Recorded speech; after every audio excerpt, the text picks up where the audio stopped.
Welcome to the stream. It's good to see you. Hope you're well.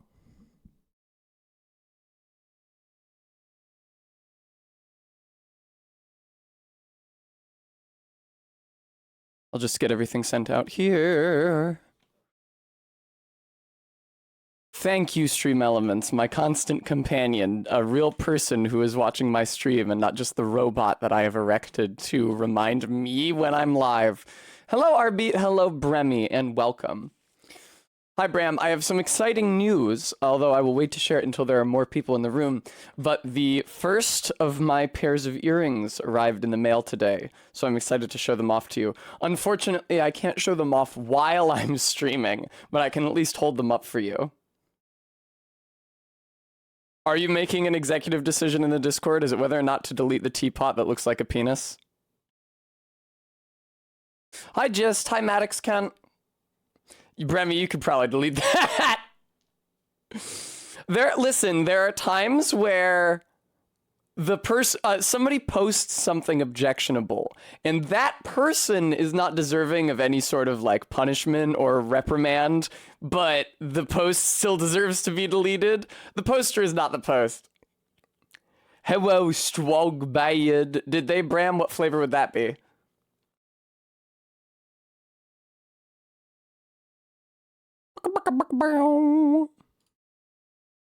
Spiced? No, Maddox, it wasn't you, fortunately for you. Or you would be out on your ass. I can't even pretend to threaten Maddox. They're too important to the stream. Bram, I never tried the Starlight Coke. To me, the Coke flavors go like, top dog is Mexican Coke, and then cherry and then vanilla, or maybe vanilla and then cherry, but I haven't been able to get vanilla or cherry for long enough that I no longer have a firm understanding of how they taste in the abstract or the relative merit of their tastes in comparison to each other. Oh, are we speaking of Maddox? Do we need to speak of them? Did you do that, MK? I completely blocked it out of my mind. It's like when I panted like a dog at Iris yesterday. Oh, I see our beat. Okay. I wondered what business we might have, you know, regarding a keystone member of the community like Maddox can. Bremy, you're crazy. Listen, I don't mean to question, like, the validity of your lived experience, but I don't understand people who say that Coke and Pepsi are indistinguishable. They taste completely fucking different. To me, at least. Yeah, MK, that sounds like me. I'm pretty uncouth and unaware of the world and also kind of closed-minded. Also, behold, my bodysuit, which I haven't worn on stream in a little bit. I actually ordered so it's probably too hot for me to stream in, but I ordered a full neck-to-ankles black long-sleeve bodysuit from the same site where I get Mayan Berry's scrunch shorts and leggings. I hope that it fits me well. Their small is usually a little too big for baby Tess, hideous baby emoji Tess, but I'm hoping the fact that it's over the entire body will even that out. Oh, okay, Bremy, that's fair. I can appreciate not having a preference. Okay, speaking of things that I've spent too much money on recently, chiefly because I want to look good at PAX, check out what came in the mail today. The first of my many pairs of earrings. The bulbs are way, way bigger than I thought they were going to be from the picture. It's hard to get a sense of scale from, like, product pictures on Etsy. But again, I can't actually wear them because they would just conflict with the headphones, but you can get an idea of what they might look like. I know, right, MK? I'm excited. Hopefully I can show off all of them as they arrive on stream. I should maybe cop those wireless headphones, or, you know, the little earbud guys while I have the chance. Although, it's probably not ideal using them while playing Metal Gear Solid 2 or anything I'm streaming after Metal Gear Solid 2. I think that after Metal Gear Solid 2, I might stream Lies of P, because we raised enough money for me to buy it, I think, during the subathon, and I've been putting it off for a long time because I've been afraid of it, but the time may have finally come. Also, off stream, I have more testing to do for the Triple Enemies Elden Ring run.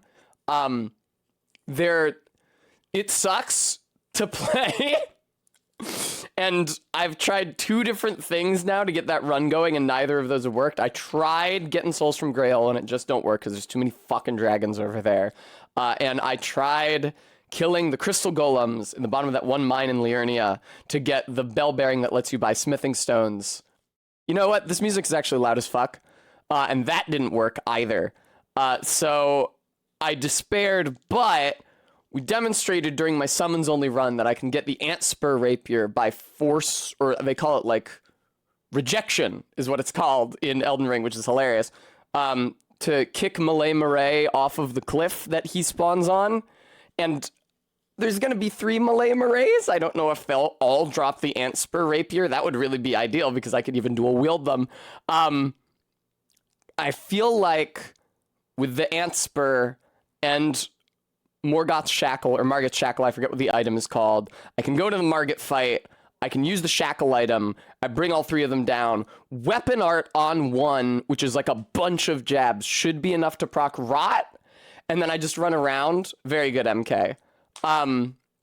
Because you'll recall from my summons only run and from my bow only run how powerful Rot is. Like, when I did the Morgoth fight in Landell in the summons only run, I beat it on my first or second try because I just sicked the dog on him, and the dog inflicted Rot, and then it was just a matter of staying away from him until the fight was over. Which also makes me think, first of all, that I should get the Rot Dog summon. It's over in Celia, I think?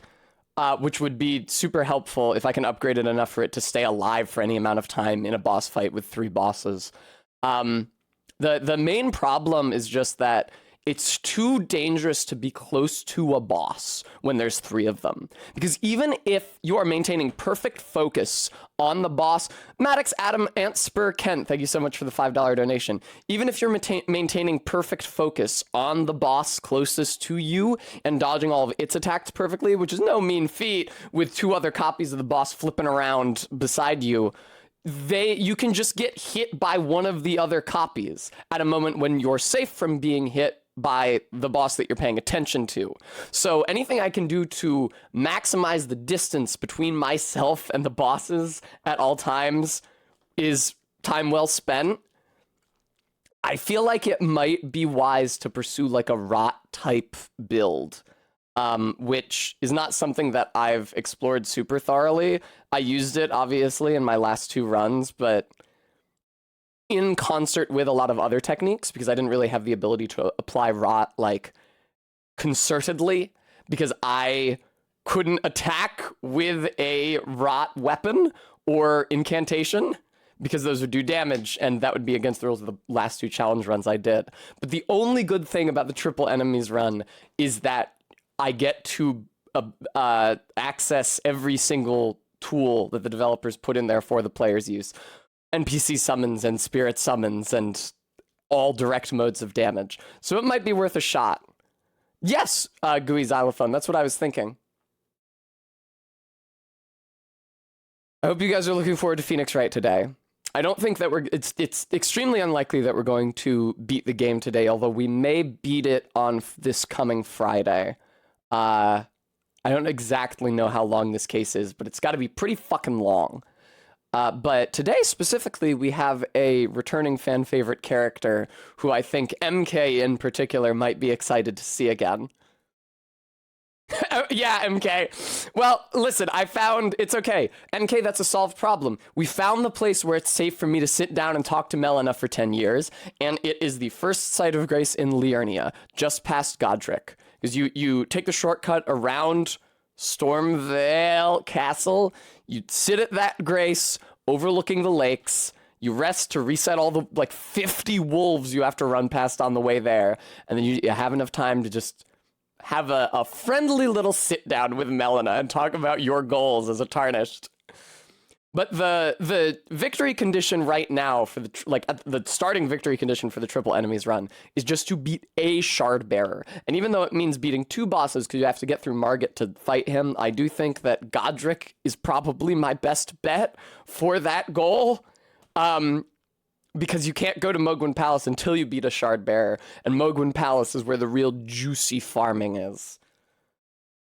Would essentially let me, it would not let me jump to like a late game build immediately, although the farming there is still good into the late game, but it would let me jump to like a mid game build with a relatively small amount of off stream grinding. Bram, I didn't see what you said. Triple Prosecutors Phoenix, right? Would the farming even be doable? Absolutely. It would be easier with instant aggro. MK, I don't know how you're imagining it going down, but let me tell you what it will look like. I will spawn at the bonfire. That's not what it's called.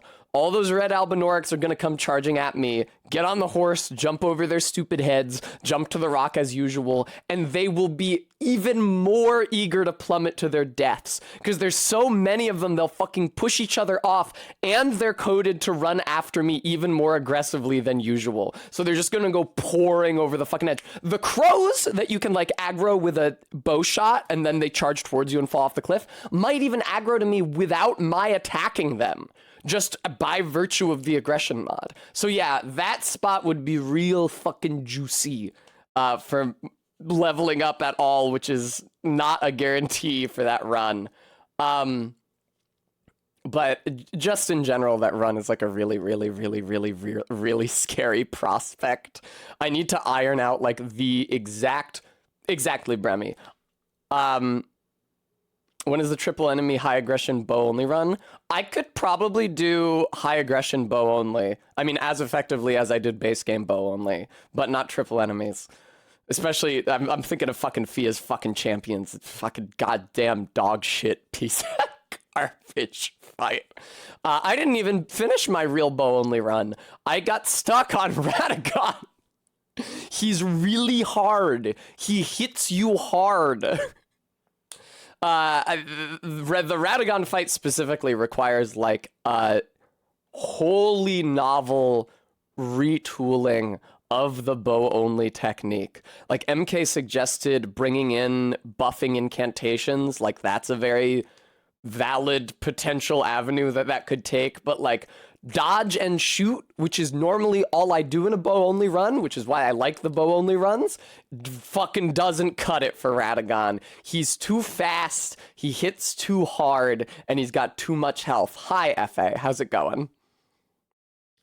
Todd, no, it wouldn't, because the aggression mod would only impact, without triple enemies, the aggression mod would only impact the run up to the boss gate. And then the boss fights would proceed as normal. It's extremely easy to avoid enemies in Elden Ring, and in Souls games in general. That's why I don't stream aggression mod by itself usually, because it's not that different from a normal playthrough. Actually, no, never mind. I was gonna say, now that I say that, maybe when I stream the DLC, I'll stream with the aggression mod active. But I shouldn't, because I should get a sense of the actual intended experience at least once before I break it deliberately. Golden Vow and Oath of Vengeance are powerful. Thank you, Emerald.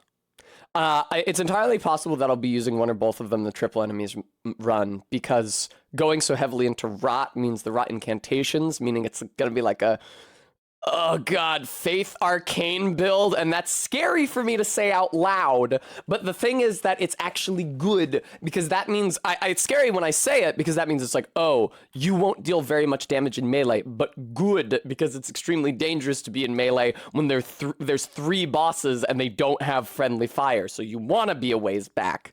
I think another important step in that run in general would be visiting enough catacombs to get enough Gravewort to buff Rot Dog substantially, because he would need to be pretty beefy. Those level 1 Spirit Ashes get fucked by the triple bosses pretty quickly. Even like Limgrave starting area bosses will just shred your dudes. Oh, man. So yeah, that's what I've been thinking about. I really want to find a way to do that. I occasionally get a wild hare, that's how you say that, right? To try out that run, because I get some new idea that smacks of viability to me, but then I actually dip my toes back in and I remember the water is full of piranhas. All right, I am going to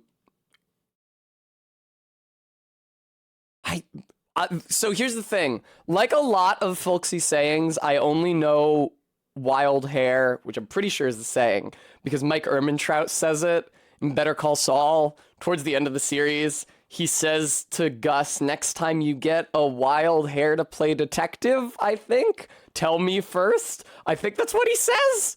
I also like when he says that he talks to Werner, and then later he tells Gus that he gave Werner the come to Jesus, which I liked a lot, as just like a shorthand for any kind of moralistic straighten up and fly right type of speech. I do like Mike. All right. The song's over. That seems like the perfect juncture to swap over to me. Unmute Phoenix Wright.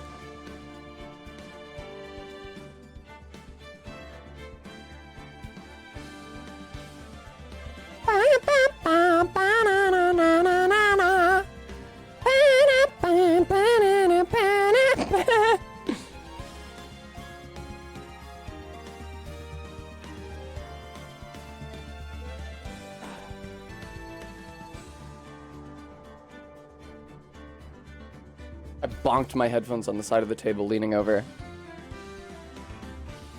Oh, wait. The chroma key's not active yet. I really wish I had, like, a shortcut to do all this shit automatically, but it involves, like, a lot of stuff in and outside of OBS, so I don't have a reality stream deck yet.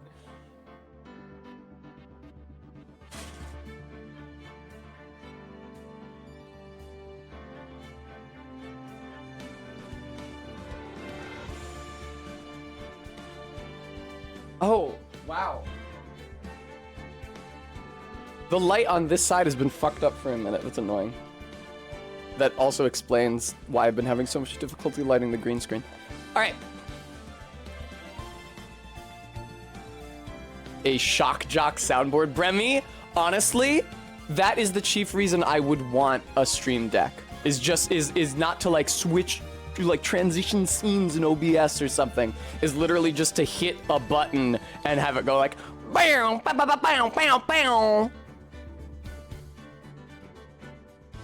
Or hit the wong every time a lady with big titties shows up. Yeah, Bremy shock jock is the formulation that I have seen most often, which is to say not that often, so people don't usually talk about shock jocks. All right.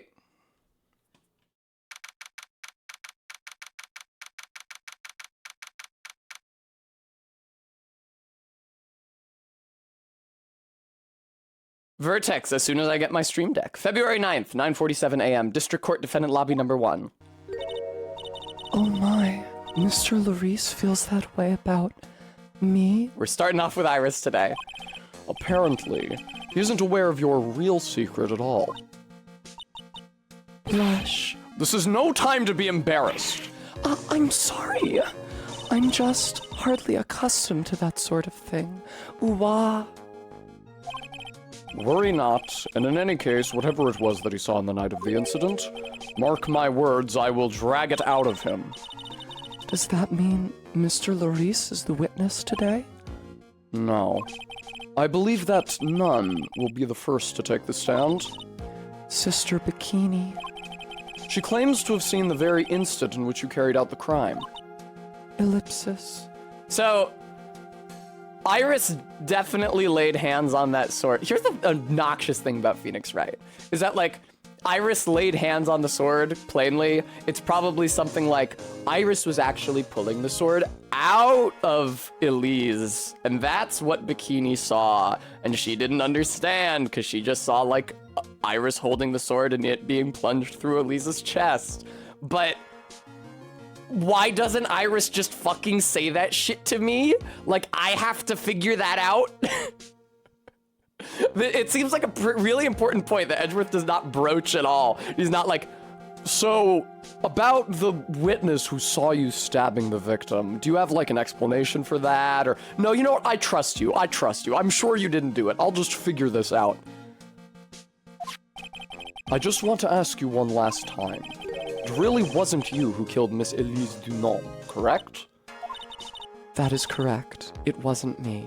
Alright, so if you could tell me what was going on with the sword, Very well then. Mr. Edgeworth? Yes? You are a prosecutor, aren't you? Are you sure about this? If your true identity is revealed... I don't know how the fucking legal system in Phoenix Wrightland works. Ridiculously, certainly. But just because Edgeworth worked for the district attorney's office in the past, like, he's not working for them now. Is there a reason he couldn't be, like, act as the defense for a different case? Don't worry. I've made the necessary arrangements. I see. Iris, it is a prosecutor's job to doubt people. But right now, I am a defense attorney. A defense attorney's job is to believe in people, and to believe until the bitter end. That's what my friend told me once. Edgeworth, I was thinking about it before stream, has such like a soap opera character motivation where it's like his father was a famous defense attorney and when he was a child, he wanted to follow in his father's footsteps, but then his father humiliated Manfred von Karma, so von Karma like killed him and took his son and raised him in his image and became a ruthless prosecutor. Like it's like a supervillain origin story. Honestly, not unlike Godot's. Where he dies and then comes back from the dead as a vengeful spirit and therefore a prosecutor. Mr. Edgeworth. I simply ask that you watch and decide for yourself whether or not I'm fit to do the task I have been entrusted with. Very well, sir. I leave my defense in your capable hands.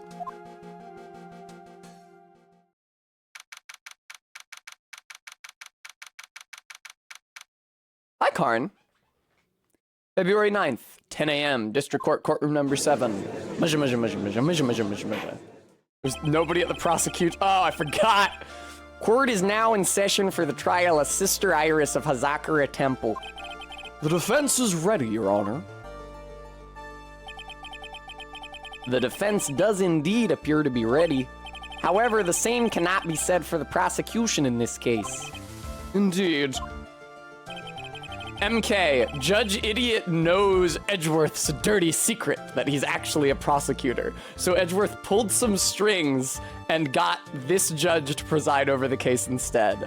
That's 100% the only reason they introduced a second judge in this game, but I think they use him to great effect in this case and case 4. I'm not sure I like such a blatant waste of this court's time.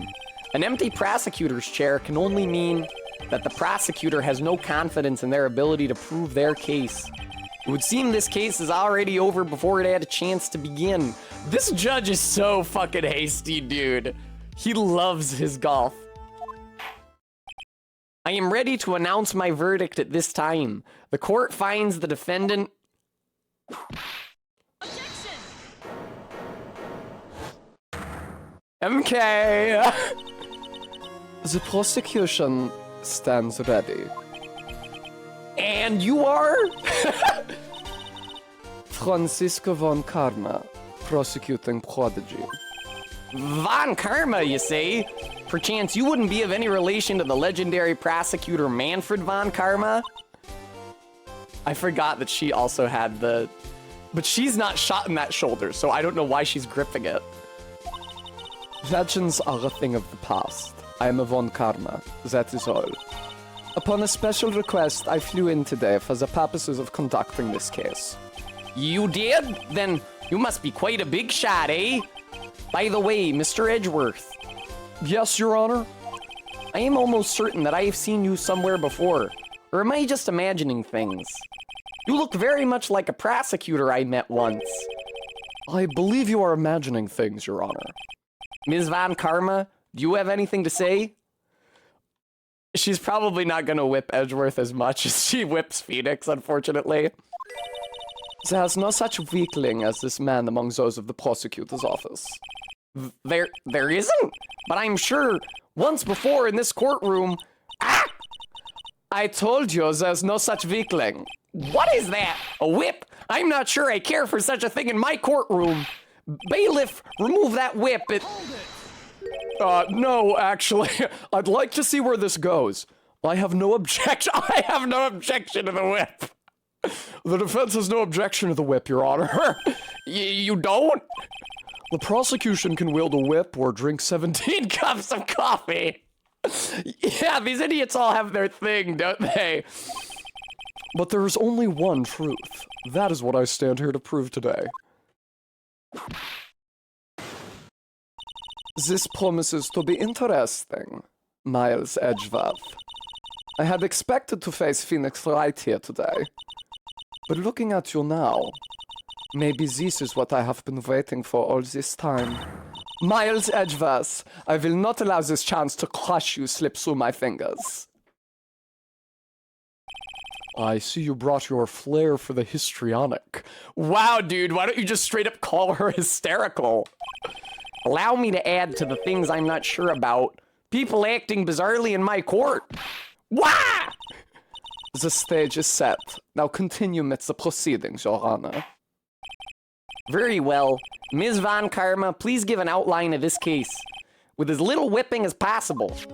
I'm surprised she didn't whip him for that. The murder victim is the famed picture book author, Ms. Elise Dunant.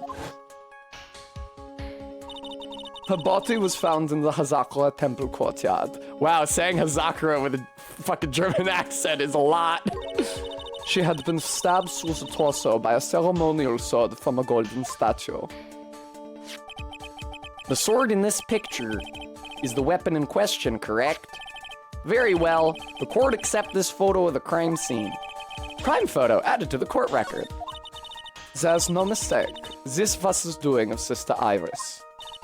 After all, there is a witness to her crime. Very well. Please bring this witness to the stand.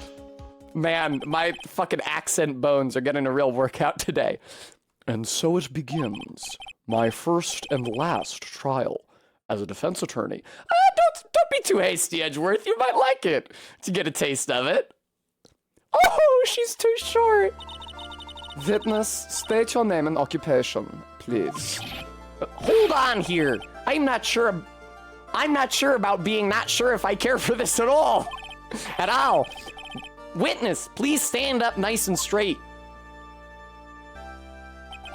If I recall correctly, there are a few milk crates in the defendant's lobby for our back pain-plagued witness. Bailiff, fetch a crate for this poor lady, please. What did Persephone say? Once again, your name and occupation, please. Little old me? Well, I'm the head nun of Hazakura Temple on Eagle Mountain. My name is Bikini. You got it? Bikini. Nice to meet everyone. But you don't appear to be wearing a bikini right now. Wah! The courtroom is the garden of holy judgment. Those with lechery in their hearts should leave this sanctuary at once. You want me to leave? No need to get your bikinis in a twist. Let me tell you, I'm a sight to behold in the summer. I'm imagining her in a swimsuit but still with the hood. In any case, witness, I hear that you saw the crime take place on the night in question. That's right. I can still hardly believe it myself, to be honest. There's no way dear little Iris could do anything like that. Then why are you fucking testifying for the prosecution, lady? Let us hear what you have to say then. First, tell us about... It is a pet peeve of mine that people render the weird ow sound in Canadian accents as O-O. Because it's not ooh, it's not a boot, it's about. Almost not worth thinking about. Out is what it is. It's out. And that's not ooh, no matter how you fucking slice it. And I only know that because of Letterkenny, and I can only say it as a component of the phrase almost not worth thinking about. But that's not the right fucking diphthong. First, tell us about your own movements that night, eh? About? Anyway. It's not worth me trying to do a Canadian accent. It's only gonna end in tears. That night, I was helping an acolyte with her training in the inner temple. But, well, as you can see, my back likes to act up violently. So I left Iris to help the acolyte and returned to Hazakura Temple. There's no bath at the inner temple, you see, and I needed a long, hot soak. It was after I had finished, just as I was heading back, that's when I saw it. Okay, why are you stopping the testimony there? So it was simply coincidence that you found yourself returning to Hazakura Temple? Yes, you could say that. If my back hadn't been in so much pain, I would have stayed at the inner temple. That sounds like a pretty important statement she just made. Very good, Arvid. There's only one problem with this testimony that I can see. And you're not about to fall at the first hurdle now, are you, Miles Edgeworth? Ellipsis. Mr. Edgeworth, if you could restrain yourself from fucking the prosecutor at this moment, please begin your cross-examination. Begin? The night of the murder. I have no idea what I'm supposed to do with any of this shit, man. There were no real contradictions in that, I don't think.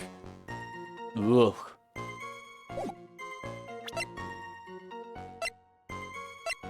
Body fell 10 feet after death. Oh, that means the... after death?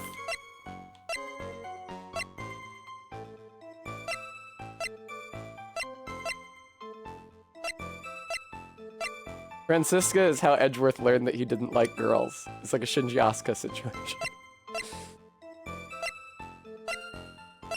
I'm just gonna fucking press everything. Thank you, Stream Elements, for reminding everyone. Violently? That's right! It's no laughing matter, especially in winter. I can't hold anything heavier than a knife and fork during the cold months. Just being alive is like strict training. On the night of the murder, was this fabulous back of yours hurting again? That's right! Raging like a bull in a pig pen! I almost fainted once or twice! Wow, that's really fucking sad.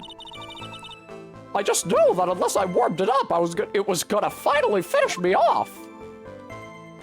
Alright. You left Iris to help. With what? What do you think? The Acolyte's training, of course. It was just passing 10 p.m., so we were starting to enter into the training exercises proper. Wasn't it your place to remain with a disciple? Well, the job is simply to watch over the Acolytes so that they don't pass away. Just to confirm this point again, that night, you met Iris in the inner temple, correct? Yes, yes, she's a gentle, honest girl. She's never once failed to follow my directions. So you returned to the Hazakura Temple in order to take a bath. The is suddenly in there. My back is to blame for everything. It's a do-or-be-done-in kind of world, after all. How long were you in the bath for, if you don't mind me asking? My, what a filthy little rogue you are! I know it's on your mind! I bet your next question is going to be, where exactly did you wash? This is why you have to watch the young ones. What are you going on about? Pathetic, Miles Edgeworth. The lowest of the low. Saite! Saite now, maite. Is there some sort of kick me sign stuck to the defense's bench? For those of you who don't know, lowest of the low is a stock translation for saite, the same way that, like, it can't be helped is a stock translation for shikataganai or shogunai. Saite literally just means lowest in Japanese, and that's what Shinji says when he looks at his hand and says, I'm so fucked up. He says, saite daorete. Anyway, I couldn't afford to be away from my post for too long, you understand? LOL, Premi. The crime took place in the courtyard, correct? When you go from my room to the main hall, you have to take a winding hallway from which you can see the courtyard. That's right. In other words, it was pure coincidence that the witness saw the crime taking place before her eyes. There was no complicated setup in this case. That certainly seems to be true. There is indeed only one problem with this testimony. If I can clearly point out what it is, then I can begin to quantify just how good this witness's memory and observation skills are. Fuck. I didn't fucking find it. God damn it.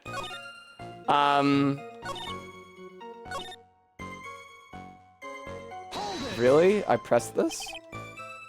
Damn. Okay. Fuck. I'm not smart. It makes sense that this is the last case, though. It would be more difficult. God damn it. Alright. Do I have, like, a map of the temple or something? Murder weapon, that's not gonna be useful. Hanging scroll is not gonna be useful.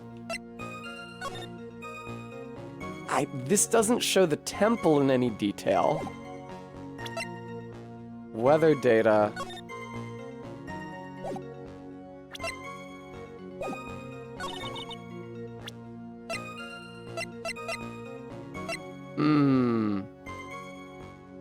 Did she say anything about the time?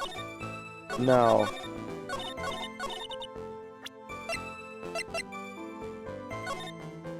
I feel like... I don't really know that there is any contradiction. I don't know if I'm supposed to present something to get more dialogue from her. Is it that the lights were out or something?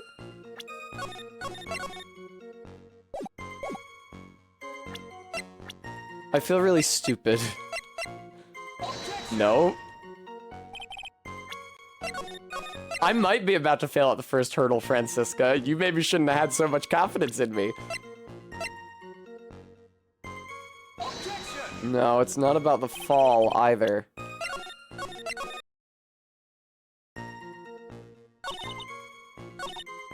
Fucking hell. Nope. I don't know what I'm supposed to present here. Oh, God. There's no path to the inner temple. It's not possible for there to be a contradiction there. Oh, okay. I'm an idiot. There. It's just that her statement contradicts Iris's. Witnesses have to undergo their own trials, I'm afraid. The defendant's fate rests on their powers of observation and memory, after all. Well, don't worry, I'm more than up to the task. I'm a woman of faith, after all, the head honcho of Hazakura Temple.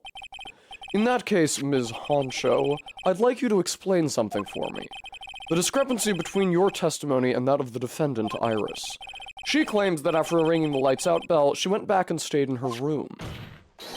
Which means she did not go to the inner temple at all. No! She said that? A defendant or a witness? Who is more likely to lie, do you suppose? The defendant is simply lying to cover her back. But that is completely illogical. The murder was committed in the courtyard of Hazakura Temple. Claiming that she went to the inner temple would make for a much better alibi. Huh. But that is odd. Whatever the reason, I can't believe that she would lie. She does indeed have honest eyes. I've never seen anyone who looks exactly like this before who has proven to be lying to me. Wah! All people lie. That is my belief. Especially me. Why am I the only one being whipped in here? Because she doesn't whip women and because she likes Miles? Anyway, neither the witness nor the defendant have any reason to lie. Which means we must call your memory into question. Dear. You're older than me and yet you want to play that game, do you? Well, that isn't exactly what I... My memory is perfect, crystal clear, especially in winter. Then, I suppose it's too early to end this cross-examination, eh? Cross. Mr. Edgeworth, if you're going to question the memory of this witness, you'll need to show me a more decisive piece of evidence. Understood, Your Honor. I was naive to think that alone would do the trick. You can tell I'm a fucking pompous ass because I spelled naive with the diaeresis. Then please add your comments about Iris to the testimony, and let us return to the cross-examination.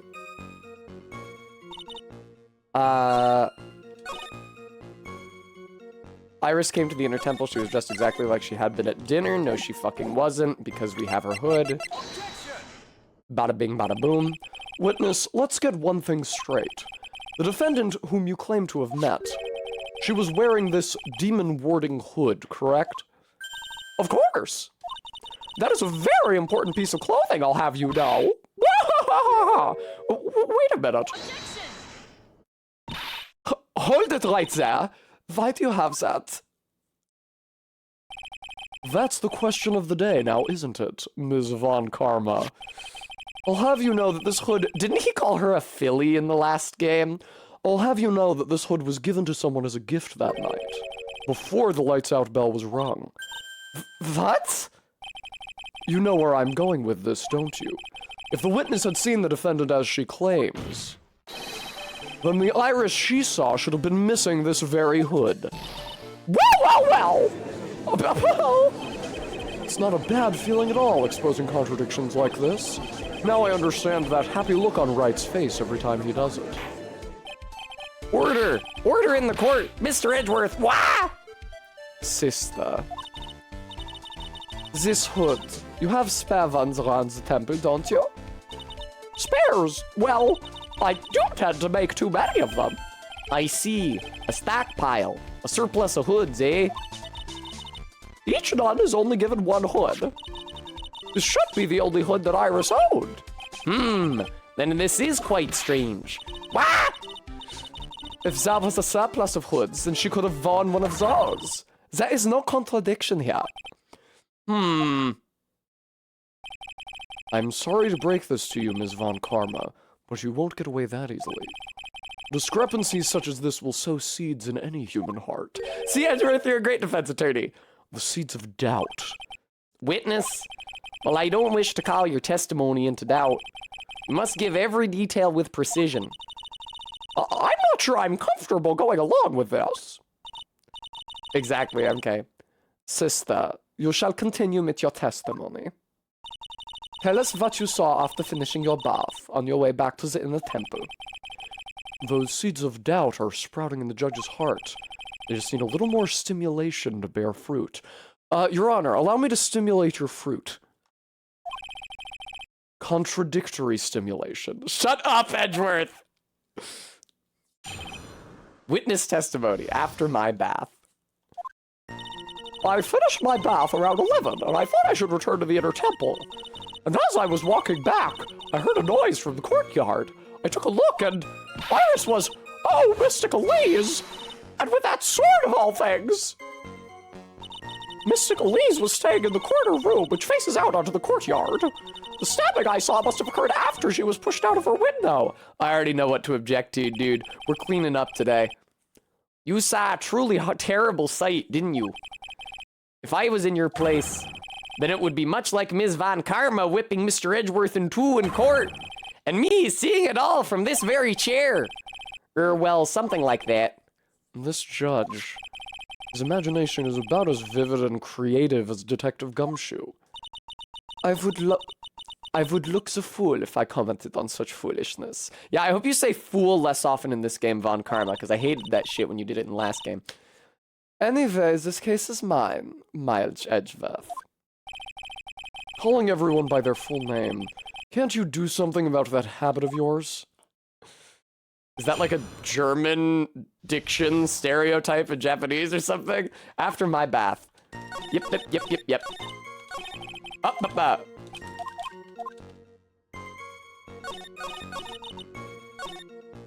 Nope, stabbing occurred after she was, or before she was pushed out of the window, rather. Yep. Impressive logic. That's what I'd like to say, anyway. Oh, please do! My brain is something else, especially in winter. However, I think you're overlooking one thing. Ms. Von Karma, would you be so kind as to take another look at the Edgeworth and his fucking autopsy reports. The autopsy report? The victim did fall from a height of 10 feet. However, this fall was after she was killed. Ah! That's right! It says after death right here! The scene the witness claims to have seen is contradictory. If the defendant stabbed and killed the victim there in the courtyard, how did the victim then go on to take a 10-foot fall? Ah! Order! The victim was killed and then fell. If that is the case, then the victim must have been killed in her room, don't you agree? That is the logical conclusion. Yes, that's right. The victim must have been stabbed by the defendant in her own room. and then she was thrown out of her window down into the courtyard below. Were there any signs of a struggle in Ms. Dunant's room? She was stabbed with a sword. That would leave a blood stain, wouldn't you agree? Well, Ms. Von Karma, was there any blood? Wah! No traces of blood were found in the victim's room. Your whip has just caused traces of blood to be found on my glorious playoff beard. However, if there was no blood in the room, then your claim that... Wah! I'm sure there's no need for me to go over this, as I'm sure your honor is well aware of when a stab wound produces the most blood. When it produces the most blood? Very little blood is actually lost at the moment of a blade's insertion. If you want to talk about when the most blood would be lost from a body, that would be when the blade is removed. Indeed, with the weapon still in place, it acts like a lid on the wound. That's true. With the weapon still in the body, there wouldn't be much bleeding. A perfectly reasonable line of thinking. No, it's not, because the weapon has branches that went through the victim. Do you see this fucking shit? There's no way it wouldn't bleed like hell. They have come to a conclusion then. The victim was thrown out of the window with the sword still in place. This removes all of the contradictions. Order! Order! Order! I must admit that this is a probable version of events. I'd expect no less from Franziska von Karma. She locates and takes control of every vital point. I won't say it.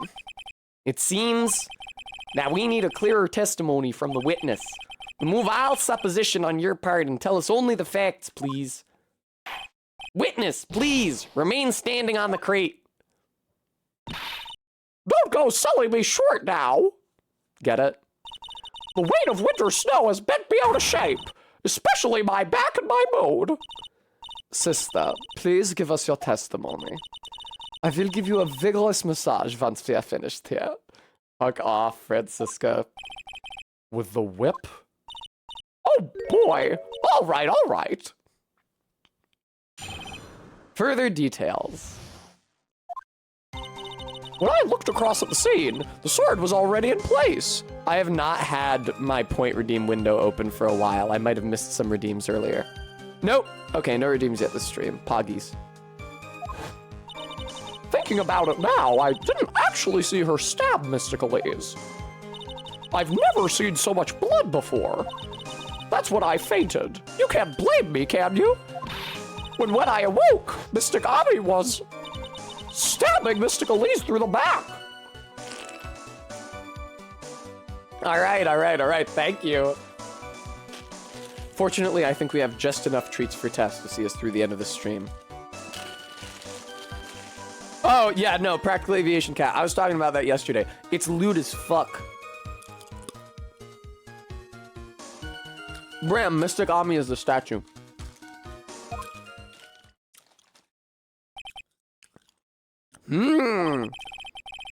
This all confirms Ms. Von Karma's theory. Von Karma strive for nothing but perfection. Putting together such facts is nothing for me. You should know that, Miles Edgeworth. Perfection is an impossibility, Franziska von Karma. And I'm here to teach you just that. I think Phoenix did that pretty well last game, man.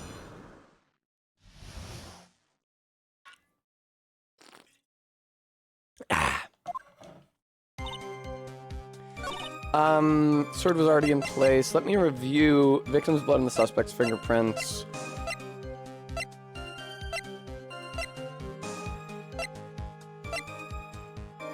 Loss of blood from stabbing back. The courtyard. Jesus. Alright. I don't think there's anything contradictory in her present testimony, so I'm gonna... Oh, nice! Hi, 20 yards. Think carefully. This is very important. It's Iris we're talking about here. I'm thinking for all I'm worth. Yes, Bremy, it was. No, when I looked over, the sword was already in Mystical Lisa's body. It might not be conclusive, but this testimony supports her theory. The victim was stabbed in her room and then dropped into the courtyard. I think this proves it rather well, Miles Edgeworth. I've never seen so much blood before. So you're saying that you saw the victim's blood? Well, that's right. Some of it had splattered onto Iris, too. Oh, shit. When the defendant was arrested, she was meditating in her room. And her blood-flecked clothing was neatly folded in the corner. What? Her clothes were blood-flecked as well? That seems quite conclusive to me. What should I do? Press this point further? There's never any penalty for pressing it further. I don't know why I wouldn't. Also, let me take care of those. Oh, fuck, I'm still clicked in. Stop! Fucking hell, dude. Cut it out. I'm taking care of those Ahegara actions.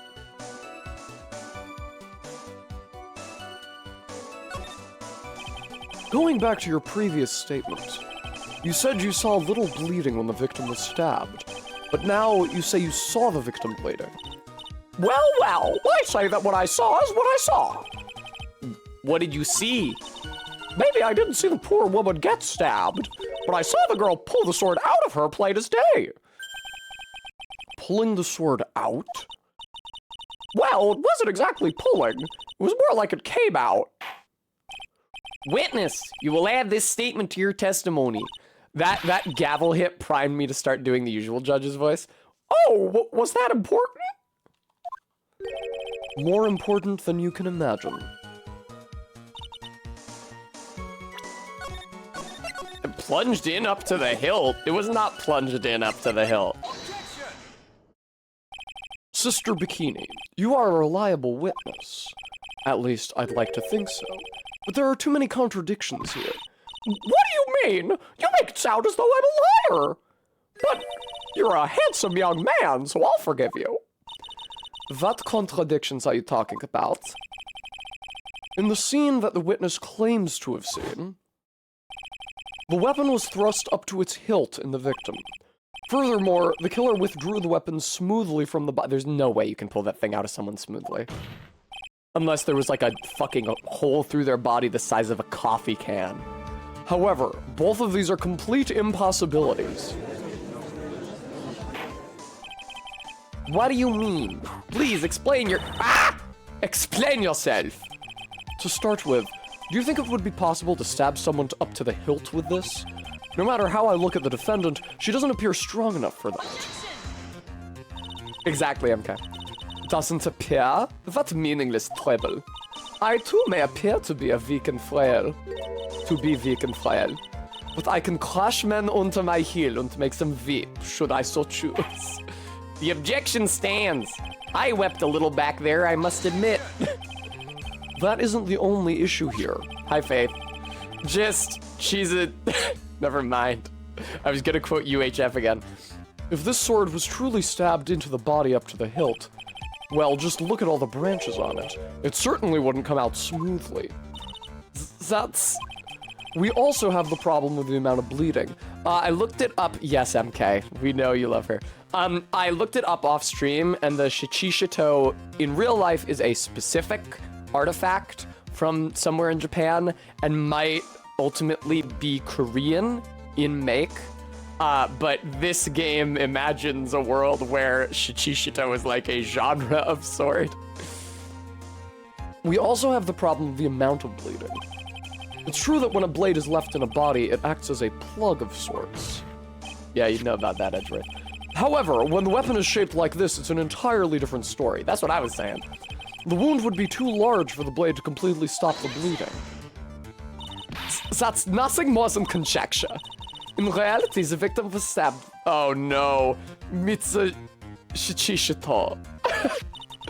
Even a weapon of this nature may still sometimes slide out smoothly and may still sometimes stop the blood loss. That's right, Faith. She is. We needed a prosecutor. They couldn't find Godot anywhere. I'm not finished. There is still one more conclusive contradiction. You've still got more? This one is simple. If this sword really was thrust in all the way to the hilt, why is there only blood on the tip of it? If this witness is telling the truth, then there should be blood along the entire length of the sword. No! Order! Order! Ah! Bravo, Miles Edgeworth. Raising this many contradictions from a single piece of evidence. All the other attorneys I know could maybe manage one, if that. What does all this mean? You've proven contradictions regarding the murder weapon, but... Having come this far, there can be only one answer. And that is... The weapon used to kill the victim was not the Shichishato. Oh, shit! What? I feel like they should have made me say that, like, done the thing where they make me pick from a few options, because I was not thinking that yet. A foolishly foolish idea born from the foolish mind of a foolhardy foolish fool. Thank you. No, I loved that. That's so endearing. I love it when she says fool a million times. Let's examine this again. What was it that made us think this sword was the murder weapon? It's so choony. Well, it's because Mystic Army was holding it.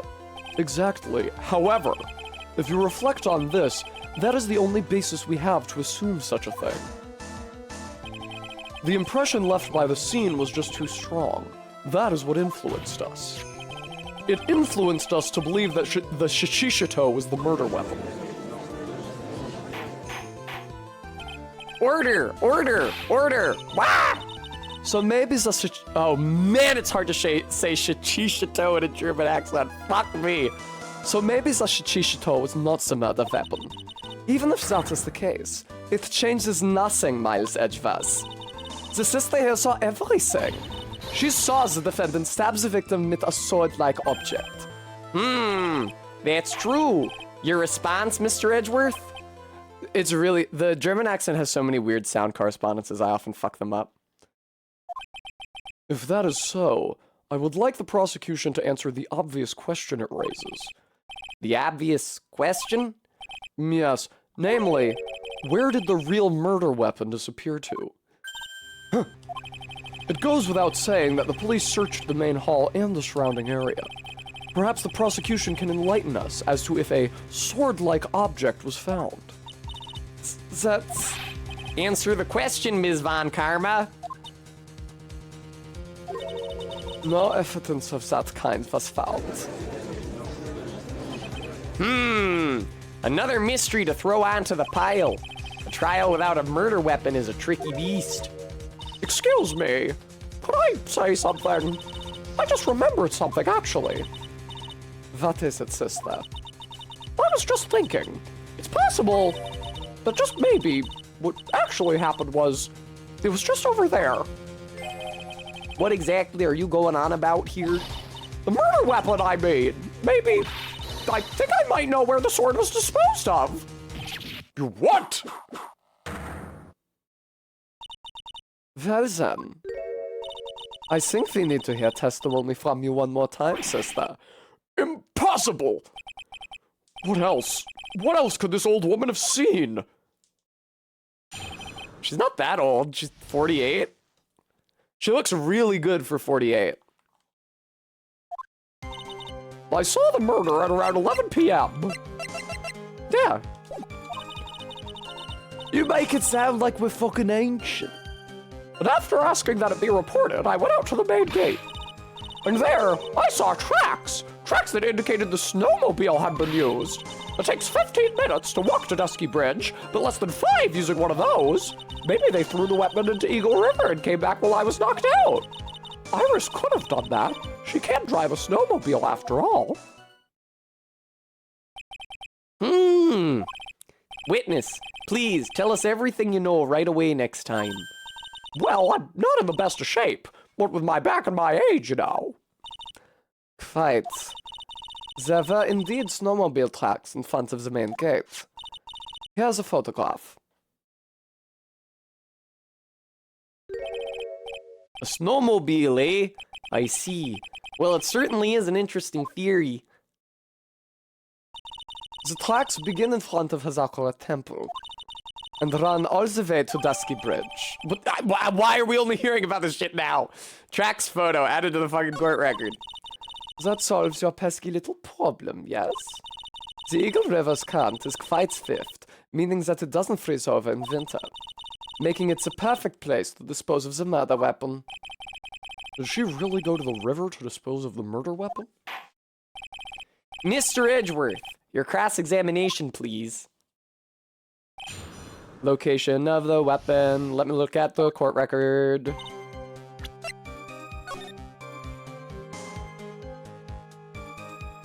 Huh. Well, we know that it came back from Dusky Bridge. MK, you wanted me to wiggle to this?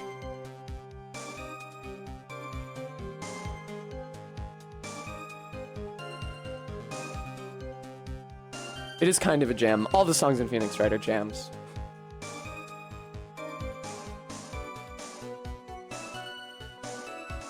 Alright. She saw the murder at around 11 p.m. Can I prove her wrong just with that? I don't think so. Nah. You went out to the main gate. Tracks that indicated the snowmobile had been used.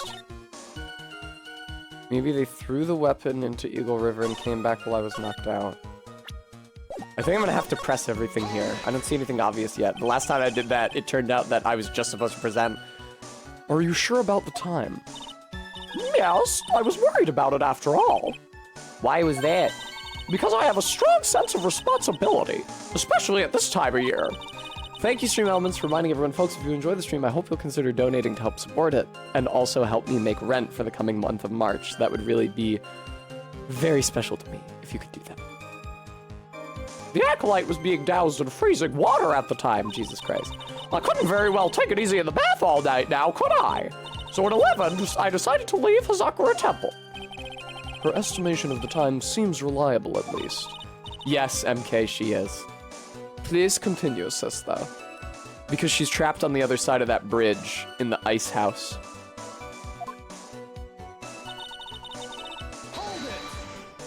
MK, they can't get there. I mean, they probably could have taken a helicopter. No, Gumshoe said something about not being able to do a helicopter landing, actually, I think. You asked Phoenix Wright to report the crime, correct? Right. The one who trampled me. Seems she's the type to hold a grudge. There isn't a phone in the main hall, so I sent him to the bridge. Phoenix Wright. He didn't even have his cell phone on him. He had forgotten it at home, apparently. What a naive boy, as always. Not only do I always carry my phone, but I always have my whip in hand, too. Francisca Von Karma on TikTok. Whip talk? Anyway, I was really scared, and it was taking him a while to get back. So I thought I'd go out to the main gate for a spell. How old is she?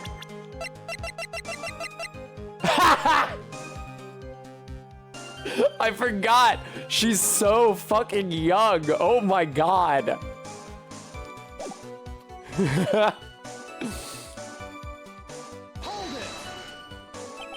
As I recall, there was a snowmobile outside the main gate when I visited. Rarely do we have the pleasure of matching wits against a lawyer who is so eminently legal. As I recall, there was a snowmobile outside the main gate when I visited. That's it. That's the only one we have. MK, it was a good joke. What do you want from me? I'll run no matter how much snow falls. No, it'll run no matter how much snow falls. It'll run no matter how much snow falls. Because she's a lawyer, get it? Now, you're certain the snowmobile was there at the main gate when you arrived? Yes, of course. It was parked in front of the gate. So, she had already gone, discarded the murder weapon, and returned by that time. I'm not sure if this is really relevant. What should I do? There's never a penalty to pressing further. I don't know why you were doing this to me, video game. I need answers to every possible doubt. MK. The snowmobile in question, was it still warm at that time? Huh? What do you mean? What do you mean? What do you mean, eh? What do you mean, Miles Edgeworth? I'm playing to a slow crowd here. It goes without saying that using a snowmobile will heat its engine. If it was still warm, then it means it was recently moved, whatever. Oh, I see. I never thought of that. That's right. I overlooked that too. Of course you did. Then answer the question, please, witness. I don't often go around touching hot engines. However, now that you mention it, there wasn't any snow on it. Snow? Oh, shit. I didn't notice that difference in the background sprite in between the first night and the investigation. I should have. Yes, for some reason, only the snowmobile wasn't covered in snow. There wasn't any snow on it. Curses. It seems highly likely that the killer did use the snowmobile then, eh? How long does it take to get to Dusky Bridge by snowmobile? 5 minutes, she said it already, but whatever. In that case, why didn't you use it yourself? You could have spared yourself some walking. Well, there's a reason for that. Have I got a moment for me to explain? I think that's why the question was asked in the first place. It was about a month ago. I was driving my beloved little snowmobile, happy as could be. I'd fetched some water and was heading back when I went and crashed into a tree. The tree and my back both went crunch, just like that. Crunch. Crunch. I haven't been able to find the courage to write anything since then. Not even a handsome young man. Anyway, the killer must have used it. MK, he really seems extremely reluctant to do his job. Refresh our memory. How long were you knocked out for? Like I said, somewhere between 20 to 30 minutes. That was the wrong increment, Tessa. 10 to 20 minutes. It's possible to get to the bridge and back in 10 minutes using the snowmobile. I have to concede that it is more than enough time. Is that all you wish to concede, Miles Edgeworth?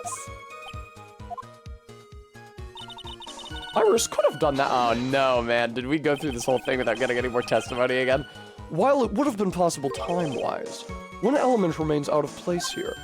Oh? And what would this mystery element be? The killer's reasoning, Your Honor. Why did the killer do all of this? Why go to Eagle River to dispose of the murder weapon when there are other methods? Too many unanswered questions. Your response, Ms. Von Karma? Wah!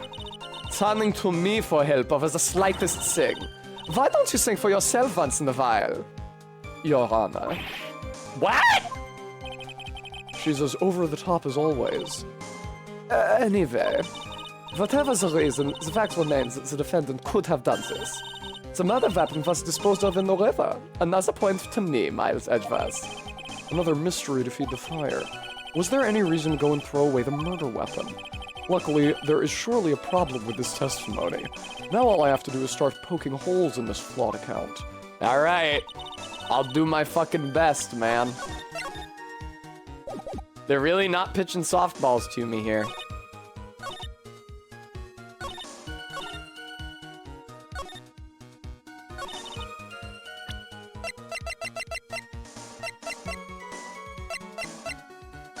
No, I need the snowmobile photo.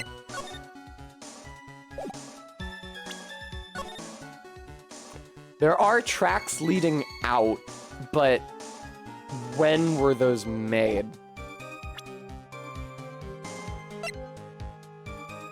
Oh, you know what? I think I understand the point.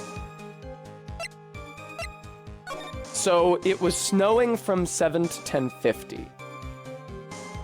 But so that any previous tracks would have been obscured by the snow. And we only have tracks from the snowmobile coming back. So that means she couldn't have taken the weapon to the river and back after the murder. Somebody took the snowmobile back from the river after the murder, but it was taken out to the river before the murder. I'm pretty sure is the idea here.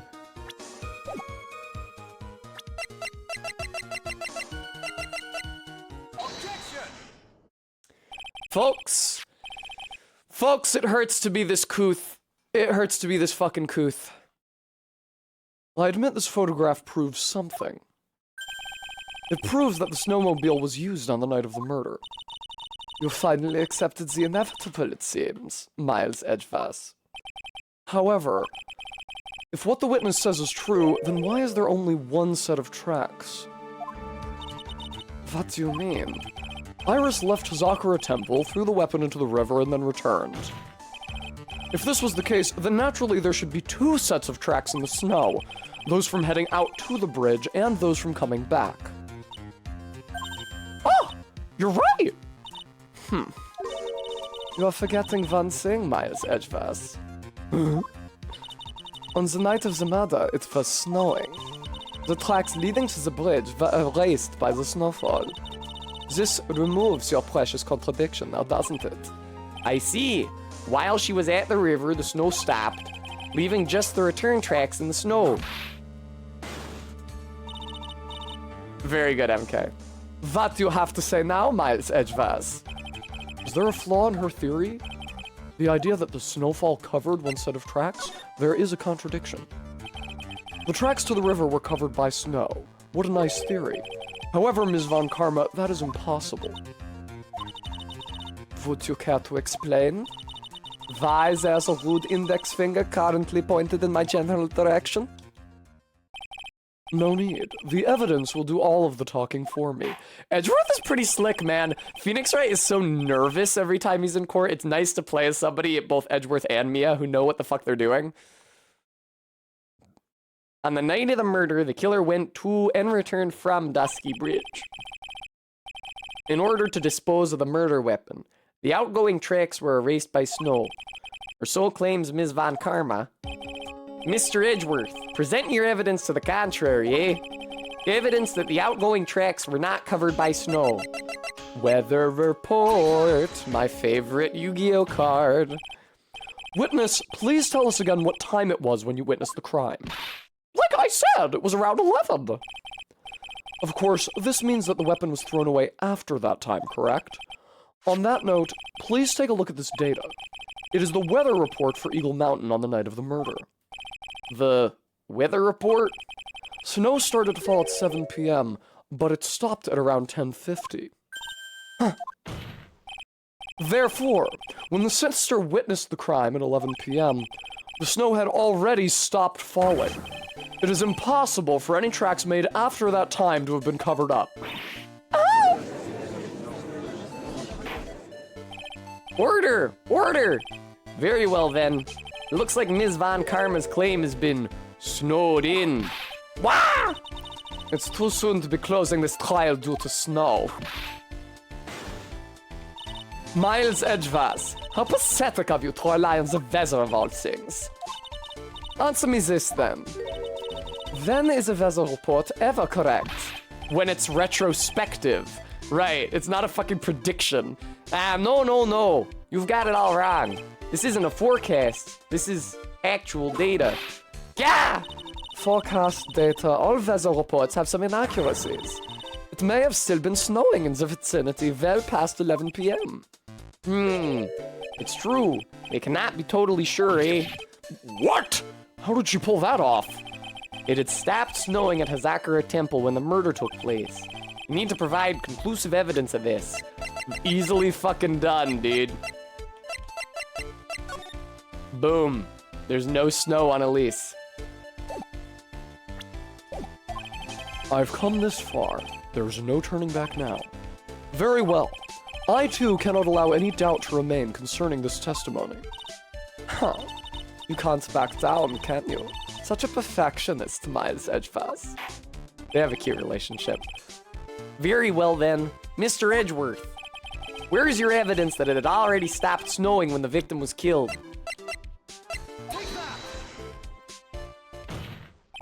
Ultimately, it all comes down to one point. That being, whether or not it was snowing in that courtyard when the victim was stabbed. That's right, but proving that is incredibly easy. If we want to know whether it was snowing or not, this photo will tell us everything. Of course, I am referring to the photo of the crime scene.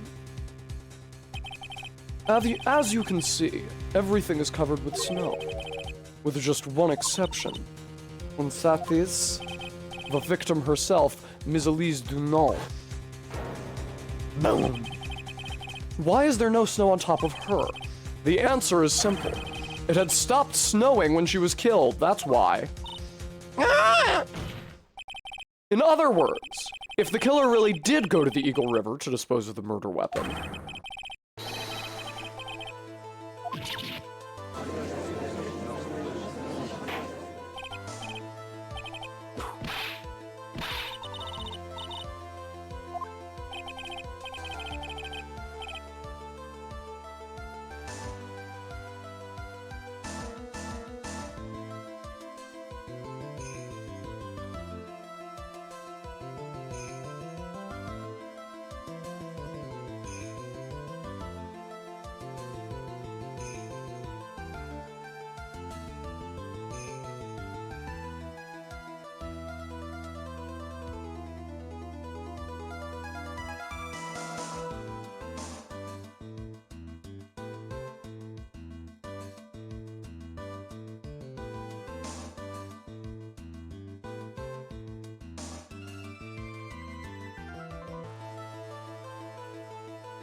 Oh my god. Oh shit, you guys can hear me.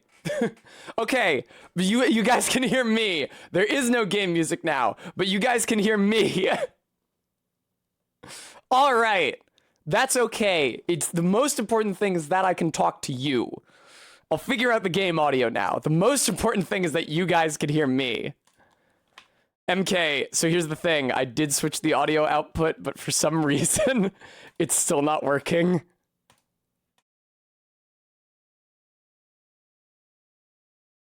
And I don't understand why not.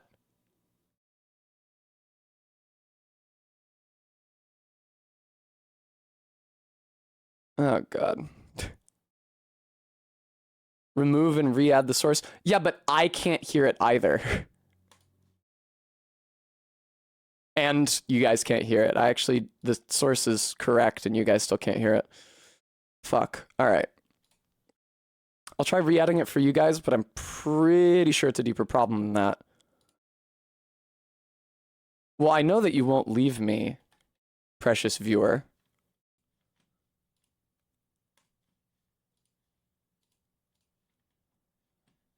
I can hum the music and do the voices at the same time. Maybe there is a disconnect between the speakers and the sound mixer. No, then it would still...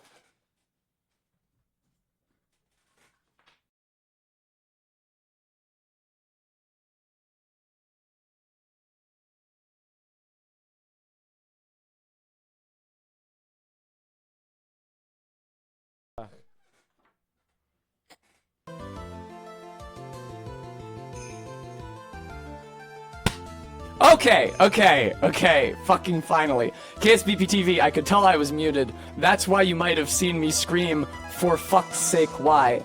Fudd?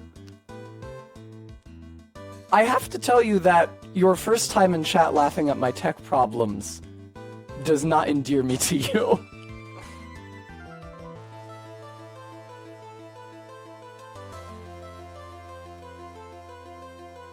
Okay, sorry about that.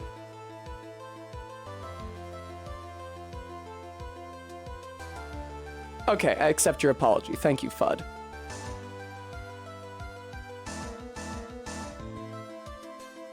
Well, that is as it may be, Fudd. Alright. I hope not too many people left. Alright, this is simply what all of the facts point to. Why the fuck did that happen? I probably do have problems with my audio mixer, MK.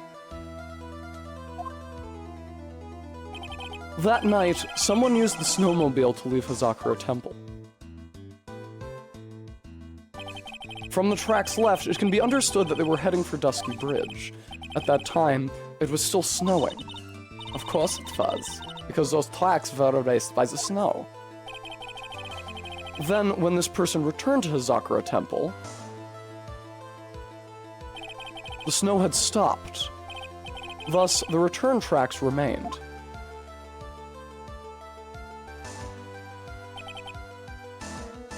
Yes, thank you as ever for your help, MK.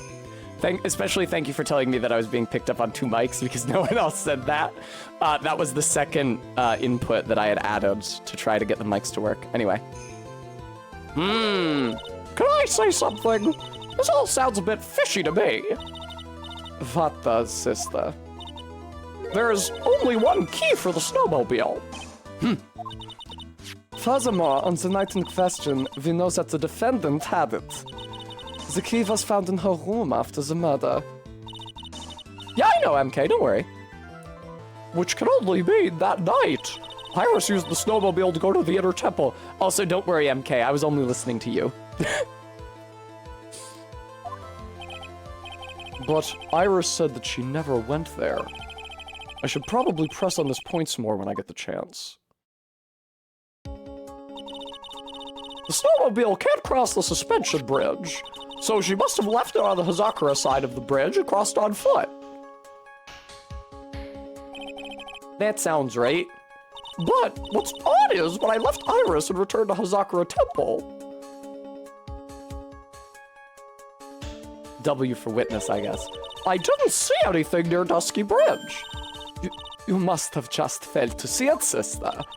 Maybe, but when I made it back to Hazakura Temple... It was there by the main gate. The snowmobile, I mean. Oh, oh no. How the fuck does that work then? Okay. So after Bikini made it back to the temple, like during her bath, someone drove the snowmobile to the bridge. Then, after the bath, and after she saw Iris pulling out the sword, someone drove it back from the bridge. You know what? It was covered in snow, too. But that isn't possible. Order! Order! Order in the court! What does this all mean? So then, what was the snowmobile used for? It wasn't taken by the defendant when she went to the inner temple. If it had been, then the witness couldn't possibly have seen it by the gate. Furthermore, it wasn't used by the killer to dispose of the murder weapon. If that was the case, there should be 2 sets of tracks in this photo. All we know is this. After it stopped snowing, someone used the snowmobile to return to Hazakura Temple. So that probably means that the murder weapon was still at the temple but wasn't recognized as a murder weapon. It might be some insane bullshit like she was stabbed with an icicle, but no, this isn't sharp enough to stab someone with, right? I never thought a simple snowmobile could cause so much trouble. I think we've learned all we can learn from this witness. Yes, I have nothing more to add. I've told you everything that I know. But then, that still leaves us with the same problem. If only there was someone, a witness who could testify to having seen the snowmobile. A witness, huh? Was there no one out walking perhaps, near Dusky Bridge on that night?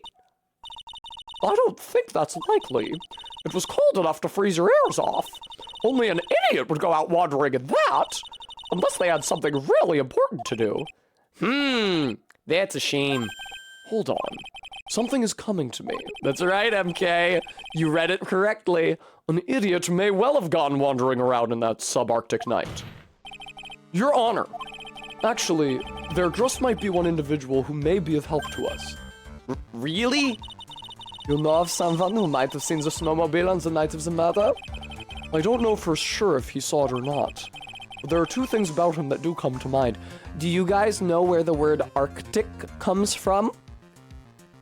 It doesn't mean like north or polar exactly. It literally means of the bear. Like the Big Dipper that has the North Star as a component of him. Very, very good gist. Which is why it looks like Greek Arkuva, bear. And that's why it's Arctic. Anyway. Which are? First, that he saw something incredible on the night of the murder. And the second being? And you can tell that it's from the Greek word for bear and not the Latin one because it's not Ursic. And you can tell that it's not from Germanic because it's not... I actually don't know... Gonza, thank you for the follow. I actually don't know what the English cognate would be for Latin Ursus, Greek Arcuda. But anyway. Where am I from? The United States? This individual that I'm thinking of went wandering outside on that cold night. In other words, he is our kind of idiot. Mr. Edgeworth, who is this idiot you're talking about? Boom. Not the same word, Bram, but nice try. This guy must be a product of Jean-Luc de Leduc's Guide to Obnoxious French Painting. What the fuck? To taboo deformation, yes, Garrulus. The word bear just comes from a noun form of the adjective for brown, so it just means like the brown thing. This is Larry Butts, a disciple of the victim Ulysse Dunant. Her student? Interesting. And why was he wandering about outside on the night of the murder? I'm trying to think. Horse is not from the original Indo-European root for that word, which is where we get Greek hippos, Latin equus. But I don't remember where the word horse comes from. That's... I could tell them all about his designs for Iris. I know that the English word horse is not cognate with the Old Norse word for horse, which I think comes from a word originally meaning like a specific gender or age of horse, but I don't remember which. I think it starts with an R though, I don't, anyway. I could tell them all about his designs for Iris. It may cost us his credibility as a witness before I even call him. He is, after all, an artist. He was perhaps searching for something in the snowy scenery that would move him. Although I cannot guarantee that this is the reason. And so, this unfortunate, unreliable-looking man, what exactly was it that he saw?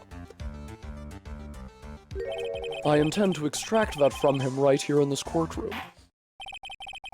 Summon this youth as a witness immediately.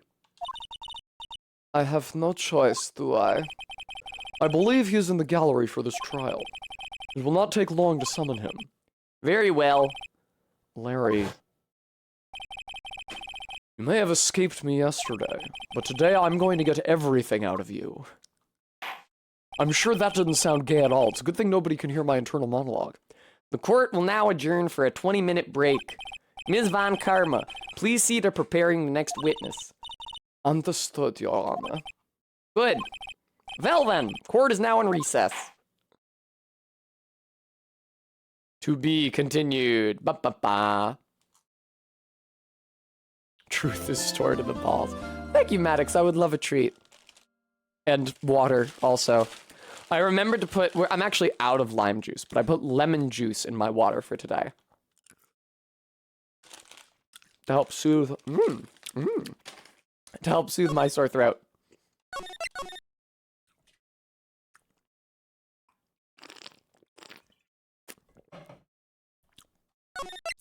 That chatter may have been asking where in the US I was from, in which case New England, but anyway. February 9th, 11:15 a.m. District Court, Defendant Lobby number 1. Excuse me, I'm Ethanol. Mr. Edgeworth. I'm really not sure what to say. There we go. Iris, we only have 20 minutes. That is definitely not true, Bram. Lucky that this is Barry's contention. There are two things which I need to ask you before we reconvene. All right, I'll help you any way I can. First, about that night. You really didn't go to the Inner Temple, correct? The last witness claims to have met and talked with you in the training hall. Either you or Sister Bikini is lying. Mr. Edgeworth, it's just as I said yesterday. Until the incident occurred, I was in my own room in Hazakura Temple. Very well. The second thing, then. That night, the temple's snowmobile was used in between the time Sister Bikini returned to the main hall and when she bore witness to the murder. Sometime between 10:30 and 11 p.m. that night. Were you the one who used the snowmobile? There's only one key for the snowmobile. The only person who could have used it was me. So it was you. But why? What made you go out to Dusky Bridge? I'm sorry, Mr. Edgeworth. Come on! Come on! We're in the middle of a fucking trial here! Iris. I can't tell you about that yet. Yet? Not until her safety is confirmed. Gui, this is Iris. She is a nun at Hazakura Temple and is a wholly independent character from any previous characters whom she might closely resemble. Not until her safety is confirmed. Edgeworth has the thing, yes. Her? The safety of the Acolyte. The Acolyte, huh? Yes, Garrulus, that is one hypothesis. That's what I thought. Right. I also... The explanation I was thinking of was the Iranian loanword theory. She must be talking about Maya. Yeah, Dahlia joined a convent and dyed her hair black, and it means that she's repented in, like, 5 years? That's probably enough time to stop being horribly fucking evil. Thank you, Stream Elements, for reminding everybody, folks, if you enjoy the stream and my funny voices, I hope you'll consider donating to support the channel. I need the money to make rent, pretty please. Iris, look me in the eye and tell me the truth. Did you kill Elise Dunant?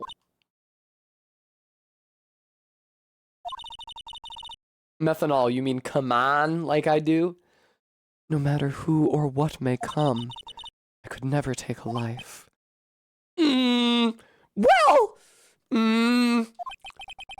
As I thought, no psycholocks. Very well.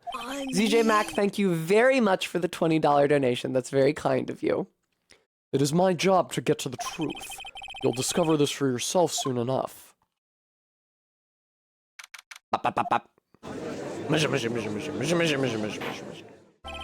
Court will now reconvene. Ms. Von Karma, where's the witness?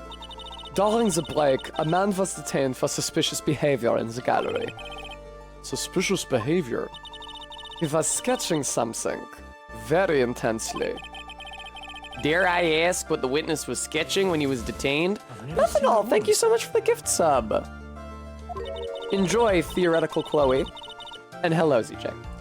He drew a terrifying woman armed with a demonic face and a vicious whip. I can only presume that his intention was to capture you. Anyway, it's time to drag this pathetic excuse from an artist before the court.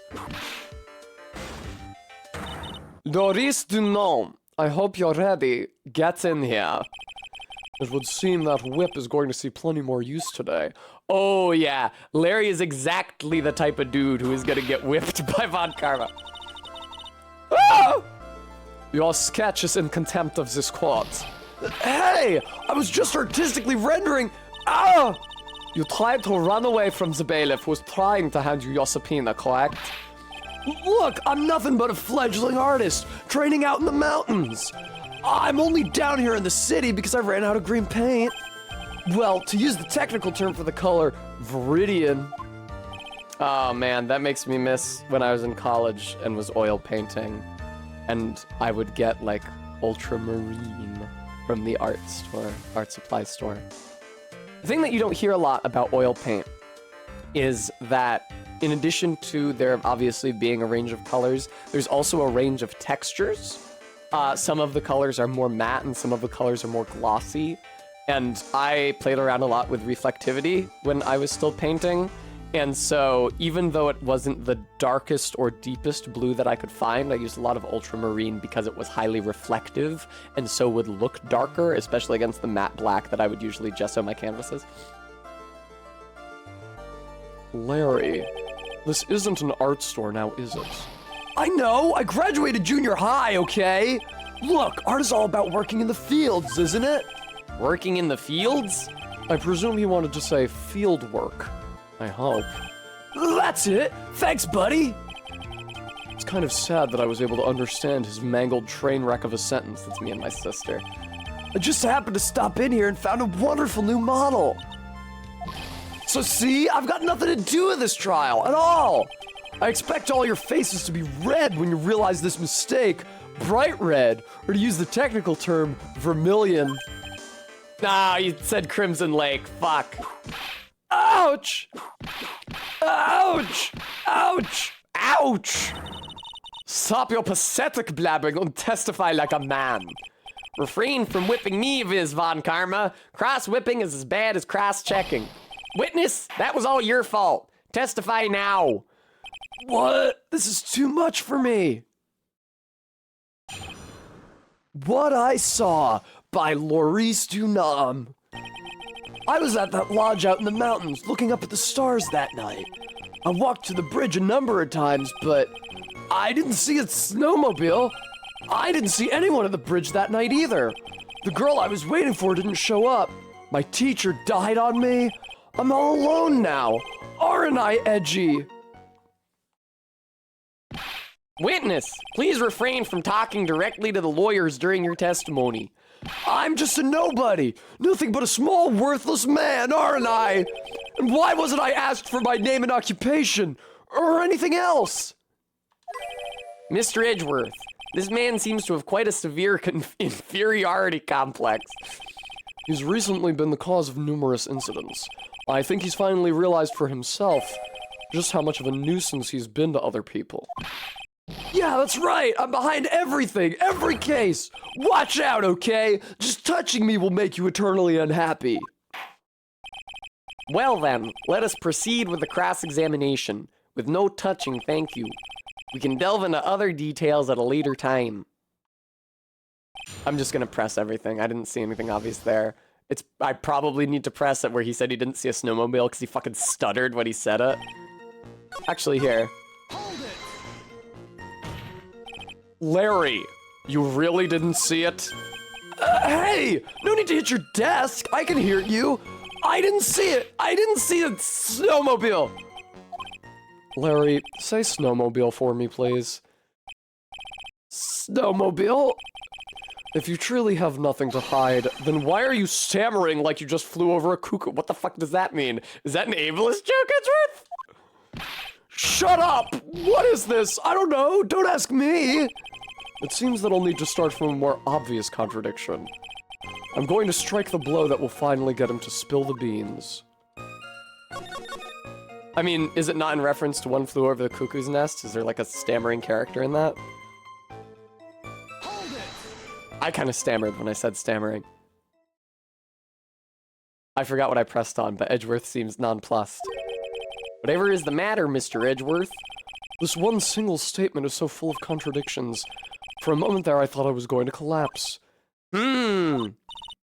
So, witness? Any ideas to where these contradictions in your testimony lie? Depending on your answer, I may stay my VIP. Okay, give me a minute. Well, it was snowing that night, so I couldn't possibly have seen the stars. That rundown shack is hardly a lodge, is it? And even if the stars could be seen, it isn't like I was there to look at them, right? See, you can do it if you try. Ouch! There's only one issue here. What you saw at Dusky Bridge. A number of times? How many? Maybe 5 times? I went once every 20 minutes. Jesus Christ, Larry! Which means you spent almost 2 hours at Heavenly Hall that night. You bet! Real love is about waiting with your heart in your hands. Love, you say? It was this man's intention to summon the defendant to the small shack, using this blackmail letter. Blackmail?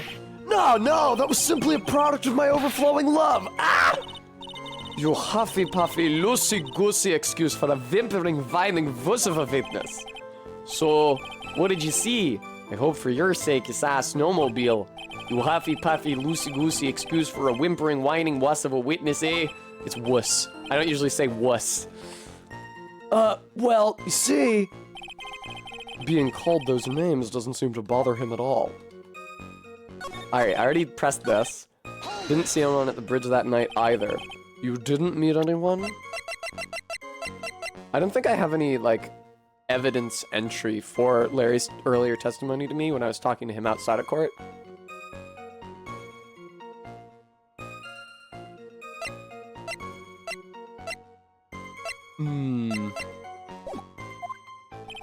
That's right, because I've got nothing to do with this. And I'm just here to buy some Viridian pain, okay? Come on, I expect to see those Crimson Lake faces, now!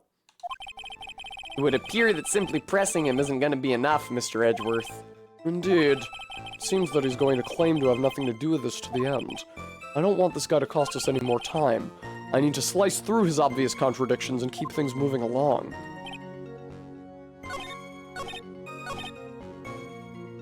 Should I just press the letter when he says he didn't see anyone at the bridge? Nope.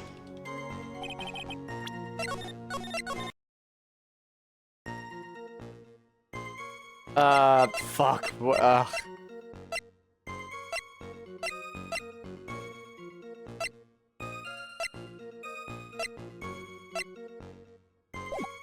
Should I just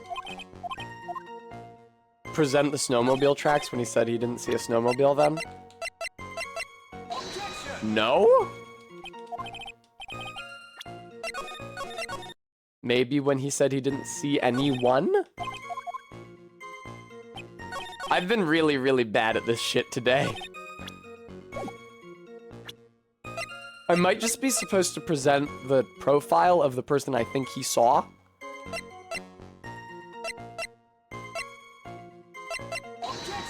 That was the wrong... I didn't mean to present that there. I got distracted, sorry. I'm actually starting... Thank you, Gooey.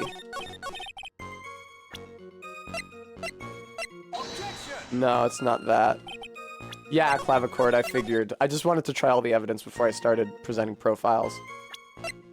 He must have at least seen... Bikini, right? Nope. Horrifying baby emoji. Thank you so much for the $5 donation. Iris's testimony. We don't have a bikini's testimony evidence item.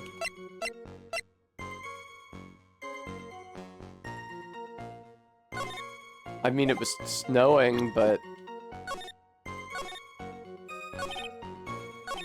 Man! Did you see Iris? No.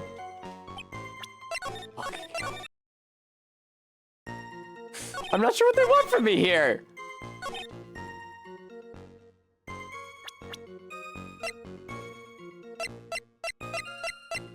Fucking hell, man.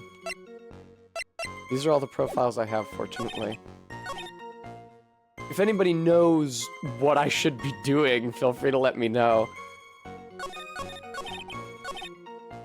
I feel like evidence would work better than a profile here.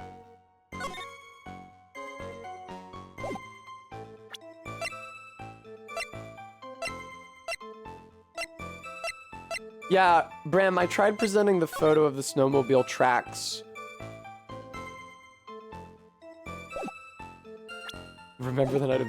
No, oh. What did he see? Did he see Phoenix? Is that the idea? Yes, okay, great. Larry Butts, I can understand why you might want to throw your old life away. You're pretty pathetic and you cause all sorts of trouble. I'm sorry. I honestly did not remember whether or not I encountered Larry as Phoenix that night. Oh, I guess I must have. I remembered somebody saying, don't try to cross that bridge. Oh, yeah. I remember Larry reaching out to Phoenix as he falls. But I had completely forgotten that encounter. Larry's just so forgettable. I'm sorry. But having realized just how much of a nuisance you've been, that could be considered a step in the right direction. Edgy, are you trying to console me? It certainly doesn't sound that way to me. However, I cannot forgive you for simply turning away from the incidents you create. Blah, what are we gonna do on the bed? Now then, let us talk about the night of the murder. Sister Bikini, after seeing the murder take place, asked Phoenix Wright to support it. Thus, he headed for the public phone by the bridge. There, he happened across a certain nefarious individual. You, Larry Butts. That's right, me in the flesh. Listen carefully, witness. It doesn't matter if you change your name. So long as you remain pretty pathetic, you'll continue to cause these problems. That reality will not change. But what do you want me to do then? Larry, what you need to change is your inner self. But for now, what you saw that night, testifying truthfully about this one issue is all I need from you. Edgy, I think I've finally woken up. Well, I guess I could still be sleeping. But anyway, I'll do it. I'll testify. Well, I'm not sure this will go especially well. I'll ask again then, witness. What did you see on the night of the murder? Yeah, stupid baby Tessa was trying to find a contradiction in that evidence, or in that statement in the evidence. And it wasn't about the evidence, it was about remembering the first part of this case, which I didn't remember. I went to the shack at around 9, so it would have to have been around 10:30. I was lying under my bedding when a white flash almost blinded me. What the fuck was the door open? I looked out the window, and Dusky Bridge was on fire. There was still some thunder, but I went right away to check it out. That's when I ran into Nick.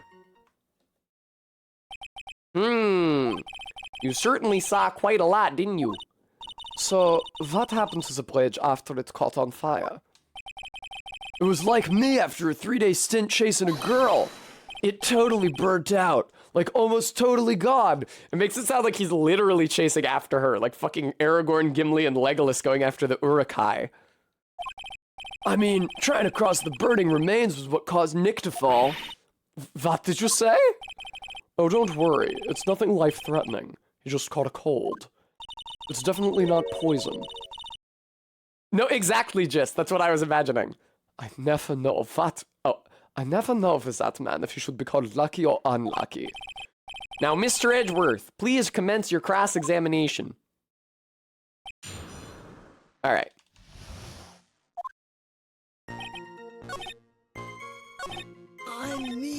Thank you so much for the donation, Methanol. I'm really grateful for that. I'm also really, really, really glad that I can still hear those alerts, because normally if I unplug and replug my audio mixer midstream, even if the sound comes back, the alerts don't, because the monitor settings have changed. But it's still working. Okay. I'm just gonna press everything. Yeah, Trot, it is sweet. Well, he, no, at the end of the last game, when you present the evidence and make her, when you present her the whiff and make her cry, you're playing as Edgeworth. What did you do out there in the cold for an hour and a half? Well, if you really must know, I was busy being excited. I guess. Don't phrase it like that, Larry. Excited. Dare I even ask? I set the meeting time as 10 p.m., right? But I couldn't wait. I thought she might come early, too. Well, it appears she didn't come at all in the end. Because they never arranged to meet in the first place, did they? Shut up! Don't go picking my fond memories apart! Anyway, I was getting a little worried. I thought maybe Iris had lost her way. So every 20 minutes or so, I went out to the bridge. But I didn't see anything particularly suspicious. I didn't have anything else to do, so I went back to the shack to wait for her. This light was, of course, lightning. Like, kerpow! Like a slap from Naomi, honestly. A big bada boom. Yeah! or a little like that. What? That's more like a punch from Miranda. Witness, did you actually see the lightning hit the bridge? Well, I was a bit startled by the flash of light, so... I looked out the window and Dusky Bridge was on fire. Seeing that, what did you do? What do you think? I was burning up as well, from the fire in my heart. And that's when you went to take a look at the bridge? Well, to be honest, it was freezing cold, so at first I thought, forget it, I'm not leaving my covers. But it had pretty much stopped snowing, so I don't know, I changed my mind. I'm not sure I care for the forget it attitude you had at first, Witness. Very good, Trot. You said right away, but exactly how long after the strike was that? Lightning fell, and then the bridge caught on fire. Maybe around 5 minutes? I mean, I suddenly thought, gotta go check this out. How far is the small shack?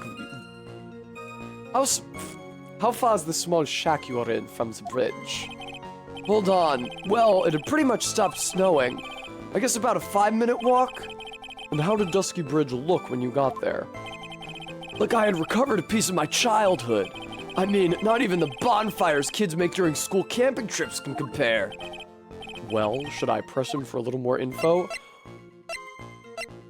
Why did you go to the bridge? Because he saw something incredible that he said, and he also drew it, but we haven't heard either of those yet. So you suddenly decided to check out the bridge? Does this mean that you initially had no intention of doing so? Well, yeah, I guess it does. It was really cold. I didn't really want to go out there. If that's the case, why did you change your mind? I'd like to hear your reasoning. In which case, please give testimony to that effect, Witness. My reasoning? Okay, reasoning, is it? I thought I'd never get another chance to see something so big burning.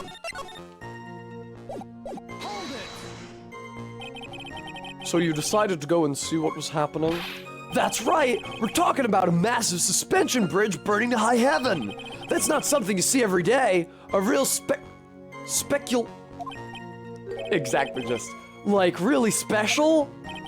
Can we really trust a witness who is unable to pronounce spectacle?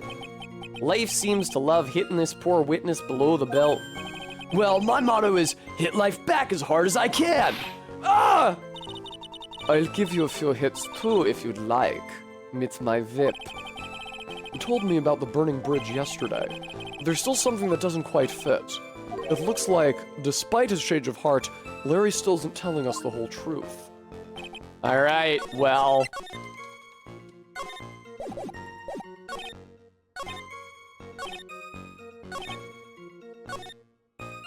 I guess we might want to press here, because he says he went to check it out right away, but we just heard from him that it was 5 minutes. He didn't go right away. Hold it! You said right away. You're right.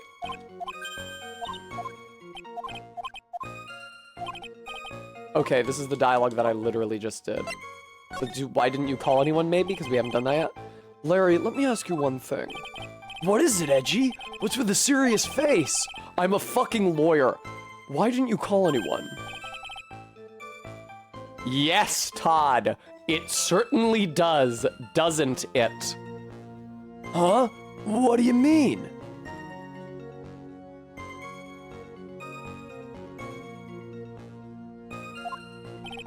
Normally, when faced with a towering inferno, one would try and tell someone. There is a public phone right by Dusky Bridge, correct? Well, of course I thought of doing that. So then, let's hear why you didn't. Huh? Yeah, okay. A reason. My reason. It isn't that I didn't try to tell anyone. I just didn't have time to, okay? I arrived at the bridge and Nick showed up less than a minute later.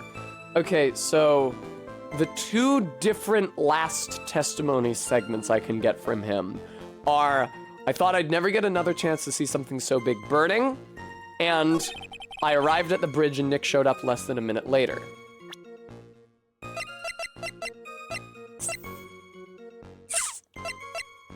So can I find a contradiction with either of those?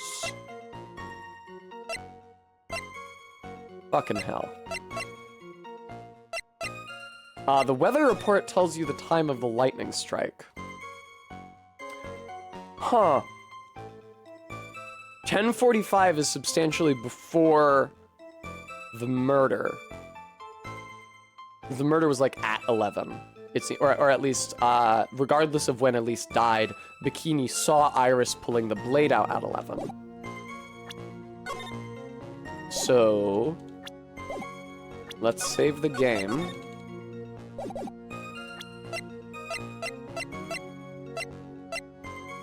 I finally get a fucking win, dude. It's finally the first thing I try. I've been bumping into dead ends this entire stream. Your very existence being a contradiction, I'm not sure if you can grasp this or not. What the hey, Edgy? You make me sound like I'm some kind of alien. But your testimony is conclusively contradictory. The problem here is time. I've never been the best timekeeper, you know. 3 minutes after Billy leaves on foot, you follow him on your bicycle. How long does it take for you to catch up with him? Terrible at those. This is much more simple. You saw the lightning strike Dusky Bridge, and immediately went to see what had happened. Is this correct? Yeah, well, I wasted about 5 minutes first, but more or less. I have the weather data from the night of the murder here. According to this, the lightning fell at 10:45 p.m.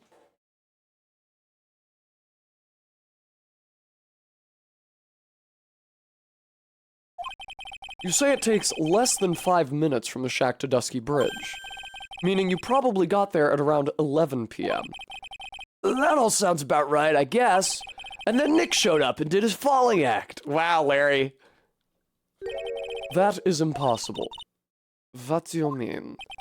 11 p.m. is when the murder occurred in Hazakura Temple. Thus, Wright was still there in the courtyard. There's no way that Larry could have encountered him at Dusky Bridge at that time. Excuse me, I have an objection. You do? Edgy, how many times do I have to say this? I'm not Larry. I'm Lurie's student. Ah! It has not been proven that the murder occurred at 11 p.m. The sister only said around 11. In which case, it could have been earlier than that. Watch your footing there, Ms. Francisca von Karma. The slope is already slippery. For there is still no way that Wright could have been at Dusky Bridge at 11 p.m. And why not? It is clearly written here in the weather data report. It took around 30 minutes for the bridge to burn out. Therefore, the bridge must have been burning until at least 11:15 p.m. Which means, what exactly? Wright did not see the bridge while it was being consumed by the flames that night.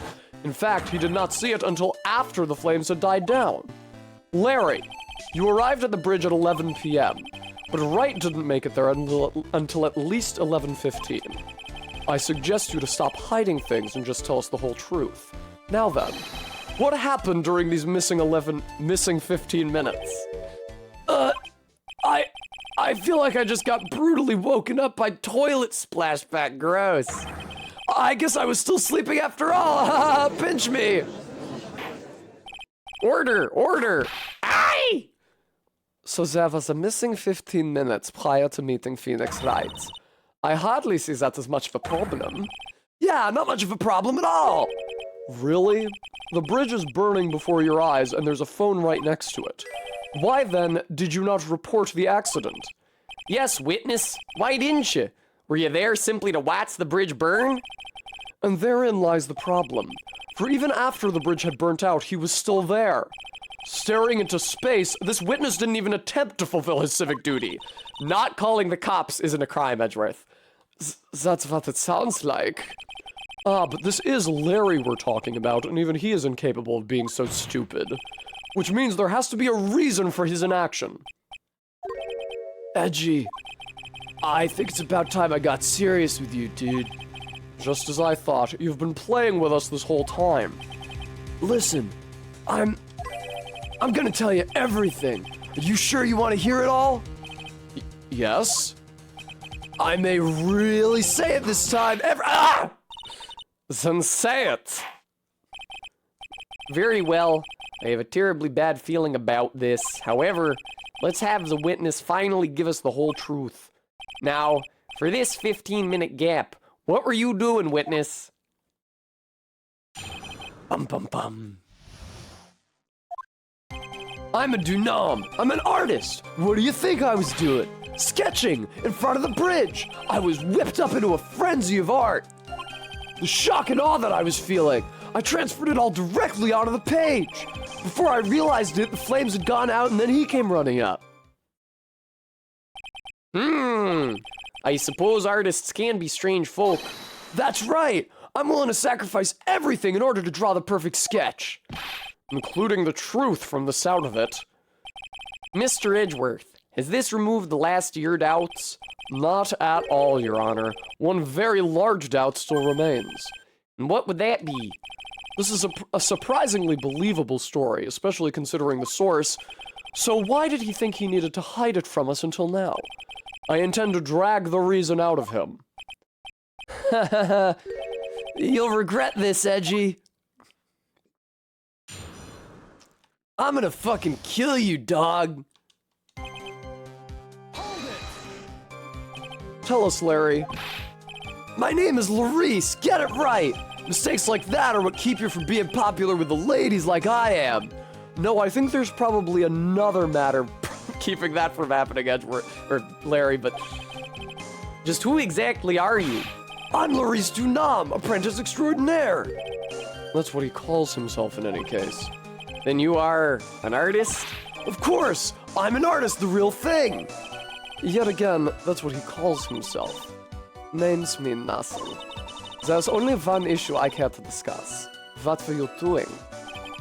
That is a very big issue indeed. Whipped up into a frenzy of art. Sketching? The burning bridge? The burning bridge and everything that came with it. What came with it? You want to hear this from my lips, do you, Edgy? You'll regret this. My sketch is... Enough. My ship sails in the morning. I wonder what's for dinner.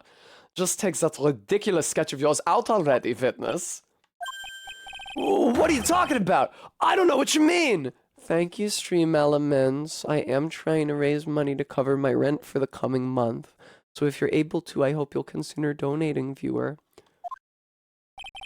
That does indeed appear to be the fastest solution. I'll leave it to you, Mr. Edgeworth. What should I do? I've got a terrible feeling that the instant the sketch is revealed, the entire world may be changed by what is depicted there. Let's take a look. No, MK, I haven't had the privilege yet. Larry, I wonder if you could show us your sketch, please? Well, even I couldn't have imagined it'd turn out like this. Imagined what? That Laurice Dunam's debut would take place here, today, like this. Ouch! Show it, now! Okay, but steel yourselves. This is the world of Laurice Dunam.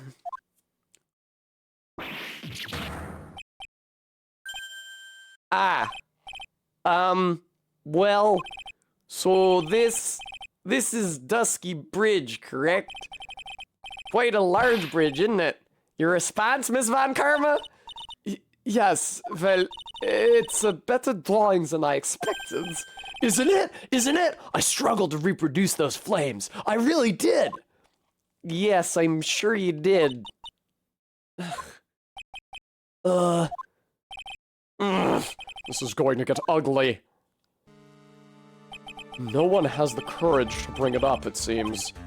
This mysterious flying object. Larry, What?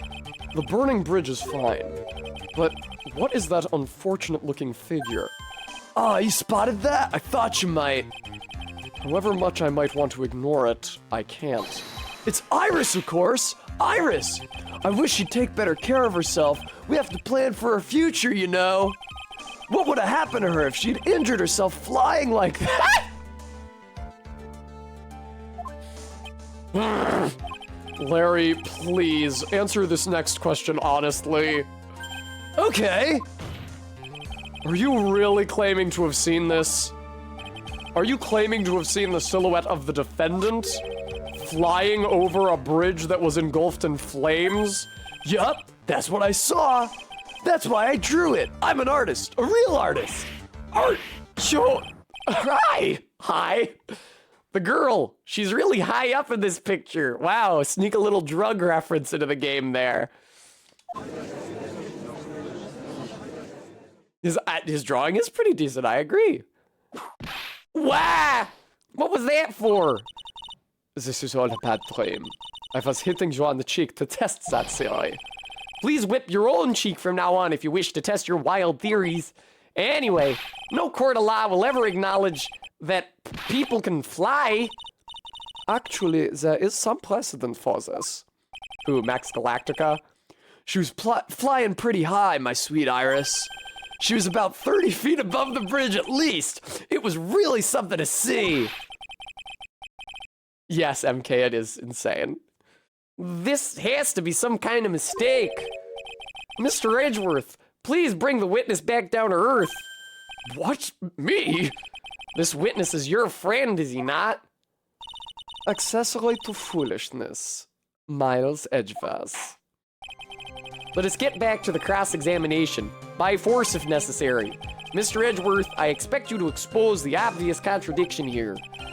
Yes, Your Honor. Looks like I've got another reason to remember this moron. Well, what did you think of my debut piece? Get that thing away from me. Larry's sketch added to the court record. Now hurry up and cross-examine him. Okay. Well, before I present the contradiction, I'd like to fucking talk to you about this, Larry. Just where did you see this site from? Hey, no need to shout. When I was lying in bed at that rundown shack, the crack of the lightning bolt made me realize that the bridge was burning. Oh my god, realize? Was it burning already? I just watched it for a while from there, thinking how nicely it was burning. Then after about 5 minutes, I saw it. The defendant flying? That's right. Very often, my German sound correspondences sneak into other people's voices after I've voiced Karma. That's when I decided to go to the bridge. I see. That all makes sense. Aside from the sketch itself. MK, maybe. Yes, the sketch doesn't make any sense. I just need to convince the artist that his work is ludicrous.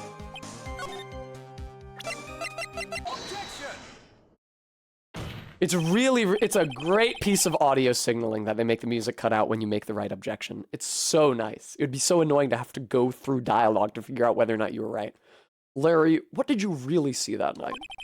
Not that I particularly care. In your position, that's just being irresponsible. I drew exactly what I saw. I'll give you a whole $1 that it's the truth. What does that mean? Bet you a whole $1, did he say? If that is truly the case, then there is one thing that we can say for certain. What might that be? That the person who flew over the bridge could not have been the defendant Iris. What? What do you mean? I don't understand. What? A foolhardy folly of a foolish statement by an equally foolishly foolhardy fool. Now how exactly can you make this claim? Tell us, Larry. According to this picture, the individual whom you say you saw was wearing a hood, correct? Of course she was. That rundown shack is quite away from the bridge. The hood is what told me that this floating angel was my Iris. The hood is my darling Iris, and Iris is my darling hood. It seems there are bigger fools in the world than the one at the defense's bench. Larry, there's something you need to be made aware of. On the night of the murder, Iris wasn't wearing her hood. She had given it to Wright as a gift. Are you going to change your story now? Perhaps suggest it was Wright who took flight? What are you talking about? I think you understand what I mean just fine. Why? Why did Nick have Iris's hood? Oh, buddy boy. What? Edgy! What's going on with Nick and Iris? Why, Nick, you dog!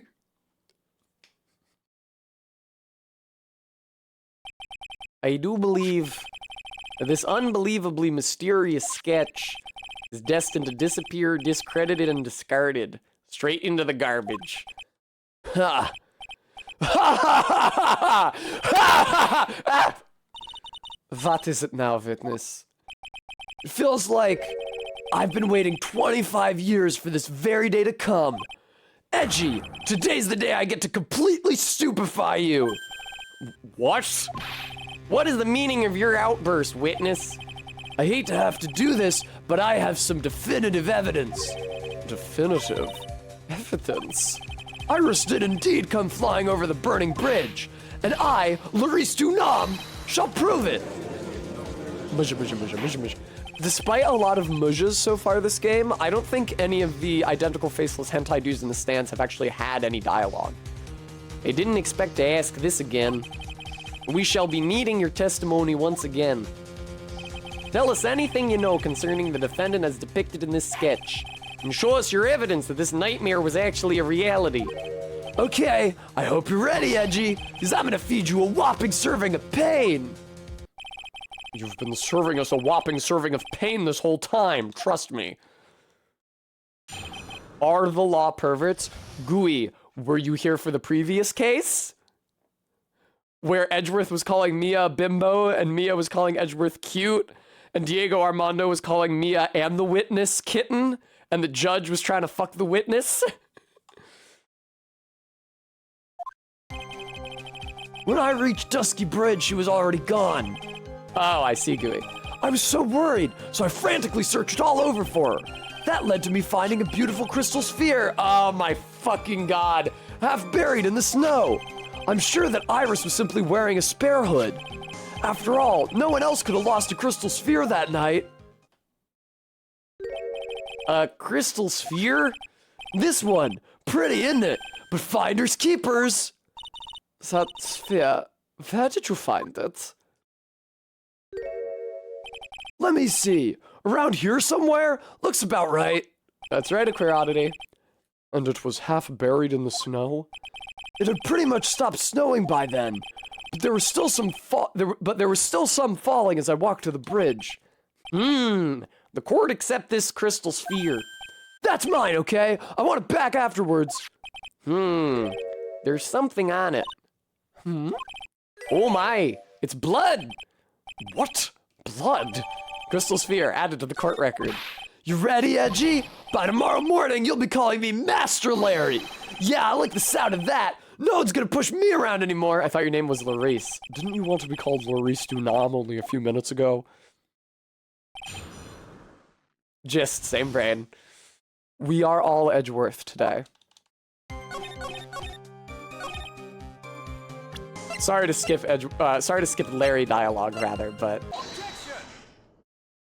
Larry, that night there was someone who lost a crystal sphere. Laurentius, I like it. There was? Who? Who was the stupid idiot? Miss Elise Dunant, the mentor to a stupid idiot. The victim? I have a photo of her here. And on the end of her staff, you can see a familiar-looking crystal sphere. Hey! That's my photograph! Give it back! Ouch! A crystal sphere like that is quite easy to find. I have one just like it on my brooch. No, you fucking don't. They look nothing alike. In any case, please take a look at this. This is the victim's staff, found at the scene of the crime. A curiosity, I don't think you're the first one to make a Bayonetta comparison. Ah! The crystal sphere! It's gone! What? What? What? What? What? Just what does this mean? If anyone jumped or flew across the bridge that night, it certainly was not Iris. After all, she was not wearing her hood. More importantly, the crystal sphere found at the landing site was not hers either. Well, MK, for good reason. That means the one who flew and dropped the sphere was the victim, Miss Elise Dunam? A fool alongside another fool, on a fool's errand to reach a foolish conclusion. First of all, this sketch, which I prefer to call a scribble, is ridiculous. People cannot fly, thus it is rejected. You can't do that! I saw it with my own two eyes! And this crystal sphere, this is nothing more than a red herring. You honestly believe that? Give it some thought, and I'm sure you'll realize it as well, Miles Edgeworth. Elise Dunam was in her room on the night of the murder. There was no reason for her to go to Dusky Bridge. Therefore, this sphere cannot be related to this case. That is all. Ms. Francisca von Karma. The only people who will accept that explanation are scatterbrains and clowns. And the clown case isn't for another 3 games. Why are you pointing at me? The victim's crystal sphere was found near the bridge on the night of the murder. Yet you expect us to believe this has nothing to do with the case? That crystal sphere, it was probably thrown away at the bridge after the murder. After the murder? There's blood on the crystal sphere, isn't there? This naturally suggests that it was thrown away after the murder took place. The killer placed it there to throw the investigation off the scent, which is the exact same reason he drew that ridiculous sketch. What? You mean I'm the killer? No way! All joking aside, just when did this crystal sphere appear near the foot of the bridge? Unless this can be proven in some way, I refuse to believe this is related to the case. She makes a valid point. There's no evidence that Elise Dunant left Hazakura Temple that night. However, if somehow this crystal sphere can be proven to have been dropped before the victim was killed, then this case is going to transform into something else entirely. Your response, Mr. Edgeworth? I want your final opinion on the disposition of this crystal sphere. If it's not related to the case, then this witness who you called will have been nothing more than a monumental waste of time. Prepare yourself for some very appropriate punishment, Miles Edgeworth. Can I prove it? Can I prove that the crystal sphere was dropped before the murder took place?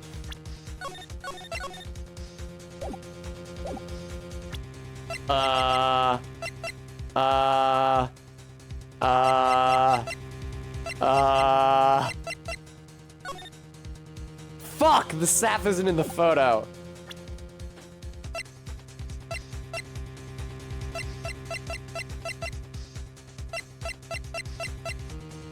This might be a situation where saying, well, no, I have to.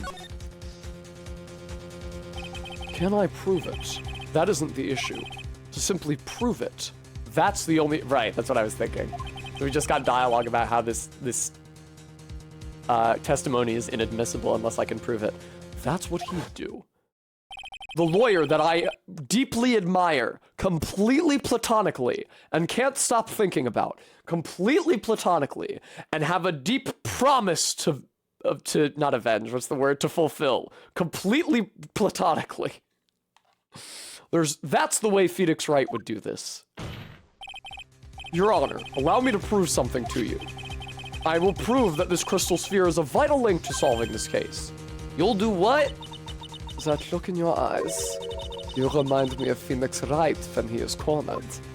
That's cornered is the name of the track, in fact. That should come as no surprise, because right now I am Phoenix Wright, and I am indeed cornered. Actually, Francisca, if you could call me Phoenix Wright for the rest of the trial, I'm getting something going here. I order you to present your evidence, Mr. Edgeworth. Evidence that proves that the crystal sphere was indeed dropped before the murder. Oh, man. I don't think the staff cuts it. I don't think the staff cuts it at all.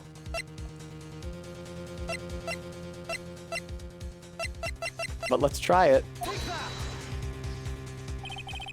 Your response, Ms. Von Karma? Birds of a feather flock together. Are you familiar with this phrase? Miles Edgeworth. I think one such bird is calling for its fellow now. Go, go, Edgy, do it, prove it, win, win, win. I told you guys. He's cheering. It's as though I'm listening to the ominous cause of ravens. Wow, Edgeworth, how evocative. Call me Phoenix, and also... Right, exactly, CJ. One more chance, Your Honor. I can't turn back after coming all this way.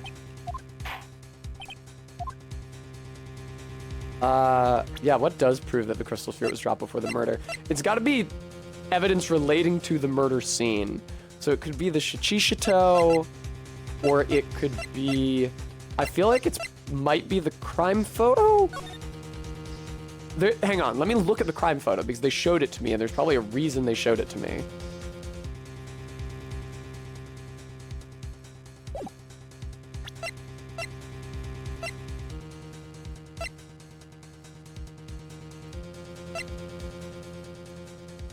Because it was found half covered in snow.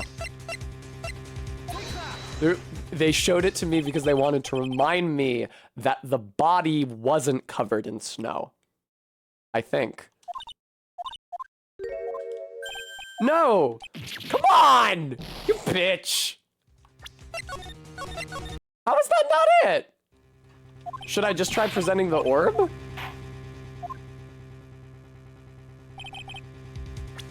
Because it says half covered in snow. The proof that the orb was dropped prior to the murder is, of course, the orb itself. It's stupid. This crystal sphere, it was half... Come on, the weather report should have worked. It was half buried in the snow, correct? RB. So here's what seems to have happened. Elise was stabbed with the... not the Shichishato. Was stabbed with a branchless sword. Somewhere else. Then her body was moved to the courtyard. Iris pulled the branchless sword out of her, and that's what Bikini saw. And then Iris or somebody else set up this scene where the Shichishato is stabbed through the body and the statue is holding it. That's right. If it hadn't stopped snowing, then it would have been game over. The snow would have totally covered it. That's all I needed to hear from you, Larry. Your testimony makes one thing quite clear. What? When the crystal sphere was dropped, it was snowing, even if it was ever so slightly. Snowing? On the other hand, let us look at the scene of the murder. As proven earlier today, there is no snow on the victim's body. Ah! Therefore, the crystal sphere must have been dropped before the murder. What? Order! On the night. Oh my god. On the night of the murder, the victim did indeed go to Dusky Bridge. And there, something occurred that caused the staff's crystal sphere to come loose. What could that have been? The sphere, there's some blood on it, isn't there? Allow me to raise a certain possibility at this junction. The real crime was near the foot of Dusky Bridge. Oh shit. The murder didn't take place in the Hazakura Temple courtyard? Only a fool would suggest such a foolish piece of absolute foolishness. Just who is the fool? And which part is so foolish, Ms. Von Karma? Have you been paying any attention this whole time, Miles Edgeworth? The sister saw everything. She saw the victim being killed by the defendant in the Hazakura Temple courtyard. Would it have to be Sakura? It's not worth thinking about. That's not exactly true now, is it? To put it more precisely, what she saw was the murder weapon being removed from the victim's body. That's the same thing! No, it isn't. You said it yourself. Very little blood is actually lost at the moment of a blade's insertion. If you want to talk about when the most blood would be lost from a body, that would be when the blade is removed. If that statement is the truth, then Dusky Bridge could very easily be the scene of the murder. The murder weapon was not removed, thus there was no bleeding. You are forgetting one vital thing, Miles Edgeworth. Elise Dunom's body was found in Hazakura Temple. On foot, it takes 15 minutes to travel from Dusky Bridge to Hazakura Temple. You mean to suggest someone carried the body all that way? I've made it this far. The only place to take this is to the end. I just need to prove that my version of the events is also perfectly plausible. Now, if the defense is ready, the court would like to have an explanation. Please show us the method by which the victim's body was carried to Hazakura Temple. The fucking snowmobile? No shit? Come on.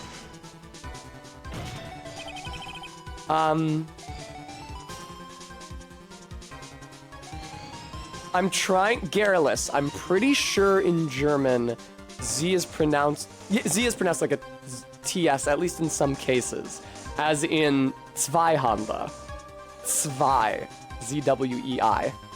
On that snowy night, there is one way that a body could have been moved. The snowmobile. As we know, the snowmobile was used that night. It was explained as having been used to dispose of the murder weapon. Thank you, Maddox, for the treats. But it could also have been used to carry a body.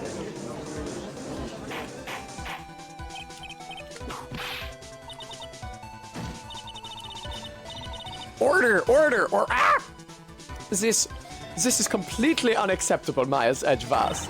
You've dug yourself into your own grave. What do you mean? The only one who could have used the snowmobile was the defendant. She's the one who moved the body. Doesn't that put the final nail in your coffin? No. You're too late, Franziska von Karma. And in fact, the defense has proven something else entirely. We have shown that this case requires further investigation. So in this game, it's clear that Miles acting as the defense in this case is some sort of professional conduct violation. I don't understand how that's supposed to work.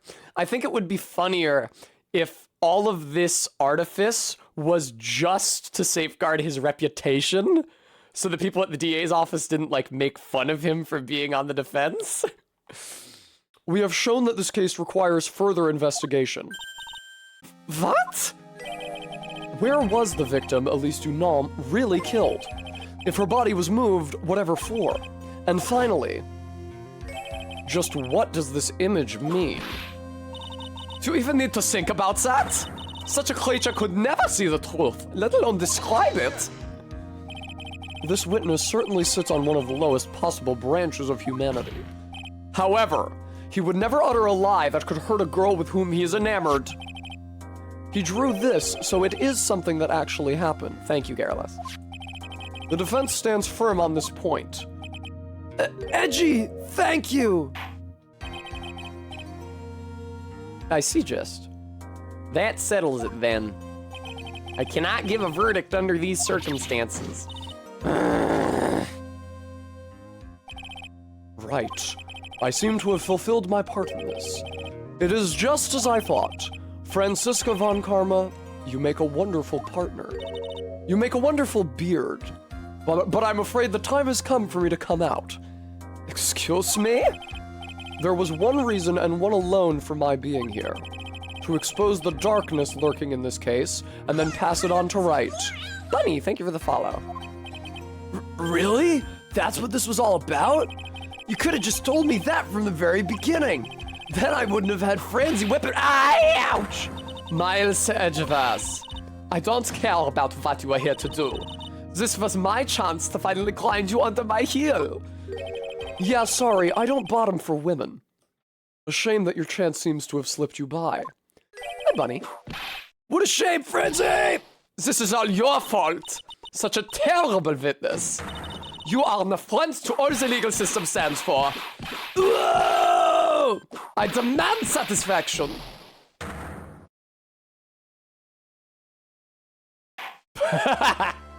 Larry is just obliterated. Removed from existence. His sprite just vanishes.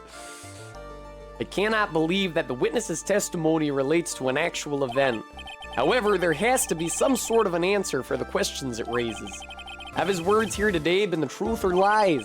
Next time we gather in this courtroom, those are the matters that shall be addressed. I am counting on thorough investigations by both the defense and the prosecution. And with this, the rest is up to you. Right. Court is now adjourned. Well, not if Phoenix has fucking ricin poisoning.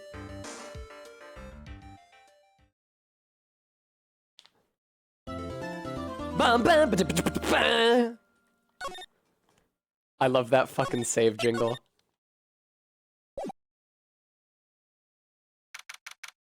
February 9th, 3:43 a.m. 3:43 a.m.? Hottie Clinic Intensive Care Unit? I'm still up at this hour, reading through the trial record of a certain case.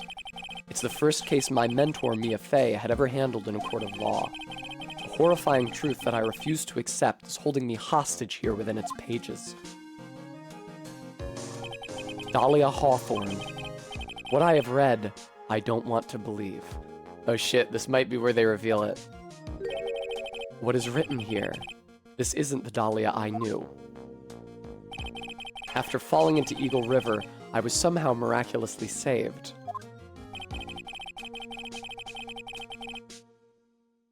But I ended up catching a cold that seemed to knock me around the world and back.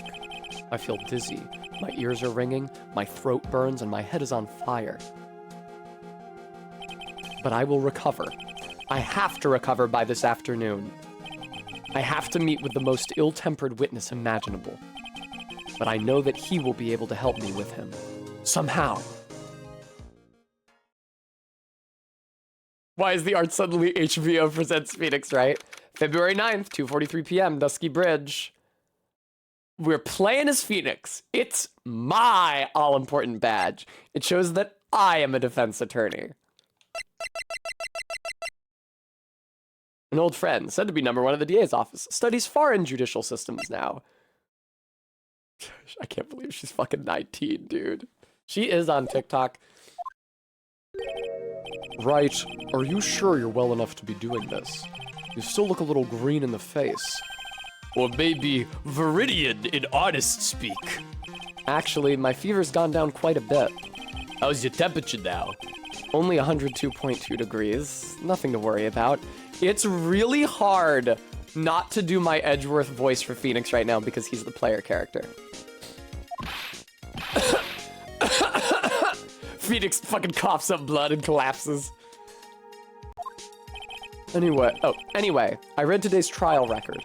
You weren't bad, Edgeworth. Pretty impressive, despite the circumstances. We're not in the clear yet. The main point of contention tomorrow is going to be the murder weapon. Thank you for reminding everyone, Stream Elements. Folks at home, if you've enjoyed my Phoenix Wright playthrough and my silly cartoon voices and my performance in general, I hope you'll consider donating to support the channel, as I need the money to cover my upcoming rent. Please and thank you. Yeah. In the end, the Shichishato did not deliver the deadly blow. It is so fucking hard to say Shichishato. Jesus Christ. It's a goddamn tongue twister. Basugasu Bakahatsu, Basugasu Bakahatsu. Which means there must be another sword hiding out there that we don't know about. Another sword, huh? Don't you worry about a thing, pal. I'll dig up the murder weapon myself, or I'll eat my coat. Thanks again, Edgeworth. I'll handle things from here. That is probably for the best. Actually, I was thinking about paying the old precinct a little visit. There's something I want to look into. And that is? Our client's background, naturally. You mean Iris, sir?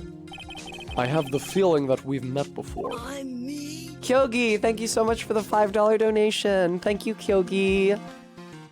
Pling pling. Ooh, gold coins. It's so sad. It's so sad that the NPC TikTok streamer subculture died, like nosedived so suddenly and so tragically. Because there was a huge rash of it, and it made everybody horny, and they didn't know what to do with that feeling, so they decried it as horrifying and immoral, as typically happens under those circumstances. Sophian, thank you so much for the $10 donation.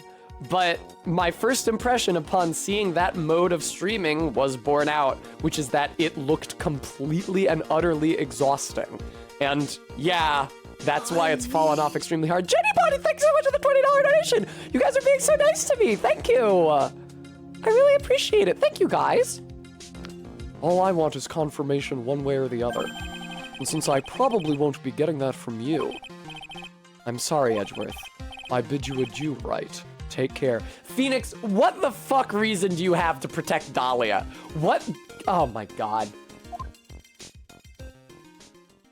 Todd, I'm inclined to agree. Guess I should get going too.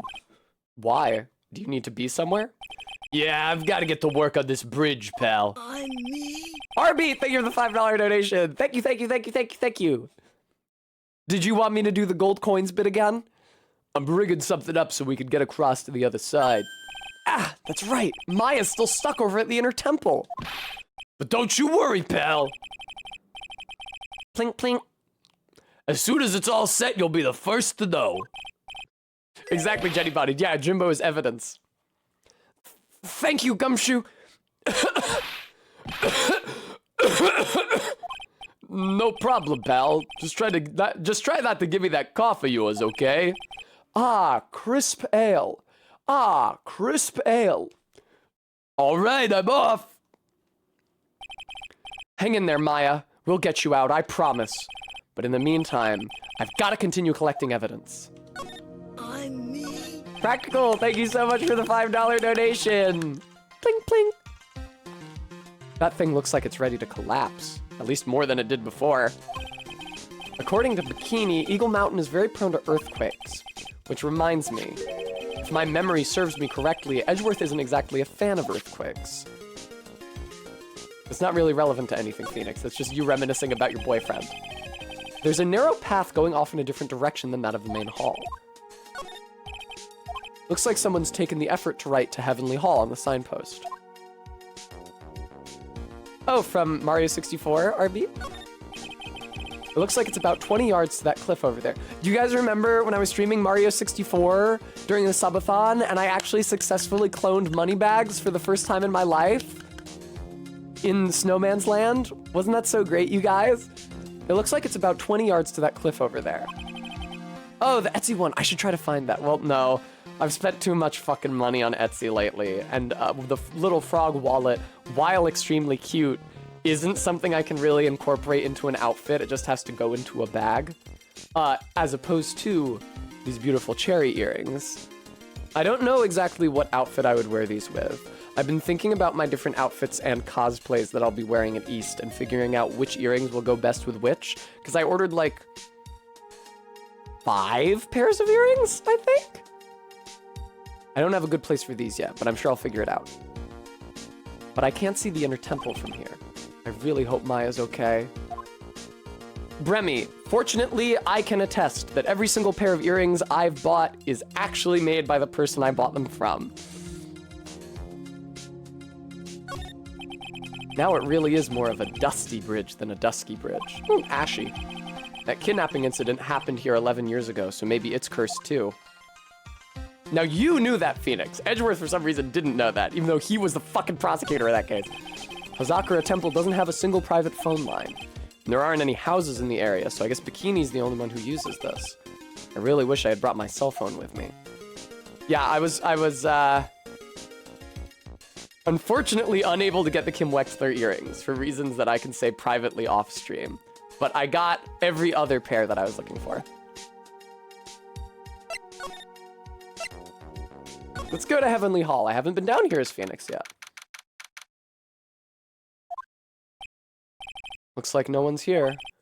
Larry! Larice! I was sure he'd be hiding there. Guess I'll try again later. What a beautiful Greek flag. That stuff is really ruining the beautiful atmosphere around here. It's so inappropriate. Like Sister Bikini in a bikini. Shudder. Bat-phobic. I've got to think of the kittens. What? What? What? What? What? That's Dusky Bridge up there. It's amazing how clearly you can see it from so far away. Todd, Larry supposedly saw everything through the shack's window. Not much light gets down here, so it must be pitch black at night. But this area was probably illuminated that night because of the burning bridge above. Todd, or Gooey, can you tell me, since you made a joke containing this word, so I assume you understand, what part of the human anatomy is communicated by the word kittens? Is it tits? What is it? Because I know that euphemism from Yes Minister, but I didn't understand what part of the body it was referring to. The snow is really piled up on the straw roof. It's otherworldly, like something out of a fairy tale. Well, the roof part anyway. The sign says Heavenly Hall. I guess it's pretty fitting. If you spent a night in this little freezing shack, you'd probably find yourself at the pearly gates by morning. Gooey, come on! Look at this graffiti scrawled right on the front of the shack. At least he managed to get a pretty good likeness. When I really think about it, I guess art kind of suits him. I mean, his very existence is an art of sorts. Really? Nobody from the UK? Nobody from the UK knows what kittens is supposed to mean? This is the famous Eagle River. I got to try out its rough rapids myself the other night. They say it has a really strong current, and they weren't kidding. It's both powerful and fast-flowing. I was dead lucky. I mean, lucky not to be dead. Trot, what can you do? What are you gonna do? I can only be as I am. That's what Barry said when I was streaming from her place this weekend. And she came up to give me the bagel while I was still doing my makeup. And I had Yes Minister playing on my phone. She was like, oh, don't say I'm British. I'm not British. I just spent all my time listening to old British men.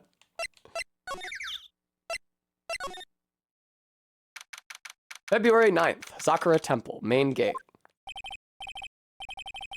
It's Larry. Come on, please! It's for art's sake, I swear! There's only one guy I know who could be this persistent and high-strung. I'm talking about the heroine here! The heroine in my book! It'll make you famous! Ah! Enough! My ship sails... I already did this.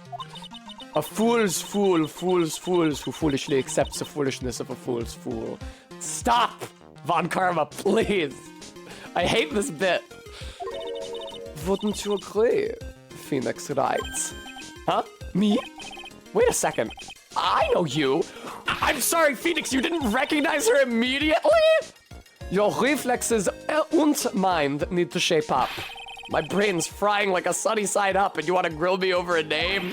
Franzi, you can't do that. Even as we speak, Nick's on the brink of death. Or so I'm told. Whip a dead horse. Isn't that one of your American sayings? No, it's not, and I'm not on the brink of anything. Come on, Nick. Tell her, would you? Trot, he's not trying to get more poisoned. Tell her, would you?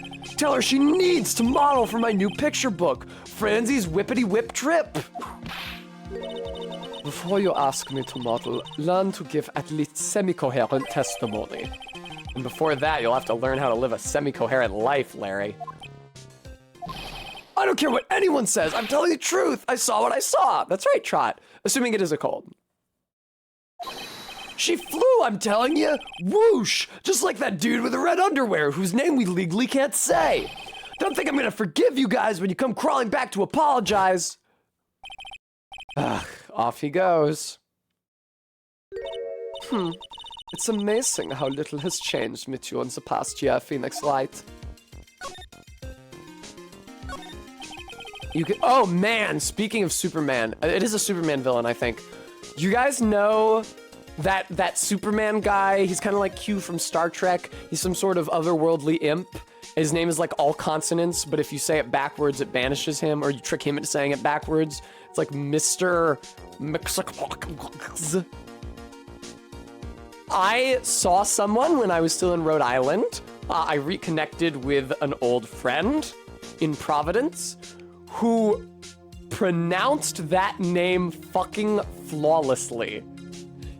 It took me a second to realize who the fuck she was talking about, but because we hadn't been talking like about Superman, she used it as an illusion. But it could only be one fucking person with a name like that. I was shocked. Anyway, you can see the main hall from here. I wonder how the head nun is holding up. I mean, Frisk, the mere fact that anyone is able to pronounce that cluster of letters fluently is reason to be impressed. Oh, wow. Is that an inkling of human kindness I sense? Ow! Do you enjoy causing other people pain with that sharp tongue of yours? It's nothing compared to the pain you cause with that leathery whip of yours. This is one impressive gate. Compared to the grandeur of the main gate at the Von Kammer estate, it's but a pet door. It looks really idyllic with all that snow on it, don't you think? All that snow? Don't make me laugh. This is but a light dusting where I come from. Don't make things up just because you think I'll never get to see it for myself. Hi, Guam. I have to say, the Genki emote is one of my finest moments. I really, really like that emote. Nope. I'd love to know what that thing was used for on the night of the crime. Huh. Still thinking small, I see, Phoenix Wright. Or perhaps not at all. That's why you will never defeat me. Sorry to burst your bubble, but I don't recall ever losing to you. It's time for us to settle this once and for all with one final showdown. Looks like she mentally blocked out my victories over her from her memory. I would too, Phoenix. It's a quaint little bell tower. I never would have thought that something this horrible was about to happen when Iris rang the lights out bell that night.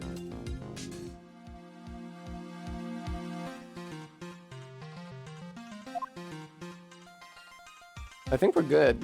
Oh no, I forgot. In investigation mode, you have to present fucking tons of evidence to every human being. Alright. Look at my fucking badge. Oh, I have 2 pages of evidence. About this. Yeah! I refuse to help you, Phoenix Wright. I should have known better than to try. I am gonna present everything to her, because that's how you make sure that you don't miss anything in this game. She's not gonna follow me around, is she? She is the same age as Maya. That must be why the Franziska Maya ship is popular.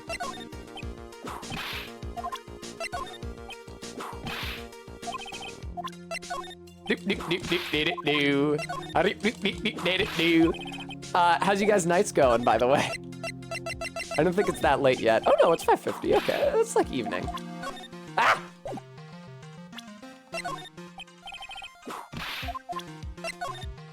Come on, Franzi, can't you hook me up? Can't you give me something? Give me some sugar. No, nothing? Alright. How about profiles?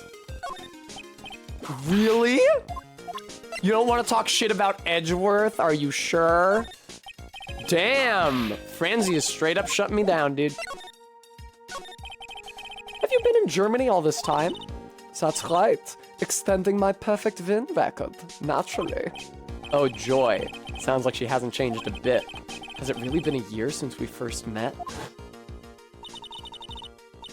What are you, stupid? I am Franziska von Karma, the prodigy. I see.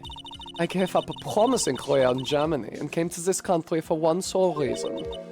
Revenge. Franziska was born and raised in Germany and became a prosecutor at the age of 13. Her father was the legendary prosecutor Manfred von Karma. Maybe Manfred You know, I didn't think this at all when I was streaming the first game. Manfred von Karma has a bit of a Rick and Morty look to him. Wouldn't you agree? With the white hair and the lines either side of the mouth and the bug eyes. Also, I had forgotten that he has fucking earrings. No wonder Edgeworth is gay. He had a perfect win record for 40 long years, but now he's gone from this world. Don't tell me you still hold a grudge against me because of what happened to your father. Morty, I turned myself into a lawyer, Morty. I got a perfect win record. 40 years of death penalties, Morty. Phoenix writes, you will fall before me. This I promise. But it will be for my sake, not my father's. Are we clear? Yes, Crystal. In truth, I was shocked. I came back to America with the intention of defeating you. Instead, it was my little brother who was leading the defense. Edgeworth, come to think of it, Edgeworth was pulled into being a prosecutor by Manfred von Karma as well. I would say groomed into being a prosecutor by Manfred von Karma. I falsified the evidence, Morty. Miles Edgeworth told me something very interesting, you know. He said this case has a special significance to you. Because it does. And that's precisely why I'm here. Your personal involvement will make crushing you into teensy-weensy pieces all the better. It's probably the fever, but she's so Phoenix! Stop falling for women who are trying to fucking kill you! She's so openly hostile that it's almost kind of cute. Again, speaking of German teenagers in Japanese media. No smacking! No whipping the sick! That foolish fool doing such a foolish favor for such a foolishly foolish fool. Edgeworth. Make no mistake, Phoenix writes. I came here for one thing and one thing only, to pulverize you. It's not like I thought you were here to bring me some cold killer X, you know. I will say, Franziska sucks less than Asuka, because Franziska is consistently hostile, whereas Asuka, like, flip-flops between violently hostile and super needy in a way that is, like, designed to maximize emotional trauma. I went over the whole case file on the flight over. You read the whole thing? Asuka, just. Asuka Langley saw you, of course. Every last word of every last sentence of every last paragraph. All the ridiculous things you did made it a very interesting read, you know. Gui, you're suggesting she hasn't had enough time to develop emotionally? Well, maybe when Asuka's 19, she will also be unremittingly violently hostile. Attempting to cross a burning bridge? Did you even consider the dangers? No. The only thought in my mind was I have to get across. A fool who doesn't think is more foolish than a fool who foolishly thinks. Gumshoe said he'd let me know once the bridge was repaired. Maya, she's gotta be okay. I just know it. I think we see young Francisca in one of the investigations games, but I'm not sure if it's the one that got a localization or the one that didn't. Plus, I need to ask her about what really happened at the Inner Temple that night. All right, well, she's not gonna fucking talk to me about any evidence or any profiles, so I might as well just leave. February 9th, Hazakura Temple Main Hall. Ooh, we're coming up on Valentine's Day. Someone is saying, Ma, I am going to work under the assumption that it's Sister Bikini and she's making the noise because her back is hurt. Ma! That was one long, oh, it's supposed to be a sigh. Oh! Yep. Sister Bikini? Bye-bye! I didn't know you were here. How you doing? Oh. You don't have to pretend to be in a good mood for my sake. I suppose I've made a terrible mess of things, haven't I? I let Mystic Elise die, and then there's Iris as well. Mystic Elise? Now that I think about it.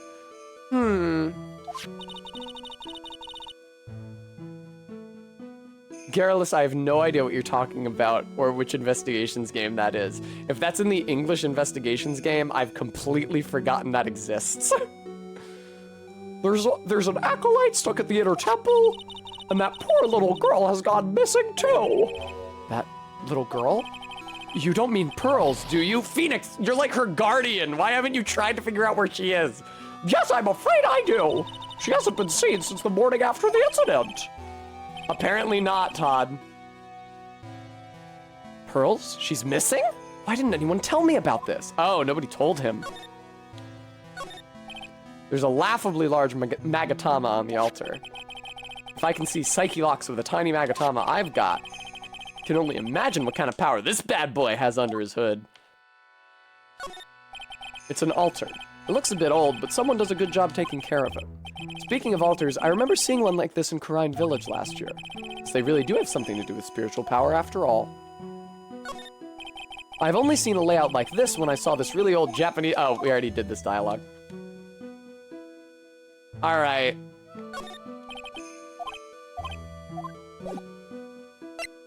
It's the equipped spell card mirror of Yatagarasu.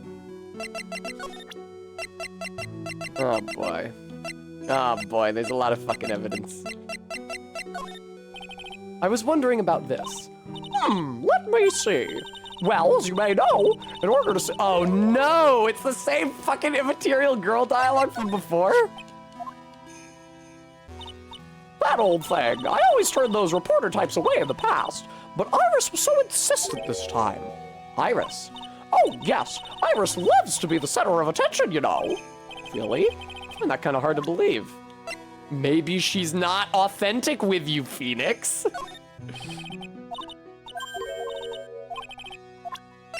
Hanging scroll. Look what you found. That's the master of the Kurine channeling technique, Misty Faye. So this woman is Maya's mother, huh? It's been nearly 20 years since Mystic Misty disappeared. Apparently, she intended to pass the torch on to her daughter. Her daughter? Don't you know who her daughter is? Well, I myself am part of a branch family of the Fae clan, but even I'm not privy to that kind of information when it concerns the main family. Bikini doesn't seem to know Maya's standing within the Fae family. Okay, there we go. I was wondering about that last time I got this dialogue. She knew Maya's name. Okay. She has nothing to say about about the picture of Mystic Elise. Let's talk about the hood. Hi, Montague Gary. Well, that's a demon warning hood. Acolytes are highly susceptible to possession by evil spirits, you know. That's why we always wear these for protection. But then it sucks that Iris doesn't fucking have one. Iris gave this to me on the night of the murder. But then I went and fell into the river and got this nasty fever. Thought maybe if I were to wear this hood, it'd make my fever go down faster. Well, I don't think so. Colds and spirit power have nothing to do with each other. Way to crush a man's hope. Okay, she has nothing to say about the weather data. Maybe my eyes were playing tricks on me. I mean, Iris could never do such a wicked thing. That fucking face. But they proved it in court today, didn't they? That this sword wasn't the murder weapon. That's what they were saying, yes. The problem is, I saw it too.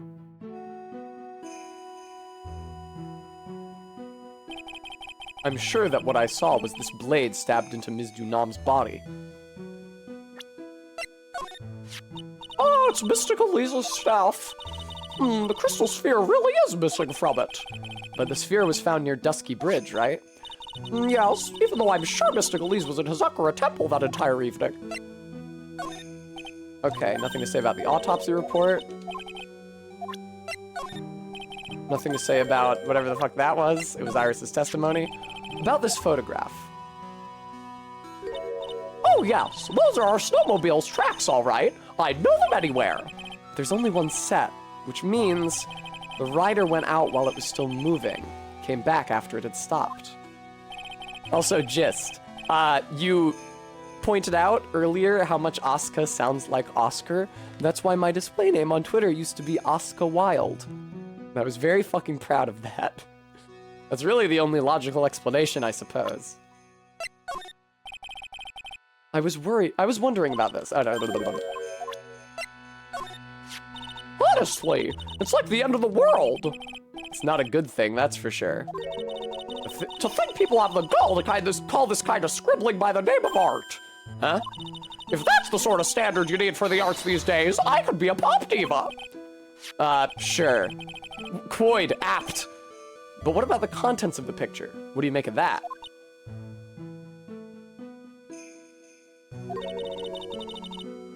Very good, Gooey. Very good. Gold star. It's definitely the end of the world. This crystal sphere, it's not from a demon warding hood, but I would guess it serves a similar purpose. If it's not from a hood, then I guess it really is from Ms. Dunon's staff. Look at the blood on it. Oh, poor Mystic Elise. Alright, profiles time. She's a very important visitor, you know, an honored acolyte. She is? Do you know her or something? The Fey name is synonymous with the Karine channeling technique. Therefore, she must be a spirit medium of great power indeed. Looks like Bikini's in the dark. She doesn't seem to know that Maya is the daughter of the Master of Karine. Alright, she doesn't... Let's see, as you may know, in order to see reality for what it truly is, this is the same fucking dialogue I did before. Oh dear, I wonder where on earth this little girl has wandered off to. She's nowhere near the main hall, that's for sure. First I lost Maya, and now Pearls. How much more pain is this case going to cause me? Ugh, not to mention this fever is giving me a killer migraine. Killer. I was wondering about this. Oh, I guess she wouldn't know about Godot, huh? It's like 5 days? No, Todd, it's only been 2. Gumshoe. She doesn't want to talk about Gumshoe. Yourself. It's all my fault, isn't it? It's all my achy back's fault. Now Mystic Elisa's dead and an acolyte is trapped inside the inner temple. And that poor little girl has gone missing too. Missing? I hope that's all it is. I mean, she's missing on a fucking frozen mountain, Phoenix. Oh dear, I've got to train to withstand more pain, don't I? Although, if she's been missing for this long, I wonder if she isn't on the other side of the bridge. How can I ever expect to make up for this? Make up for what? For allowing harm to come to such an important person! So I was right. Ms. Dunon wasn't just any old visitor here. Please tell me, what's gonna happen to poor Iris? If she was to be found guilty, well, I wouldn't accept it. But your testimony, Sister Bikini. I can't help my testimony. I saw what I saw. It's up to a pro lawyer like you to deal with problems like that. What a disgraceful young man. You've finally seen through him, huh? How could he sit there and claim he really saw what he drew in that picture? Although the portrait he did of me was rather flattering, I must say. Still, it's not like Larry to make something up that might get a woman he likes in trouble. There's more to that sketch of his than meets the eye. I'm sure of it. You certainly have some unusual friends, don't you, Mr. Wright? Ho ho ho! Why, they seem like something out of a fetish manga. Friends? That fancy-pantsy painter is one thing, but whipping the judge is just bad form. Well, you think you could go drill that into her head for me, please? Let's talk about Edgeworth. Must be very happy to have such a fine mentor. Mentor? Nah, he's just a friend. Oh, you naughty devil! Always the joker, aren't you? Ho ho all. He seems like a lovely young man, like the kind you can always count on. Yeah, it's kind of depressing how much faith she has in him. All right, dialogue time. Let's talk about Iris. I must be getting old. I think I've seriously lost faith in myself. Are you talking about your performance at the trial today? You believe me, don't you? I'm not a liar. I would never lie. I know what I saw. I saw Iris pull that sword from Mystic Elise's body that night. Thank you, Stream Elements, for reminding everyone. Folks, if you're enjoying the playthrough, I hope you'll consider donating to support the channel. And I hope also you appreciate this much-needed reprieve from my bikini voice. I'm certain of it. At least I was until this morning. I don't see any psyche locks, so she must be telling the truth. You guys rely on that way too much. I'm glad they got rid of the Magatama for the next game. So why are you so unsure of yourself all of a sudden? You know that artist who testified after me? I saw Iris flying, her white hood fluttering. I felt like I might start flying myself. When I saw that man testify so fervently about something so impossible, I started to wonder if I had acted just like him when I was on the witness stand. I wouldn't take that guy too seriously. He's an artist, but all he draws is trouble, and nothing else. Very pithy, Phoenix. If both Bikini and Larry are telling the truth, that can only mean one thing. They both didn't see what they think they saw. On the night of the incident, you met Iris at the Inner Temple. Is that correct? That's right. I'm sure it was Iris. But Iris claims she was in her room at Hazakura Temple. I knew I shouldn't have come back here that night. But because you did, Maya's stuck all by herself at the Inner Temple. I'm so sorry.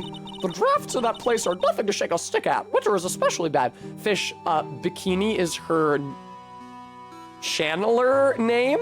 I was gonna say monk name. That's not really a thing. But they adopt a new name when they come to the temple. And she adopted Bikini so that it would give a positive impression. The drafts in that place are nothing to shake a stick at. Winter is especially bad. Is that what you said, Just? Thank you. I'll bet the training hall looks like it's about to fall down any second. Eagle Mountain has always been prone to earthquakes, just so you know. Earthquakes? Yes, I wouldn't be surprised if the next big one levels the training hall. We've got to get Maya out of there fast. But still, there's really no need to worry. No shit, Trot. I didn't know that. Cool. That area on the other side of Dusky Bridge is isolated like an island. Remy. It's like an island? How so? I'm glad that Scheme is in the Discord now. Well, the only thing on that side of the bridge is the Inner Temple. No one lives out there, and it's surrounded on all sides by the river or the forest. I see. So a criminal would be trapped should they choose to flee in that direction. And as long as the bridge is out of commission, he or she will have to stay there. That means Maya could be stuck out there with a murderer and with no way of escape either. Oh dear, yes, I suppose it does. Ugh, please, Gumshoe, get that bridge up faster. I'm curious about a few things, if you don't mind answering some questions. Oh, do you need to know my measurements for your investigation? No. I want to know a little more about the victim, Miss Elise Dunant. I'm afraid I don't know her waist size, or her bust size for that matter. Have a little respect for the dead, Bikini. No, I'm wondering why she came to stay in a place like this to begin with. I mean, she told us herself that she wasn't here for spiritual training. My. You make it sound like this place is some sort of dump, Mr. Wright. Mystic Elise was here to soak up the natural beauty of Eagle Mountain, if you must know. There, you did it again.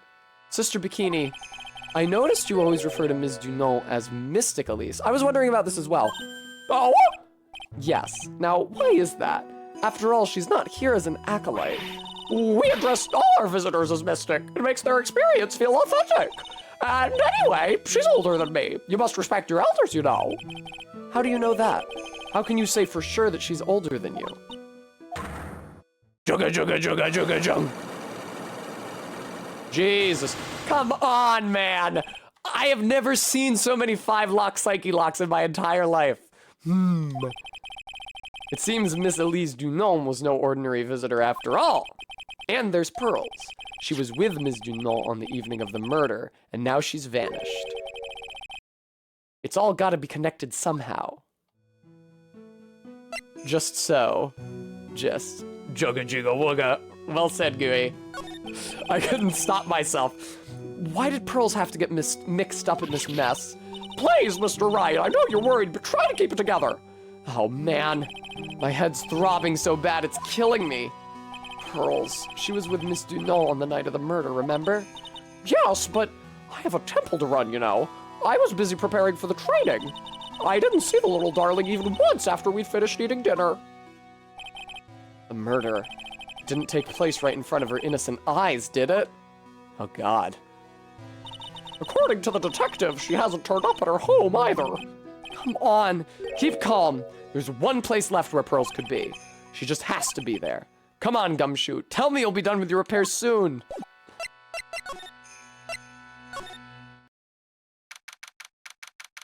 Yeah, when Gumshoe finishes repairing that bridge, we're in for a few big surprises. February 9th, Hazakura Temple Courtyard. This is where Sister Bikini witnessed the incident. It's hard to imagine she was lying on the stand, so maybe there are some clues that have yet to be found. The main gate's on the other side of that stone wall. The difference in elevation is almost 10 feet. That's how steep this hillside is. That's also the height the body fell from, according to the autopsy. Is it possible that Ms. Dunant was pushed from the top of the wall? Give me stepladder dialogue, you son of a bitch!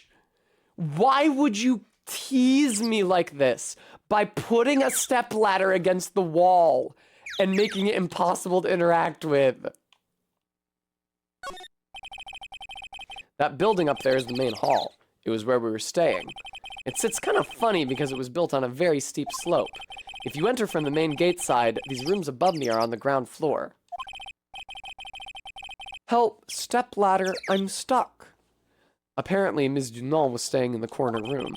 I guess that's where she was pushed from that night. Skis! They get quite a bit of snow up here on Eagle Mountain. Around here, skis aren't just for fun. They're tools for getting around.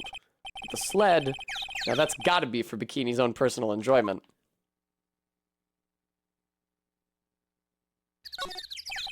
There are a few of these stone lanterns scattered around in this courthouse. I assumed they were made of wood. I've never encountered one of these in real life. Actually, I probably have in Japan. I just don't remember them.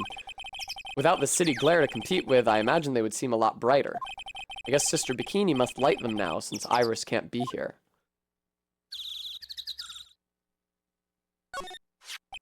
The Shichishitou. It's there in Mystic Ami's right hand. But it was proven in court today that it wasn't the murder weapon. Given the design, it must have been used for some pretty gruesome things in the past. No, Phoenix. At least the real Shichishitou in real life is clearly just a ceremonial weapon, as you would expect, because it is dog shit for melee combat. You can't cut with it. It has like less than a foot of blade before the first branch. Ms. Dunant's staff. I definitely remember there being a crystal sphere attached to the staff. I guess Larry eventually found the sphere near the foot of Dusky Bridge, but what was it doing all the way out there? Alright. I think that's everything we're gonna get here. Let's go see if... Ah! Oh my god! Somebody said hey, potentially Larry. Hey! What was that jarring, inconsiderately loud yell? Larry or Gumshoe? It was Gumshoe. So this is where you've been. Keep it nice and warm, I see. Detective, have you finished repairing the bridge? Yeah, I did. I told you I let you know. Well, then I'll come along with you and... Sorry, ma'am. No unauthorized entry. Access is restricted to people involved in the case. What was that? I'm involved, aren't I? You couldn't get much more involved than me. Well, yeah, but that's not what I mean. Ah! It's been a while. Scruffy. It's Miss Van Karma! Poor Gumshoe, his PTSD is coming back. Sister, please leave the investigation to me. Bye. Well, you certainly seem to have everything under control. I'm on your side. I won't do anything you don't want me to. As you work to pin the guilt on Iris. What are you daydreaming about, Phoenix Wright? Ow, that hurts, you know. Silence. I, Franziska von Karma, will personally guide you through your investigation. So you will follow me. She's not seriously gonna follow me around, is she? Phoenix, some people might appreciate that. I went the wrong fucking way. Oh, okay, oh yeah? Just? Maybe I didn't go the wrong way. Bad news. Bad news. Very good, MK. Hi, Bram.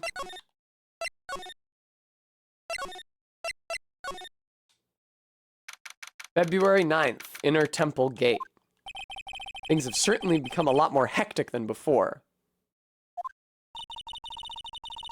They must have commenced with the investigation. Oh, Mr. Deck! That voice! Pearl, I love you. I'm glad you're safe. How the fuck did you not freeze to death? What have you been eating? Oh, she took leftovers from dinner, didn't she? They mentioned that. Oh, thank God. How did you not freeze to death? Pearls! Oh, she burned. Look, the incinerator's been used. Actually, you guys can't really see it because I'm in front of it. But the incinerator's been used. That's how she didn't freeze to death. Pearls! Mr. Deck! Mr. Deck!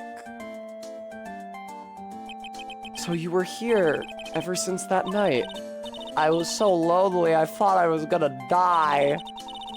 When I woke up in the morning and saw that Dusky Bridge was gone, I realized I was all alone. Shouldn't Maya be here? And maybe no. She was all alone? It must have been very trying for you, little girl. Ah! You're... I am Francisco von Karma, the prodigy. There's no need to worry, now's the time here. You're the prosecutor who was so mean to Mystic Maya last year. Yeah, sorry, Francisco, your big sister shtick ain't gonna work here. Well, I don't like you. You're nothing but a little girl without your whip. Wow, god damn. That's what I'm saying, Todd. I don't know why we're having this pleasant conversation. Mystic Maya didn't do anything wrong, but you were so mean. I'll never forgive you. It looks like Pearls' words are getting under her skin. Yeah, why are you whipping me? I didn't even say anything. you didn't have to. The smile on your lips gave you away. Anyway, Pearls? Weren't you with Maya? Ah! I'm sorry. It's all my fault. Huh? What are you talking about, Pearls? Wow, Mystic Maya. Hey, wait, Pearls! She just ran off. Ran off fucking where? Ow! That was cruel, Phoenix Wright. To make a little girl cry like that is inexcusable. What was that all about? Pearls acting like that. It's giving me the creeps. Kimochiware. I guess I'd better take another look around since I finally got the chance. Especially since something about this place seems different from 2 days ago. Yes, let's examine. Wires snapped. Phoenix Wright! What? And would you stop calling me by my full name like that? Was this once a prosperous port? A port? Yes, that metal hook is a mooring post for boats, you know. Oh, that. That's an anchor for one of the wires that's supposed to hold up the bridge. Damn, Franny, you dumb as bricks. I think the wire that was tied to this one probably snapped when the bridge burned down. I mean, there's no way there was ever a port all the way up here. Don't get smart with me, Phoenix Wright. But I didn't say anything! You can see Dusky Bridge from here. It's an unusually long bridge, isn't it? I would say it's about 20 yards. I guess the gorge is too wide to cross with a piece of rope or wire, huh? Therefore, no one has crossed the gorge in either direction since the night of the murder. A simple yet sound deduction, wouldn't you say, Phoenix Wright? Yeah, we're all very impressed. Little Miss Ego. Look at all the Buddha statues lined up along this path. Phoenix Wright, do you think this is how many siblings the head nun has? Why don't you ask her the next time you see her? You know what? I think I will. And she'll probably slap you for prying into her private affairs. That'll teach you. There's a weird smell coming from that incinerator. The door's also open, almost like it's begging me to look inside. Well, let's see what stunning clue is concealed in here, shall we? Huh? It's empty. How naive of you, Phoenix Wright. But it's a bit strange, don't you think? Francisca von Karma? I seem to remember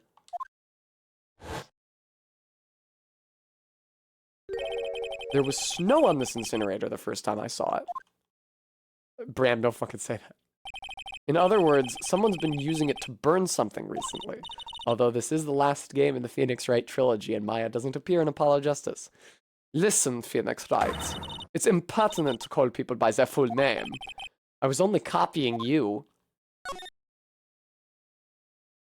I forgot, the entire right side of this screen is unobservable. Oh my god, I just said entire like someone from the Midwest. It's brutal. It's the judge getting to me. There's a little gate that leads into the garden. It says no entry on the sign, though. Come now, Phoenix Wright. What's you doing? Let's go in. It's half open anyway. What harm could come of it? But it says no entry. Two Americans enjoy doing whatever you like and then simply say, whatever. That's got nothing to do with anything. And this is my United States of whatever. The sign says Inner Temple. Where's the basketball hoop? I don't know how you're reading it, but it's incomprehensible to me. Yeah, that's because I know my kanji. Actually, I can't read it either. Feigning comprehension isn't a very good habit to have, Phoenix Wright. She looks really happy to have finally caught me on something. It is kind of cute how she's following him around. This must be the door that leads to the Inner Temple, where Maya Fey was training on the night of the murder. Yes, there's a solitary room there called the training hall. You could do with some training yourself, Phoenix Wright. Yow! You're completely out of shape. Ugh, I don't know how much more of this woman I can take. Yeah, you hate it. Yep, that's what I thought. February 9th, Inner Temple Training Hall. Who the fuck smeared curry on the wall scroll? What's wrong? Why are you so quiet? Maya, she was supposed to be in here training. Yet it appears she's nowhere to be seen. What's that? That strange lock. Quick! Present the magatama to the door! It wasn't there 2 days ago. This whole room is really giving off some strange vibes. This door. When I was here 2 days ago, that weird lock wasn't on it. Those chains. It's almost as if they're guarding something inside that cavern. I've never seen a lock fight like this before. I have. I've seen locks and chains just like this before. They look just like the ones that guard a person's secrets during a psyche lock. I wonder if this lock is guarding something too. Dark secrets in a dark cavern. Very evocative, Phoenix. It's an antique dresser. Don't you dare open it, Phoenix Wright. Now I know how Maya feels when I tell her not to touch things. What a pity. It's full of nothing but old clothes for the acolytes. I thought we weren't opening it. I'm from the prosecutor's office. I can do anything. Yeah, you can do anything, except stand up to a 9-year-old girl. Burn, internal burn. Look at those wafer-thin mattresses. I'm sorry, Phoenix Wright. Wafer thin? Yeah, you know, thin like a wafer. In other words, uncomfortable. That's how we describe things like these mattresses. I guess you must say wafer thick or something back in Germany. Not about these mattresses. Certainly not. Yeah, what the fuck is going on here? What do you think this yellowish poster is, Phoenix Wright? It's a scroll, not a poster. It's a picture of a woman who's actually... A woman? I don't see any woman here. There's a different atmosphere in this room since the last time I was here. It's not a different atmosphere. It's a big smudge on the wall scroll. I almost said poster myself. No, it's not a different atmosphere. It's a different smell. It's gravy. What's the matter? The scroll. It's been completely covered in gravy. Yes, there is a very appetizing smell in the air. But gravy is a type of sauce. So when you run out of paint, you Americans use gravy as a substitute, I see. No, no one does that. For starters, it stinks. This must be the gravy that we had with the roast on the night of the incident. It was 100% curry in the Japanese original. 100%. There's no chance that this is supposed to be gravy. It looks like potato curry. Why would anyone do this? Why this scroll? Hanging scroll updated. Touch to see before or after under the check screen. Gravy. Who's saying what took you so long?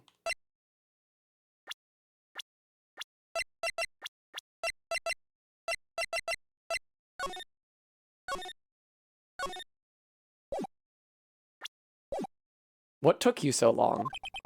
I thought even you'd... Hey man! What's good? What took you so long?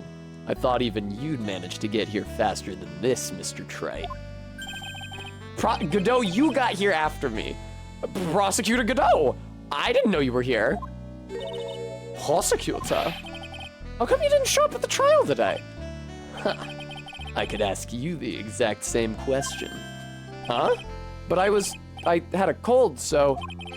I had something slightly more important than a common cold to deal with. The importance of which is something you have no hope of ever understanding. Enough. I believe I have the measure of you. You are the very worst kind of prosecutor. What could be more important than the trial? Who's the wild mare, Trite? I've come up with a different animal to hornily call her. MK, I can see that you started a thought and then had to come around to God, I hate him so much. This is Ms. Von Karma. She was the acting prosecutor in your absence today. Huh. Well, I guess I owe you one then. But you can go now, princess. Fuck you! It's time for the big boys to take the reins. He is a fucking Discord admin, Jesus Christ. Ugh. But you can go now, princess. It's time for the big boys to take the reins. Just who do you think you are? This case is my... Hey.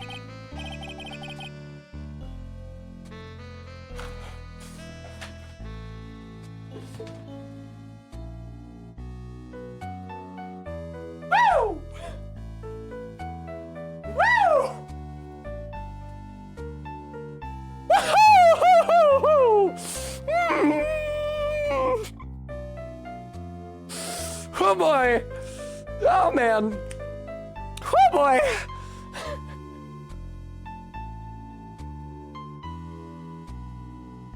I need a drink of water. Oh man. Oh boy.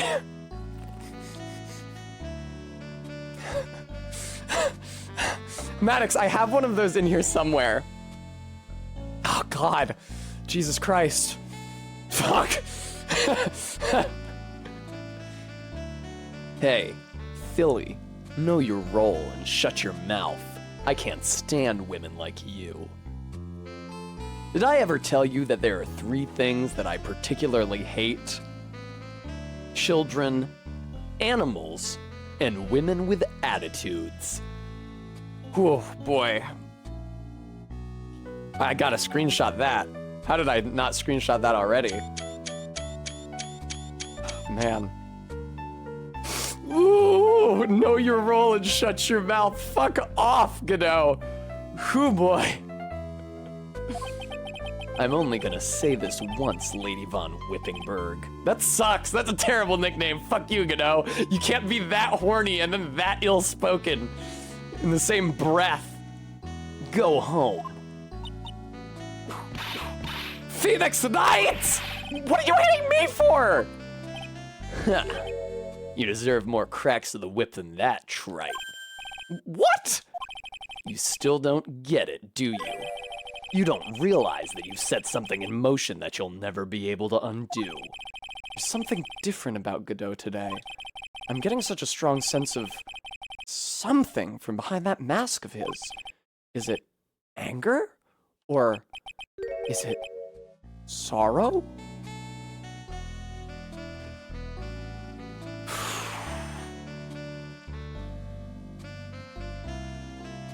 I apologize for reacting so strongly to Godot saying, know your role and shut your mouth. Farbeat, he hasn't been this horny since the case 5 years ago.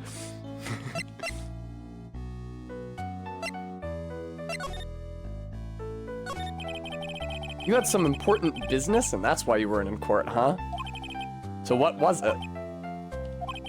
I've told you once before, but perhaps you don't remember. I've returned from the depths of hell to do battle with you. You see, Trite, I've experienced something most have not. Death.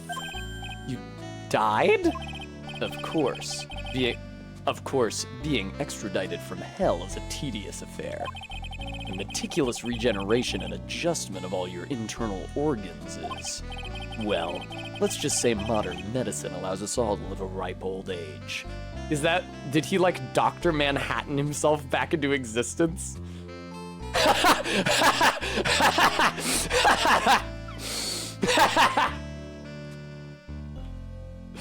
Well, if it made me laugh that much, it deserves a pin.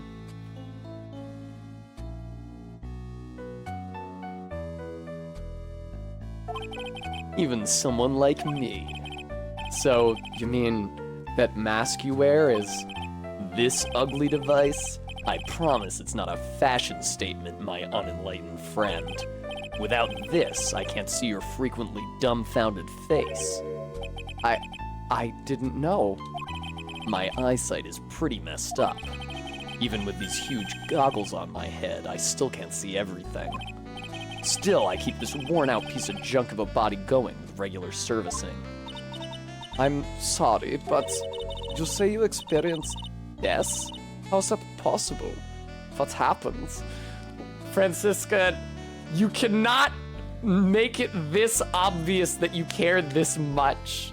You need to ignore this guy. He will take every fucking inch you give. Ellipsis. Why don't you ask him? Huh? Me? Yeah, Trite. You. You should know all about it. You know when my life ended. And who ended it for me. Well, Phoenix Knight, do you? I don't know what he's talking about. Although, to be honest, I do feel a little tug at the corner of my memory. I think I do know about how Godot was killed. What you do? Oh, he read the case. He read the case data while he was in the hospital.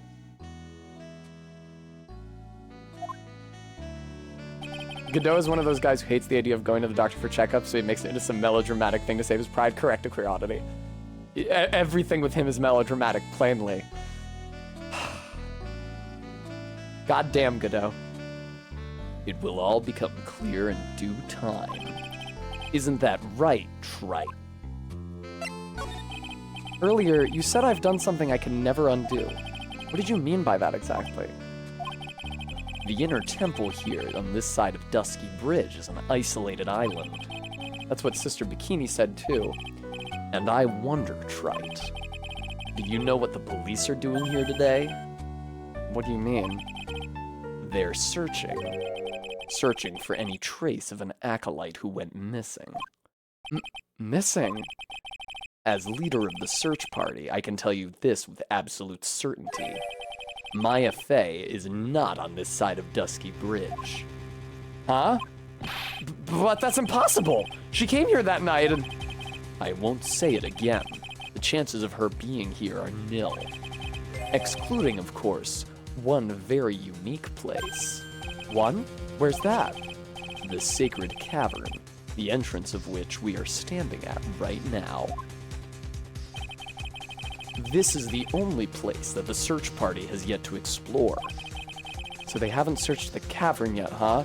Get fucking a pair of bolt cutters out here, man! Be aware, though, that the temperature inside frequently falls below freezing. Even if she were in there, the chances of her being found alive are slim at best. No! Which means, Trite, that you sent Maya Fey to her death. You fool! If that's the situation, why aren't you in there with the search party right now? You must have blinders on, my equestrian angel. Fuck off!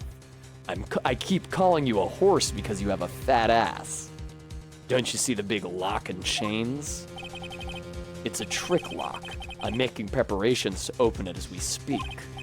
Well, Trite, once again, a woman dies because of you. Once again? What are you talking about? Don't tell me you've forgotten. It was only 2 years ago, after all, when the last unfortunate woman died because of you. Because of me? And do you know who that was? It was Maya Fey's sister. That's right, Mia Fey. Mia? You killed her. No, that's not how it was. Yeah, I hella didn't kill her. It was a specific dude and he's in jail. Thank you, Stream Elements, for reminding everyone. Folks, if you'd like to help me afford a cold compress to calm down from seeing Godot tell me to know my place and shut my mouth, I hope you'll consider donating to the stream. Oh, man. You let my girlfriend die, and now I need to find a new woman to call kitten. It was 2 years ago. Mia Fey was pursuing someone, a man, but she bit off more than she could chew. She made a very dangerous enemy. Yeah, that's one case I'll never forget. But I got that guy, personally. Thank you, Bremy. It is important for me to hydrate and get the lemon juice, especially when I'm doing Godot, because he's so gravelly. Sure, Ms. Fey's murderer was caught, but that won't bring her back. Well, no, but You were with her at the time. You and no one else. It was your responsibility. You should have protected her. You say Mia Fey was your teacher. Well, then I'd say you've learned nothing, Trite. You robbed her of her life. And now, you've let her sister suffer the same fate. I haven't sentenced Maya to death. No! Just no fucking shit. It's coming from Godot. What do you expect?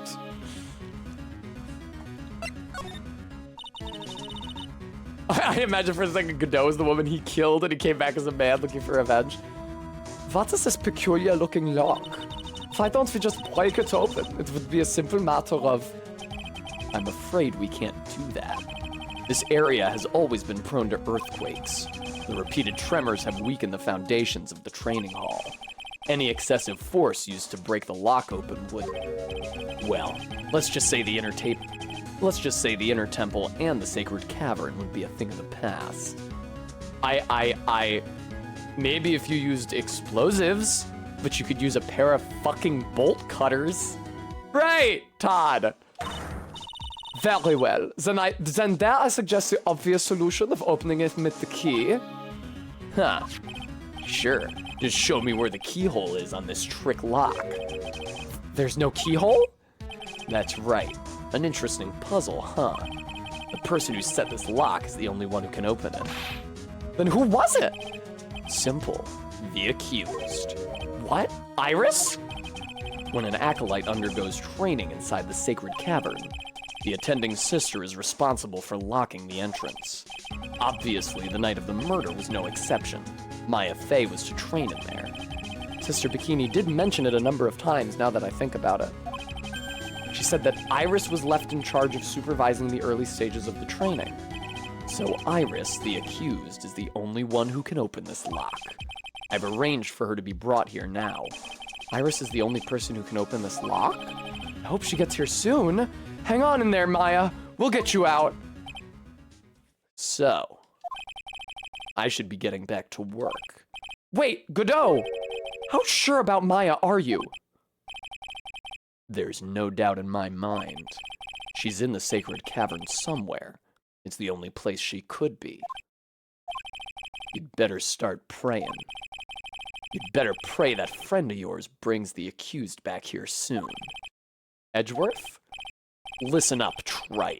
There's only one thing I want to say to you before I go. I'll never accept you. Never. Okay, cool, dude, thanks.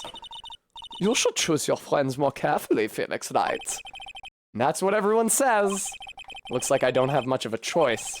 I guess I'll just have to do what I can for now. Yeah, get the lockpicking lawyer in here. The game is called Ace Attorney after all.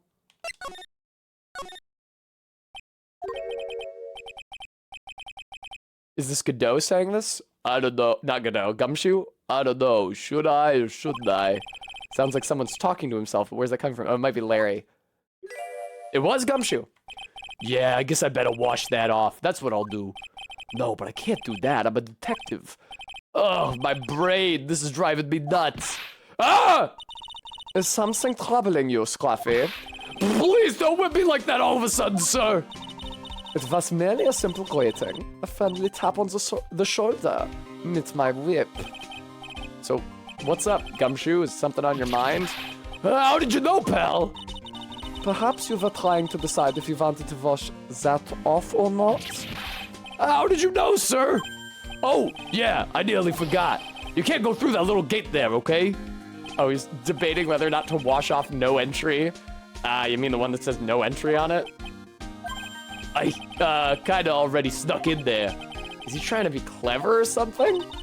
So what's behind there, Scruffy? Huh? Kinda garden-like garden. A garden? Yeah, anyway, it's under investigation right now, so keep out. I'm not telling you, I'm asking you, pal. You got me? Isn't it normally the other way around? Well, see you later. So, shall we adjourn to this garden, Phoenix Wright? Of course! What else would we do? I really want to know what Gumshoe was thinking of washing off. Oh, it's gonna be a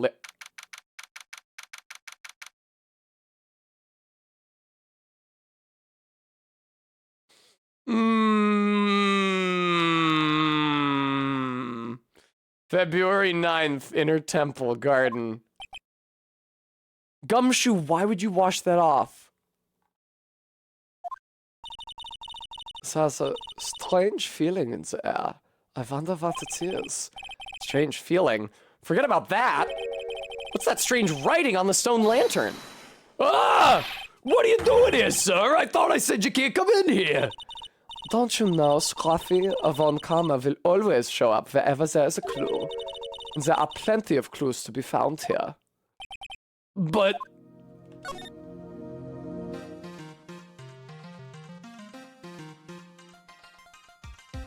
Yeah, it's fun, right, Bram? What the heck is that? Although it does make the trial kind of a farce. Uh-oh, you spotted it, huh, pal? Are you kidding me? It couldn't be more obvious. It says Maya. Yeah, and before you ask, it's written in blood.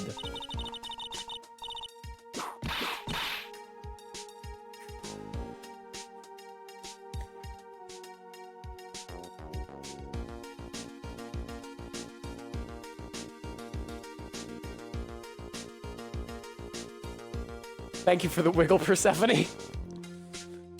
You will answer all our questions now, Scruffy, without exception. Yes, sir. There are a couple of torches here. I guess you need all the light you can get up here in the mountains. Yeah, I was looking at those things, pal. Looks like they've been lit pretty recently. Recently? How recent are we talking about? As recent as the night of the murder. Maya was training here on the night of the murder. Not unreasonable to think these things were lit up at the time, I guess. Really? Can't examine the broom? A little lantern, a little statue. It is certainly a quaint little garden. Oh! What is this huge bowl here for? Oh, I know this one. It's a water bowl, isn't it? Everything else is completely frozen over. But the ice in this bowl has been broken. That's true. I wonder if this has any impact on the case. Well, I doused my face earlier with the water in this. I was getting kind of sleepy. Gah! Next time you're sleepy, you need only come to me. Got it? There's a charm or something poking out from the snow. It's a box, open it! It looks pretty old. There's a leather cord tied to it, too. Apparently it belonged to the victim. To Miss Elise Dunant? Yeah, there was a broken leather cord around the lady's neck. The ends of the cords found on both the victim and the charm match exactly. Wow, her body was transported and the cord stayed, the other half of the cord stayed around her neck? Sounds to me like This little trinket is gonna be my ticket to getting some very big answers. Karine Master's It's Karine Master's Talisman! Added to the court record. I don't know where you got that fucking info. Oh, look at the deer scares! Aww. I guess it's just one deer scare. Cute. They call it a deer scare in Animal Crossing. I think it might be called a water hammer, though. All right, Gumshoe. So how's the Inner Temple investigation going? We have the best forensic team in the world working the place. Forensic team? And what was the outcome of this scientific study? Nothing. Scientifically speaking, the place is clean as a whistle. That's simply not good enough, Scruffy. Do you think I'll let you get away with that? Uh-oh. Well, there were a couple of things that bothered me when I first got here, sir. That stone lantern and the surrounding area that's not... Oh, that stone lantern and the surrounding area that's not covered in snow, correct? It looked kind of fishy to me, you know, scientifically speaking. So I got the lab boys to look them over. The results were... It's kind of hard to say, actually. I'm still thinking about Godot. Say... Learn your role and shut your mouth. It's time for the big boys to take over. I guess I better look into them myself. About Maya. Oh, did Mr. Godot tell you yet? Yes, we heard. He's got a search party out looking for her. But there's nowhere else she could have disappeared to on this side of Dusky Bridge. All we can do is wait for Mr. Edgeworth to get here, pal. Edgeworth? He's escorting Iris, the defendant, over here. We'll have to wait, since she is the only one who can open the door to the sacred cavern. Oh, I think Mr. Edgeworth wants to talk to you about something too, pal. Huh? I wonder what it is. Just don't be expecting any good news when you talk to him. When I spoke to him, Mr. Edgeworth sounded so down I felt like I was drowning. Sounds pleasant. Maya. So these letters are written in blood. Yeah. What's worse is that it's the victim's blood. Huh? This is Miss Dunam's blood? We haven't done a detailed analysis yet, but it's looking that way, pal. Most interesting.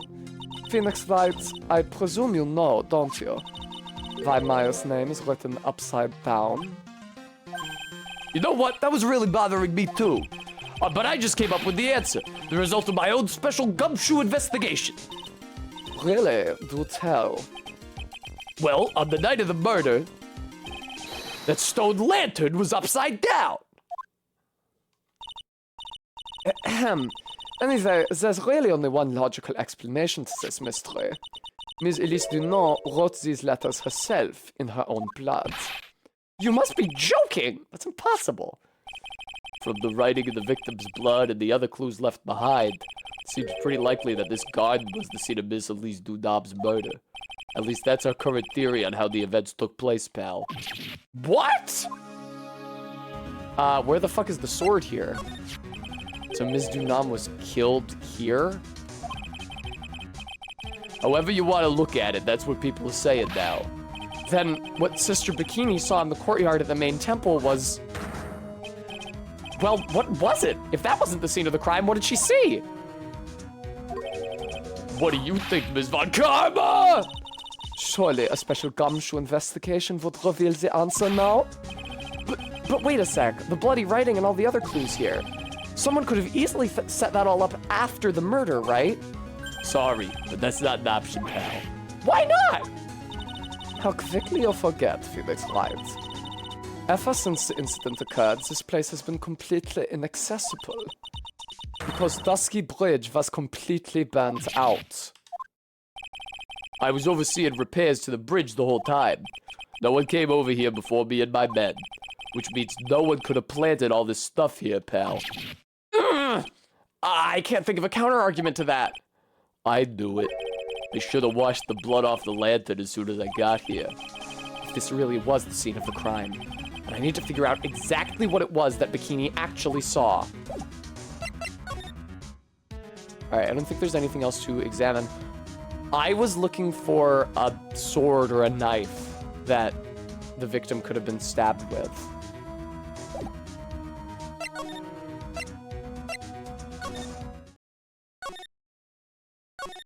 No, it's not, Bram. Oh, Jenny, was I supposed to examine that? Thank you, guys. Thank you for letting me know. That could have been bad. I could have run around like a chicken with his head cut off for half an hour. Well, this is odd. There's no snow on the ground here. And it's an almost perfect rectangle. It couldn't have happened naturally. Yes, it appears as though someone has carefully cleared away the snow. No doubt it was you, wasn't it, Scruffy? No, it wasn't me, sir. It was already like that when my men and I got here to start the investigation. If it wasn't the police, then who did it? Oh yeah, there's something I need to tell you. Just between the three of us, okay? What is it? I do like the way she looks at the camera. It's top secret. You can't tell anyone, got it? Understood. Well, when I was a kid, I got knocked out of the local wrestling contest, you see. I was so disappointed, I just picked up my mouth guard and cried all the way home. Man, I got in so much trouble when I left it on the couch. Is that it? That's it! Ah! Whoever cleared the snow away must have had a reason. Well, I can't even begin to imagine what the reason could be.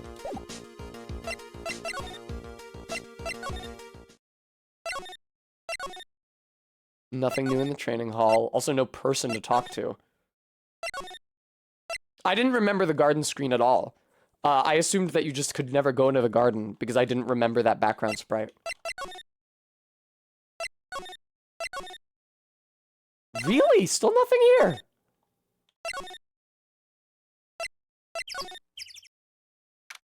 February 9th, Hazakura Temple, main gate. Is Edgeworth here with Iris yet, or are we going to talk to Bikini? It seems you'll have a visitor. Mr. Wright. Iris! I'm really glad to see you. Godot managed to mobilize the police by claiming a state of emergency.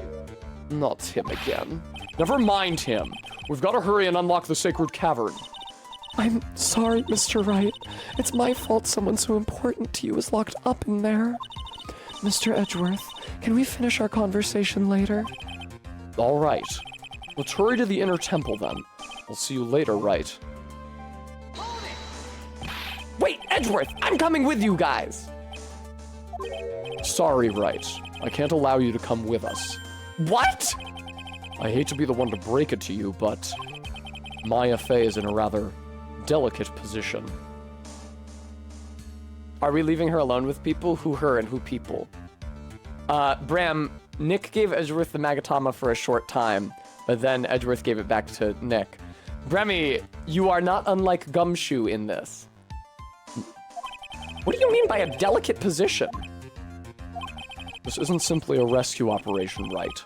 It's also an investigation. That being the case, we can't allow members of the public to interfere. Come on, Edgeworth! If anything happens, you'll be the first to know. Please understand, Wright. But it's Maya!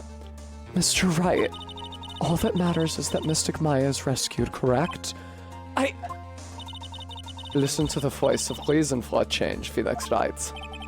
From now on, consider anything beyond Dusky Bridge to be off limits. We'll be going now. Excuse us.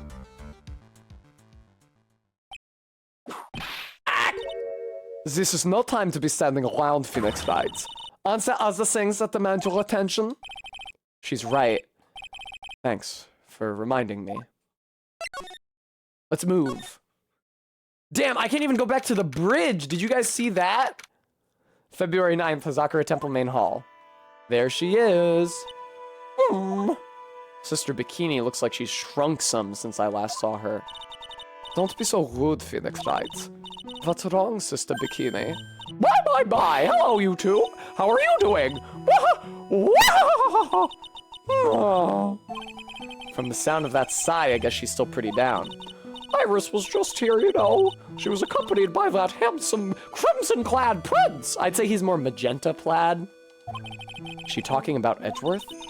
It was just a courtesy call. I wasn't allowed to talk with her at all. Good night, Gooey. I didn't realize Gooey was one of our UK, or at least east of the Atlantic, oomfies. Oh dear, it's all my fault that this has happened. Poor Iris. She was worried about my back, would you believe it? What have I done to her? Only what you had to do, sister. You bravely and truthfully testified about what you saw. There's no shame in that. And we'll see to it that your testimony wasn't made in vain. Well, I don't hear anyone else saying that. Mr. Blue Suits doesn't seem to share your opinion, I see. Huh? Me? Ah! Oh, yes. You sure did great, Sister Bikini. Absolutely spectacular. Thank you. You two are the only ones who've said that to me. Can't shake the feeling that I just became a shill to a shrew. Damn! Everybody's working their misogyny muscles tonight. Do you have a problem, Phoenix Wright? Sure, she was brave to testify so truthfully like that, but I know she's still hiding something. Thank you, I appreciate it. This is not the one with the clown girl. I'm sorry, I'm gonna have to keep saying that. The one with the clown has 3D graphics, so if you look at the screen and nothing has volumetric shading, you know that it's not the one with the clown girl. Guess it's time to break those psyche locks of hers. That's exactly what I was thinking, Phoenix. Take that, motherfucker.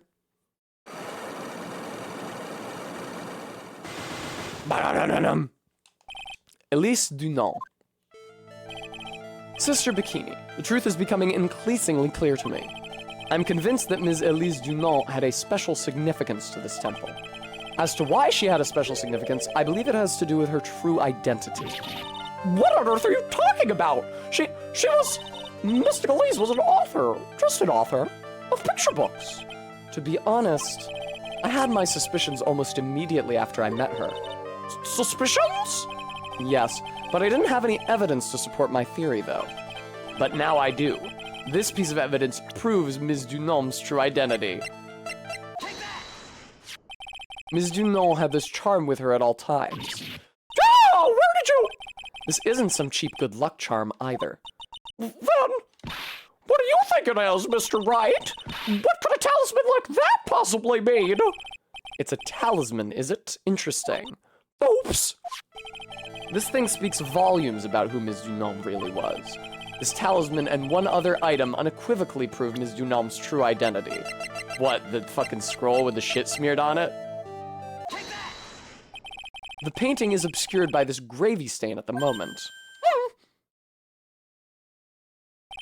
But this scroll shows the master of the Quran channeling technique. The crest at the top is a sign of that honorable title. The very same crest that adorns the talisman the victim carried with her.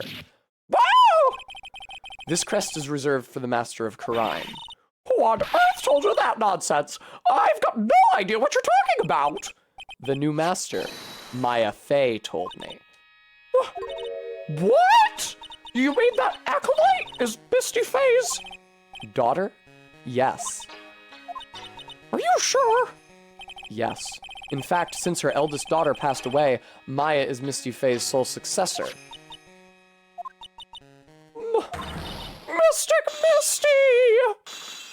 Really? Really? All of them at once? Come on. What a feint. Unlock successful. Mystic Elise graced us with her presence about a week ago. Maya did not recognize her mother, no queer oddity. And she showed me the talisman with that mark on— Oh, when she showed me the talisman with that mark on it, well, I nearly fainted. No one had seen her since she disappeared 17 years ago, after all. What is the significance of this talisman, sister? The Quran talisman? It's the symbol of the Master of Quran. Yes, that's right, Trot. The bearer must carry it with them always until their death. Until their death? So Elise Dunant was really Maya's mother, huh? She was Misty Fey, the master of the Quran channeling technique. Truth comes out at last. Looks like we're making some headway here. Tell me, sister. After 17 years, why did she choose to show herself now? Because something happened that called her out of hiding. What happened? Well... Oh, shit. What's happening? It can't be. I was worried that they were setting this up for a reason. Earthquake! Ah! Oh my goodness! The inner temple! This kind of tremor might... In the temple? The sacred cavern in the training hall! It might very well cave in! God, this sucks to look at. What? Maya! Go to her, Nick. You know what you must do. Indeed, Trot. It seems to have passed. Well, we can't just stand around here and do nothing. Let's go. What? Where? To the inner temple, of course. Where else? Sister Bikini, we'll finish this later, all right?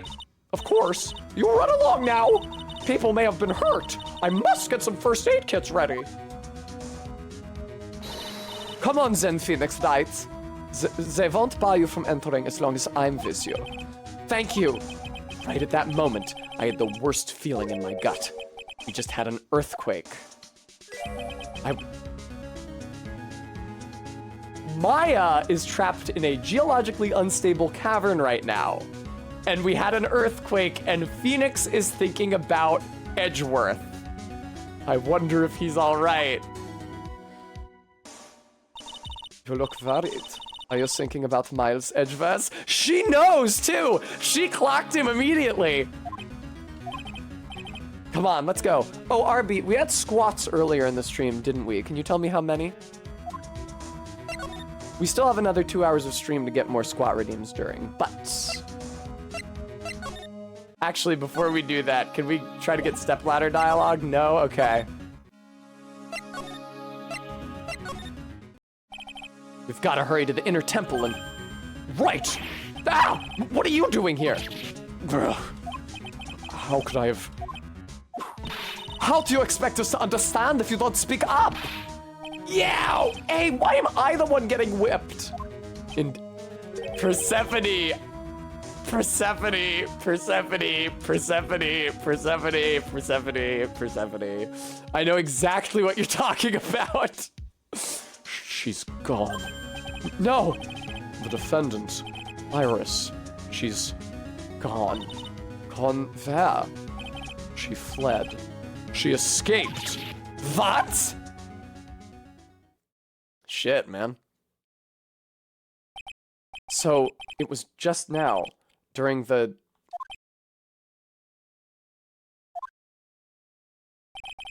I gotta clean my glasses.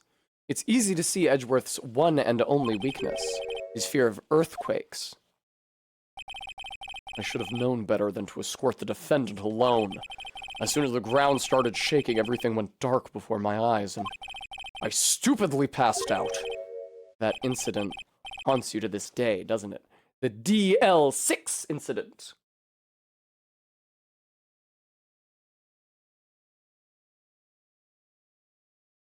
A queer oddity. Iris seemed perfectly innocent. Why would it matter at all?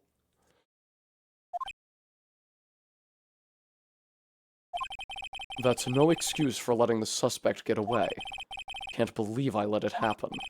Right, the inner temple area is a dead end, so she could have only escaped to this side. We haven't seen her. Then we need to get a manhunt underway now, and search Eagle Mountain from top to bottom. Wait, Edgeworth, have you thoroughly checked the inner temple yet? Don't be ridiculous. Why would I? The inner temple is like an island. There's no way to escape but to cross. No, that's not it. Iris isn't the type of person to run away, Edgeworth.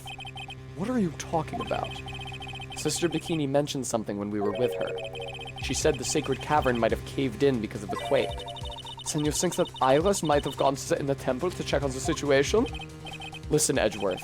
I'm sure she's at the inner temple. A manhunt is not necessary. Right. Let's not waste any more time. We need to get to the training hall's sacred cavern now. All right, let's go. Phoenix, you are awfully sure about her. Pretty good, AK. Thanks for asking. Fortunately, the sacred cavern hadn't caved in. But what we found was something none of us could have ever expected. More locks? Son of a fuck! How can there be even more locks? What is the meaning of this? 15 now? Well, RB. Iris! Iris, please, tell me! What the hell's going on? Wow, he said hell. Wow, Phoenix. Getting blue.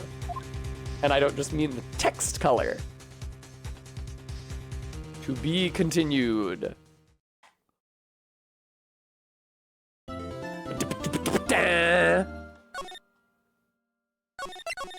All right, well, seeing as we're at an act break.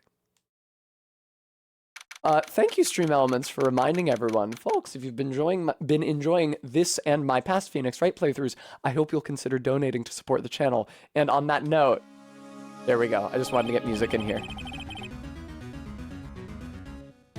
Alrighty.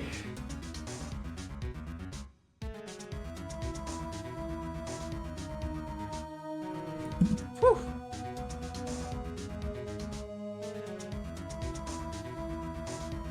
Not to be continued yet. Well, to be continued immediately. Oh god. Alright, 15. Lucky! Thank you so much, Lucky! Thank you. Oh shit. I didn't realize that the weights were partially chroma keyed. It makes sense, because they're like a moss green. Alright. This sucks. Get further away from me, chair. 1, 2, 3, 4, 5, 6, 7, 8. Sorry for hitting the mic. 9, 10, 11, 12, 13, 14. Fuck me. 15. Oh god. Woo!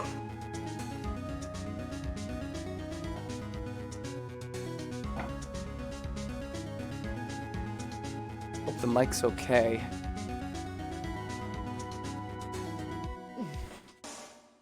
Jesus Christus.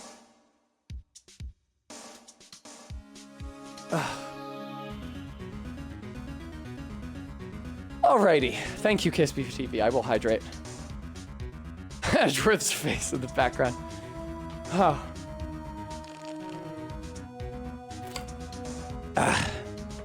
Coyd, didn't you do this last time? Good God.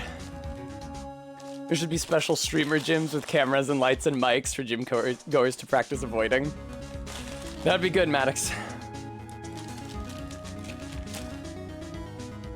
The mic looks fine, though. That's why it has these support rings encircling it. So that if an idiot bonks it with a 5-pound weight, it doesn't break.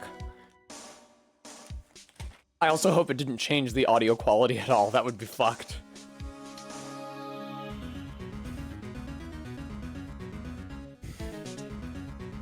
Yeah, Todd. Sounds ideal.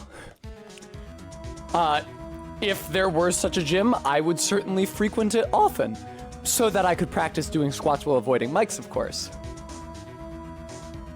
Right, is this what Godot was talking about? Yeah, the trick locks. Now then, Iris, please remove these at once. Mr. Edgeworth, I'm afraid I can't. It's not possible for me. What? During the earthquake, when the cavern was in danger of caving in, Iris escaped. And I know that there was only one lock when I last came here. Fucking good God, man. Sorry. So you're saying that you can't undo the new locks? Yes. If only I was stronger! Edgeworth, how are you feeling? You look a little pale in the face. Like you're one to talk with your face all green. Miles Edgeworth, go and get some air. I'll watch over the suspect. Go and get a grip on yourself. Don't be ridiculous, I'm perfectly fine! There's no telling what sort of mistakes you could make in your current state. Go and get some rest. That's your only concern now, Miles Edgeworth. Understood. I'll handle the investigation in the garden. You take care of things here. A queer oddity, are squats not a leg workout? Squats are literally the only exercise I ever do.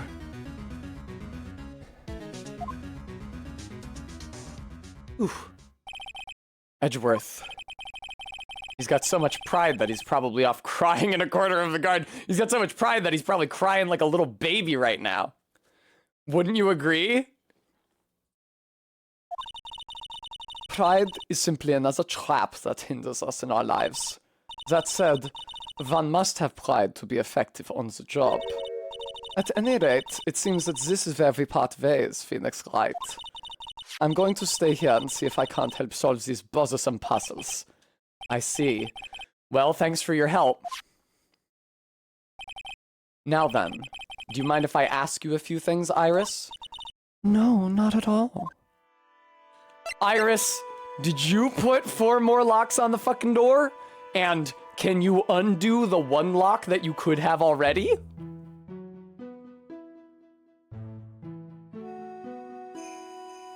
I thought that Maddox's comment was serious. If there's a joke, I don't get it. Why did you make a run for it, Iris? I'm sorry. I heard the inner temple had been severely shaken by the strong earthquake we had. I was so worried. I just had to come and see. In other words, you didn't run away to escape the law. At least we're clear on that. I can't tell you how relieved I was when I saw the sacred cavern was all right, but... But what? Then I saw these chains here. I saw all these extra locks that someone had put on the sacred cavern's door, and... Who in the world would do something like this? These trick locks are a sacred treasure of the Quran tradition. There are hundreds of ways to set them. That's why only the person who set the lock can open it. And you aren't the one who sets these locks? I don't think it's that simple, Francisca von Karma. When we were here the first time, there was only 1 lock. But now, somehow, there's 5 of them. What does that mean? It means that someone wanted to secure the place even more, and that they wanted to secure it before you got here, Iris. Presumably because they wanted to make sure Maya couldn't get out. This means that Iris can only open 1 of these locks. The first one. Yes, that's correct. What? Well, do it, please! Iris, try to think, please. Isn't there any other way around this? Well, like I said, there are hundreds of different ways to set these locks. I suppose if I went through every combination with each one, I could remove them. But... It will take time, won't it? Yes, about a day if I had to guess. A whole day? Well, that's better than leaving the locks in place. Will you do this for us? Sure, I'll do whatever I can. We've got to wait another day? Hang in there, Maya. You're gonna have to call on your inner strength now. You know what, Iris? There's still one thing I don't quite get. And what might that be, Phoenix Wright? I think it's obvious. Iris, on the night of the murder, where were you? Huh? Please, Iris, don't give me that look. Oh, come. You told us that you were in your room at Hazakura Temple at the time of the incident. But you were seen that same evening at the Inner Temple. And then, you were spotted at the scene of the crime in Hazakura Temple too. Being spotted at both Hazakura Temple and the Inner Temple. It's as if you've, Well, Iris, I think it's about time you told us the truth. Great, more locks! At least there's only 3. I knew it. There's something going on here that we don't know about.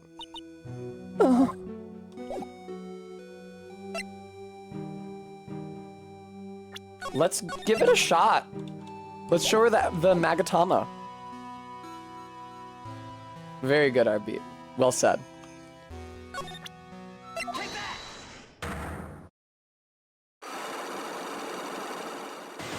Ba-ba-boom.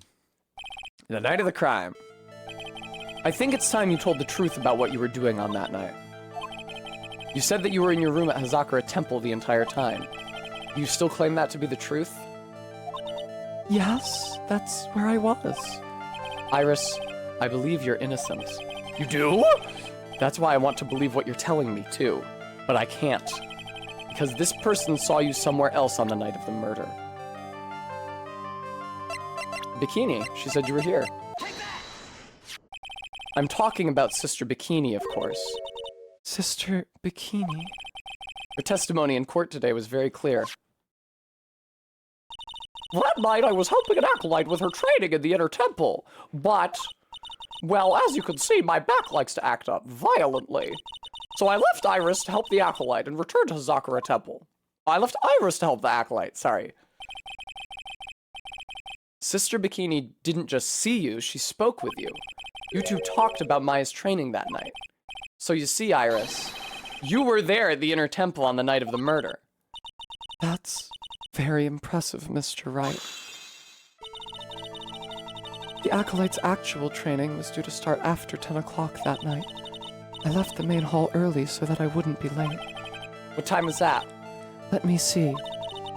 It takes about 20 minutes to walk between the main hall and the inner temple, so I would have left at about 9:40 p.m., I think. I'm sorry, Iris, but lying just doesn't suit you. Huh? Now, you say you left the main hall at 9:40 p.m., but what you say doesn't add up with this. Your earlier testimony that says you rang the lights out bell at 10? You yourself testified to the contrary, don't you remember? You said you rang the lights out bell at 10 o'clock that night. Plus, only moments before you rang that bell, you were seen at the main hall by the most reliable witness I have. Who's that? Me. Me. Mr. Wright. We even spoke a little that evening. That's when you gave me this. Surely you haven't forgotten. No, that's right. I remember. And that brings us to another puzzling fact, Iris. At 10 o'clock on the night of the murder, you were seen in 2 different places at the same time. It's time you told me exactly what's been going on, Iris. So far, I've managed to prove 2 things. First, on the night of the incident, you were at the inner temple. And second, at the exact same time, you were ringing the bell at Hazakura Temple. There's only one possible explanation for this apparent impossibility. There were 2 of you. On the night of the incident, you were seen in 2 different places at the same time, which means there must have been 2 of you. I can't think of any other explanation, Iris. Todd, if she does, I'm sure we don't know her. But that's crazy. How could that be? There's only one of me. That's impossible. Impossible? I wonder. The way you're trembling certainly seems to suggest otherwise. You're seriously trying to suggest there's more than one of me? Then show me the evidence. Show me something that proves there's more than one of me. Damn, I think this is where she trips me up. I don't think I have any such evidence. I don't have a picture of Dahlia. Fuck. Shit. No, Todd, because we established that it's somebody else in the painting. Fuck. I think this is where she gets me. If I had anything with Dahlia's face on it or about Dahlia, damn it. I got shit. Alright. I don't think I have enough evidence yet. I should investigate and gather some more clues before I try again.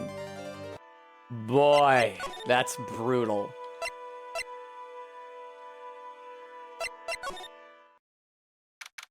February 9th, Inner Temple Gate. I'm finally getting to the bottom of this case. I can count on Iris to break those locks, so I should try to gather more clues. From Sister Bikini, Edgeworth, Gumshoe, and Pearls. Fuck, man. I really wanted to nail her. Surprising no one! February 9th, Inner Temple Garden. The cops are still combing the place. They look pretty nervous. I'd be nervous too. It's gotta be a tough job. Especially with someone giving you the evil eye the entire time. How could I have done that? Wow, I can't believe it's still bothering him. Edgeworth? Ah! Hey, don't you dare run away! What do you want, Wright? What do I want? If you came here to laugh at me, then get on with it. Go on, laugh away! I was ready to hug it out with him, but he's just the same prideful Edgeworth. You went back to the Criminal Affairs Department, right? Said you wanted to look into something concerning Iris. Yes. And thanks to what I found, I was reminded of something terrible. Are you gonna give me the documents? Are you gonna give me a picture of Dahlia? You guys are putting a lot of effort into the investigation of the garden here, huh? There's a high chance that this is the actual scene of the crime. That's why. You mean because of the writing in blood and the talisman in the snow? I will say, I am less fond of Iris than I am of Dahlia, for obvious reasons. Exactly. As you know, those things couldn't have been planted here after the murder. But surely you don't suspect Maya, do you? We have to treat everyone as a suspect. Maya as well as Iris. It's our job, right? Can somebody else explain it to Gist? I assume it's obvious to most people. So, I guess you still haven't gotten over your fear of earthquakes. No, though thankfully my nightmares have stopped. But still, if the ground gives even the slightest tremor, I find myself short of breath. RV, your explanation is technically correct. 17 years ago, when we were little kids at the same elementary school, Edgeworth found himself in the middle of a murder.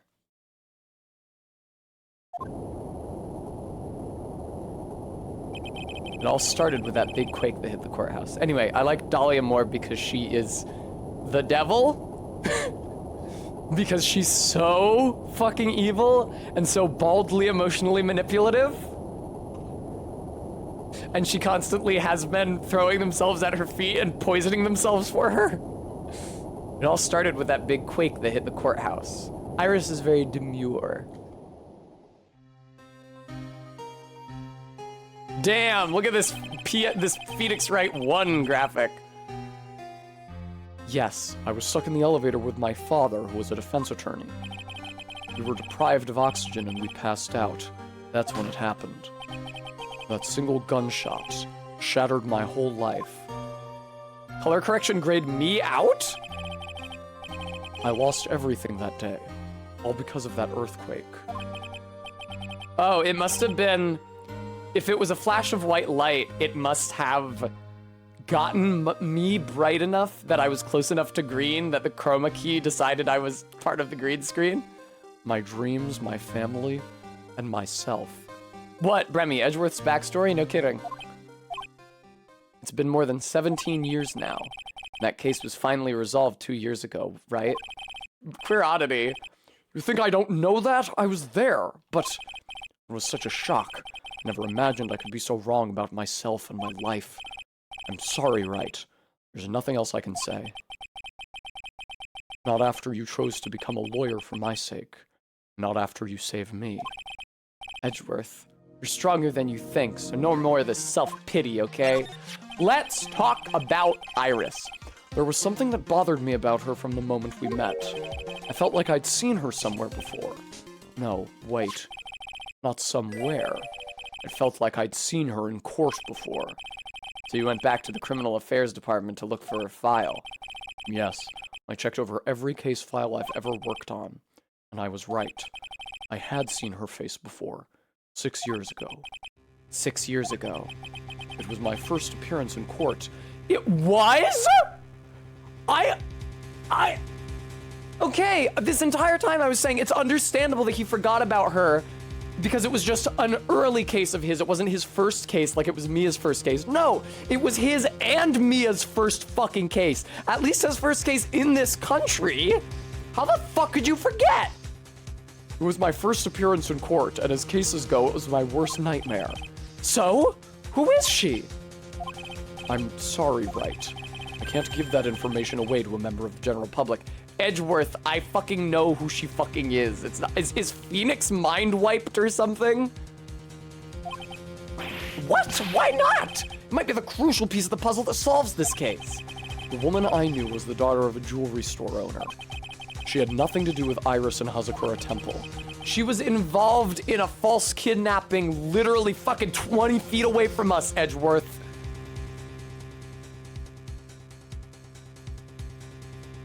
The judge, I think, made a thing out of it being the first time he saw Edgeworth. But I don't know if he made a thing about it being Edgeworth's first trial. And neither did the case. No, that woman is completely unrelated to this murder. Edgeworth, you are a stupid son of a bitch. Unrelated? Yes, I can say that with complete confidence. You're wrong, Edgeworth. She's totally related to this case. I need to fill Edgeworth in. I need to explain the connection between Iris and the woman Edgeworth knew. How am I gonna do that? Do I need to get my record of the case or what? Apparently, Iris was taken in by the sisters here at the temple when she was a child. However, we still don't know much about her past, so we're looking into it. That reminds me. Edgeworth went back to the criminal affairs department to look up some stuff on her.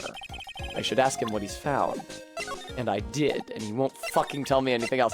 All right, I need something about Dahlia, not only to show Iris, but to show Edgeworth, for fuck's fucking sake.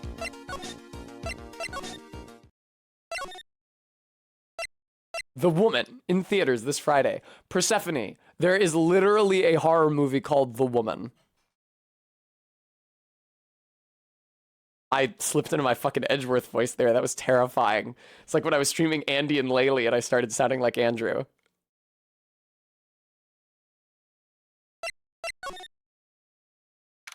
February 9th, Dusky Bridge. It's weird that there's no one around all of a sudden. Sure gets quiet up here in the mountains when you're all on your own. Speaking of alone, guess I should go check out the shack just down this path. Maybe I'll find Larry there sulking again. Our beat. Also, thank you, Mona. February 9th, Heavenly Hall. Oh, Mr. Deck. Pearls, what are you doing here? Nothing. What about Mystic Maya? Is she alright? Well, we don't know yet. Oh, I see. Very good, just. Hey, what do you think you're doing here, Nick? Larry. This is the loser's shack, where losers get together to lose themselves. This is the what? Hey, we find comfort in each other's failures, okay? You got a problem with that? Look, Mr. Deck. Mr. Larice did a picture of me. That's, great, Pearls. We're gonna gather firewood now. When I was working at the grade school that I worked at very briefly before the pandemic started, it was mostly just teaching kids, which I could do okay. Then at the end of the day, they had like 15 minutes of free time, and I was supposed to like socialize with them. And I have to say that the, I don't know, 15 years between when I was in 3rd grade and when I was teaching them did not really equip me to relate to them. But they eventually figured out I could draw, and then they all started asking me to draw them. And, touchingly, some of them also drew me, and I still have those drawings with me here. It was very, very sweet. We'll be cooking some half-rotten potatoes over a miserable little campfire, so stay out of our way. I don't know if the drawings would be recognizably me to you guys, since I dressed differently at the time, and I had long brown hair and not blonde, but I could show you a contemporary picture of myself, and I think you'd agree it's a pretty good likeness. I don't believe this. Why can't he try getting fired up over becoming a better man? No one believes a word I say anymore. Listen to me, Pearl. You don't want to trust this kind of guy, okay? He'll only let you down. Oh, Mystic Maya. Larry, is there something you want to tell me about this picture? Oh, that's what you meant. I thought you meant his drawing of Pearl. You meant the fucking drawing of the bridge. I've got nothing to say to you, Nick. My life's here now with Pearls. 2 losers. Can you stop calling her a loser? Cooking potatoes together forevermore. What am I gonna do with him? All right, then. What do you think about this picture, Pearls? I think it's really well drawn. I can't draw at all, so I think it's really amazing. See? Someone appreciates it. It's tough getting the flames to look like that, you know. It's supposed to be Sister Iris flying through the air, isn't it? I love it. It's like a dream, a wonderful fantasy. No, it wasn't a dream. She really flew. I'm telling you, Iris really flew that night. But, Mr. Larice, Not you too. Please don't look at me like that, Pearl. it's nice, right, Faith? Don't look at me like I'm some kind of nutcase, I beg of you. I guess this picture really is a representation of what Larry thinks he saw. Okay, so I was half asleep when I was here that night. He was reading a manga. I didn't catch that last time. Look at that, he was reading a manga. But I was wide awake after the lightning struck. There's a mini game like that in Apollo Justice, isn't there? Where you like put the panels of a manga in order or something? It's like how Apollo thinks things through logically, maybe because he's like a teenager.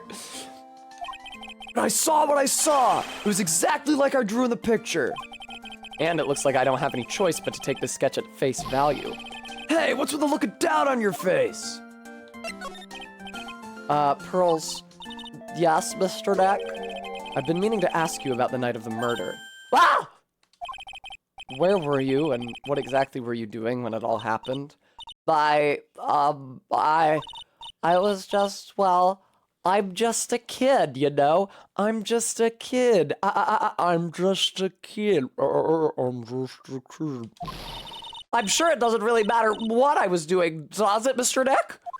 Sorry, Pearls, but yes, it does. On the night of the murder, you were supposed to be in Ms. Dunant's room reading a book together. But Ms. Dunant was murdered, and you, Pearls, were at the inner temple. Ugh.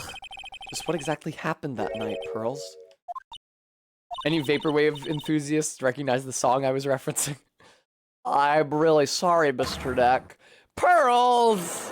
What, did you break another vase? Oh, that's so funny! Oh, that's so funny! Guys, the Psyche locks are in a different distribution from how they usually are when there's 5 Psyche locks, because they can't have the one in the middle of the screen or it would cover her face because she's so short. That's so funny. That's why I'm being punished. What are you talking about, Pearls? My spiritual power, it's disappeared. What?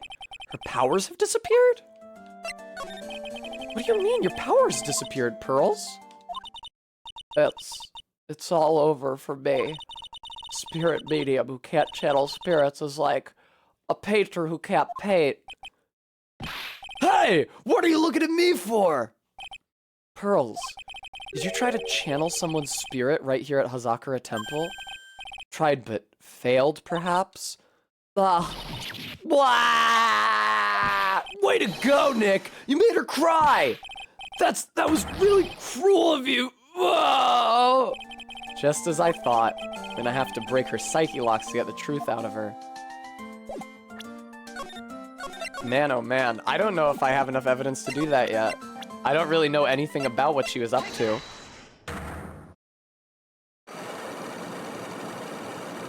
I was gonna say it's a lot of Psyche locks, but Bikini had a lot of Psyche locks and it ended up just being the one. After dinner on the night of the murder, you were supposed to be in Elise Dunant's room reading a book together, correct? Yes, I was so happy when she invited me, but I didn't go in the end. You didn't go? No, there was somewhere else I had to go instead. I was so worried, I had to go. I didn't know what to do with myself. I was so nervous. So Pearls never went to Ms. Dunant's room. She was too worried about something or someone else. Oh, you can't save during these! You went to this place, didn't you? It was a shot in the dark, but maybe did she find the blackmail letter that was intended for Iris, and because she's a little kid, she didn't understand that it wasn't for her?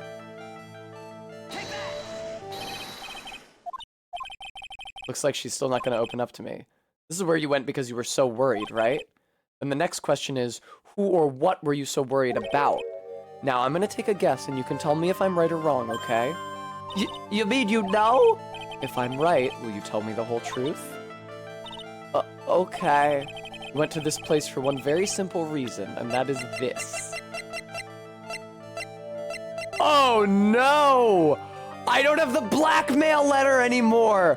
Son of a bitch. Alright, then it was probably she went to the inner temple because she was worried about Maya.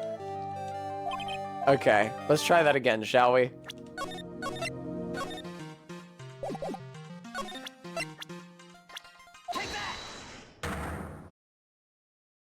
I love the black and cyan Japanese flag back there. All the inverted flags are really fun.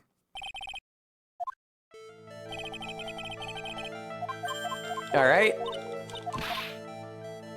Thank you, Stream Elements, for reminding everyone, folks at home, if you've enjoyed my Phoenix Wright playthroughs, I hope you'll consider donating to support the stream. It would mean a lot to me. As would being able to continue being housed. All right. I'm gonna say you went to Inner Temple because you were worried about Maya.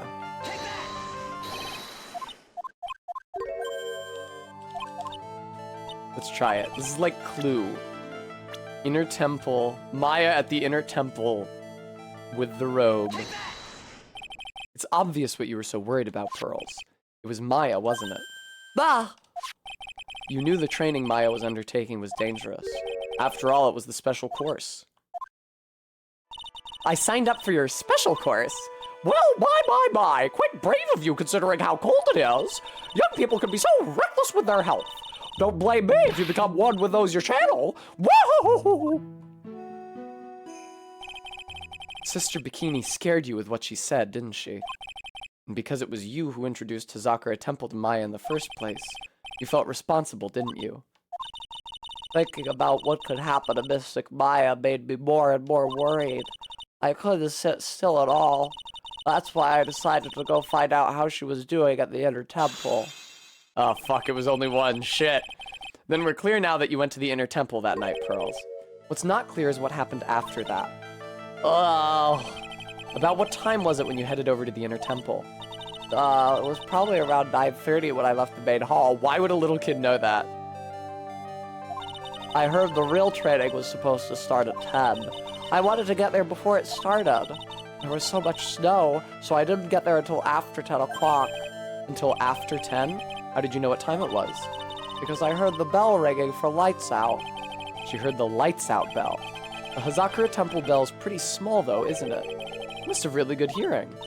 I was really trying to pick up the sound of that bell, that's all. I didn't want to miss it. That would be terrible. She was trying to hear the bell?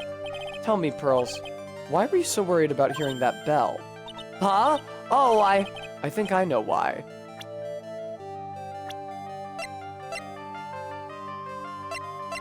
I don't fucking know why. Because that was when lightning was gonna start? It's the only thing I can think of. You know, Mr. Neck, I think you should take a break now. Huh? Even your hair's starting to look a bit tired. The spikes aren't looking so sharp. Looks like picking this piece of evidence wasn't so sharp of me either. I don't think I know this yet. There's clearly more evidence that I need to get here. This doesn't have any text on it that would explain it.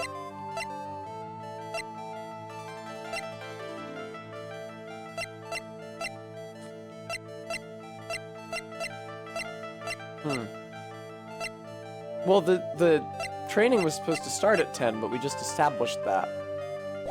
I don't know why she was so worried about the bell.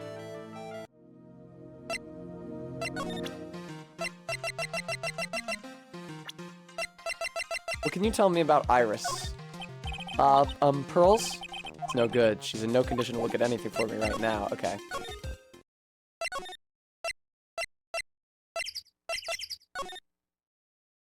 February 9th, Hazakura Temple main gate. I wonder if Sister Bikini's back in the main hall yet. I haven't seen Gumshoe around for a while either. Maybe they're having a cup of tea together somewhere. I bet Gumshoe is Sister Bikini's type. He's a strapping young man.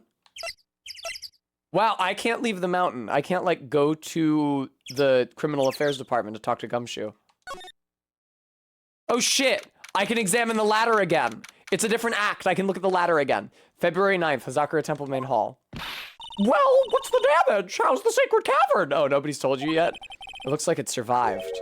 But we have a bigger problem now. I would not say that Morlocks is a bigger problem than it collapsing and killing Maya. I told Sister Bikini all about it.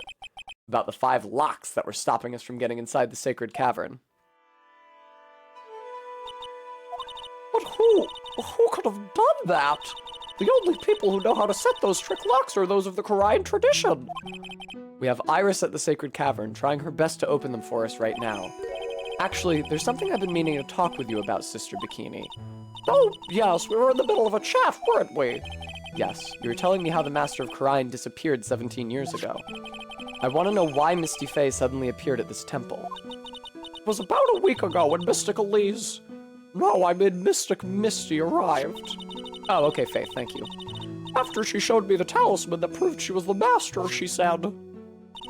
Someone is trying to destroy the Korean tradition's main family line. I'm here to put a stop to them. I got to do my Mystic Misty / Elise voice again. Hooray! I really liked doing that voice, but I only got to voice her for like half an hour. Someone was trying to destroy the main family line. There's only one heir to the title of Master at any time, and it's usually the eldest. Oh, well, Bram, she was relaying what Mystic Misty had said, so... That child becomes the new Master of Korean, and her daughters the main family. Did I read that wrong? Anyway. The other mediums become branch family members with no hope of controlling the clan. Oh, I get it. Okay. That's why nothing's changed throughout the history of the clan. Branch families always have and always will plot to erase those of the main family line. Didn't you say you were part of the branch family? What? Is the power of the Master worth this much bloodshed? You believe in the technique, don't you, Mr. Wright? You know its power is real. Yes, I do. Hi, MK. It's been 2 years since I first met Maya. In that time, I've seen her channel the spirits of the dead plenty of times. During the Mask-to-Mask case... And during Maggie Bird's trial, too. Thanks for reminding us of this moment, Phoenix. Thanks to Maya, Mia's always on hand to help me out when I need her the most. The Korean tradition has made a huge difference to the world, you know. I mean, right, Faith. Not all the other times Maya's channeled Mia. I mean, the ability to commune with the dead. It's very nice of them to keep the bulk of their backstory references to this game so that idiot baby Tess, who played this as her first Phoenix Wright game, won't be confused. Or they'll keep the confusion to a minimum. I mean, the ability to commune with the dead. That's true psychic power, you know. Members of the tradition have always been there behind every important leader, apparently. Who wouldn't respect such a tremendous skill? I suppose so, but with all that power and influence, I kind of expected you'd be really rich by now. It's kind of bullshit that we never see Maya or Pearl or another spirit medium channel a man. You're afraid of showing a man in the yukata. It's not a yukata, but it's a women's robe. Are you saying we're poor, Mr. Wright? Oh, you're very direct, aren't you? Very, okay, just, thank you. People don't believe in it anymore, you see. All because of one little mistake. A mistake? What mistake? Right, Misty Faye's mistake during the DL6 case. It was 17 years ago. That's when everything came crashing down. But it, like, wasn't a mistake or something? All because of that incident. That incident? Is she talking about what I think she is? I'm sure the records still exist if you're interested. Locked up, of course. It was called the DL6 incident. That's the name of the file. The DL6 incident. I knew it! The DL6 incident. I know it well. I handled a related case just 2 years ago. Oh, that's right. So it was you who was the defense attorney in this case. In that case, sorry. A murder that took place 17 years ago. It was the first time in the country's history the police ever used a spirit medium. But I thought they'd been behind all great leaders throughout all of history. The idea was to channel the victim's spirit to learn the identity of the murderer. And the medium who performed the channeling was Misty Faye, Maya's mother. Through Mystic Misty's channeling, the name of a certain man surfaced. Yanni Yogi. Armed with that experience, the investigators were spurred into action. That man, he was found not guilty, wasn't he? That's right, he was. And the case remained a mystery. In other words, we failed. It was the first case the world had ever seen the Quran tradition openly involved in. So what happened was, it was the same situation with Edgeworth trapped in the elevator with his dad and the security guard. The security guard was Yanni Yogi. Actually, I think it was a bailiff, but the point is he was armed. So Edgeworth's dad, from beyond the grave, believed that Edgeworth had accidentally shot and killed him when he threw the gun to try to break the elevator window. And because he didn't want Edgeworth to live with the guilt, he, as a spirit, lied and said that it was the other man in the elevator who shot him. However, it was neither that man nor Edgeworth, but fucking Von Karma shooting him through the fucking glass. Anyway. It was all over the media, the public, the judiciary, the people of Cride Village. Everyone judged her. Everyone said Mystic Misty's powers were a sham. And then she just disappeared, vanished, while everyone still thought of her as a fraud. Great use of the semicolon there. It does, Faith. This is the finale of the series, or was until the 3DS games. But I know the truth. Misty Faye's spirit channeling wasn't a sham at all. Of course it wasn't. And since you managed to reveal that truth, we're finally making a comeback. The Crime tradition is starting to recover at last. But with a new master wielding the power of the clan. Does she mean Maya?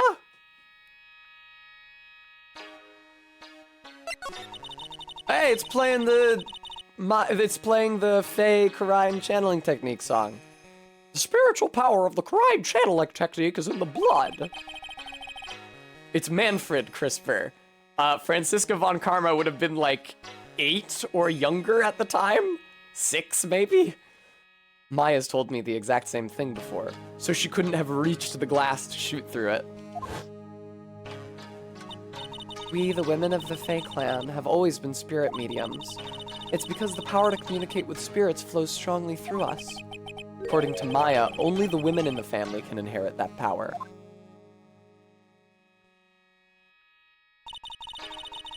The main family's bloodline stems directly from Mystic Ami.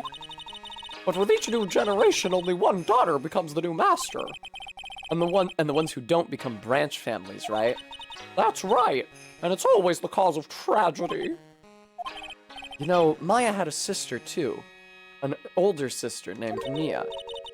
Oh yes, I've heard of her. What? You know about Mia? Of course. She became a lawyer in the hopes of discovering what happened to her mother. And lost her life as a result, yeah. Faith, then I guess one of the branch families would inherit the title. Same shit that happens in real life. Do you know what Mystic Mia is rumored to have said? She said it wasn't only because of her mother that she became a lawyer. She also didn't want to fight with her sister over the leadership of the tradition. Really? Well, she saw what happened to her own mother, Mystic Misty, as she grew up. I guess Mystic Mia got tired of seeing all the rivalry between her mom and her aunt. That's right. Misty Faye had an elder sister too. And Misty, having superior powers, managed to usurp the master's seat from her. Mystic Misty's sister is Mystic Morgan, as you probably know. Morgan? There's a name I know well. Yes, Bram. Very perceptive. It was a year ago now at Maya's home, Karine Village. She has big-ass fucking hair. What she did was terrible. It was all so she could make her own daughter the next master. I suppose if you know about Mystic Morgan's daughter, then you must have already realized that Iris... No, what? What the... No! Huh? Iris? That Iris is...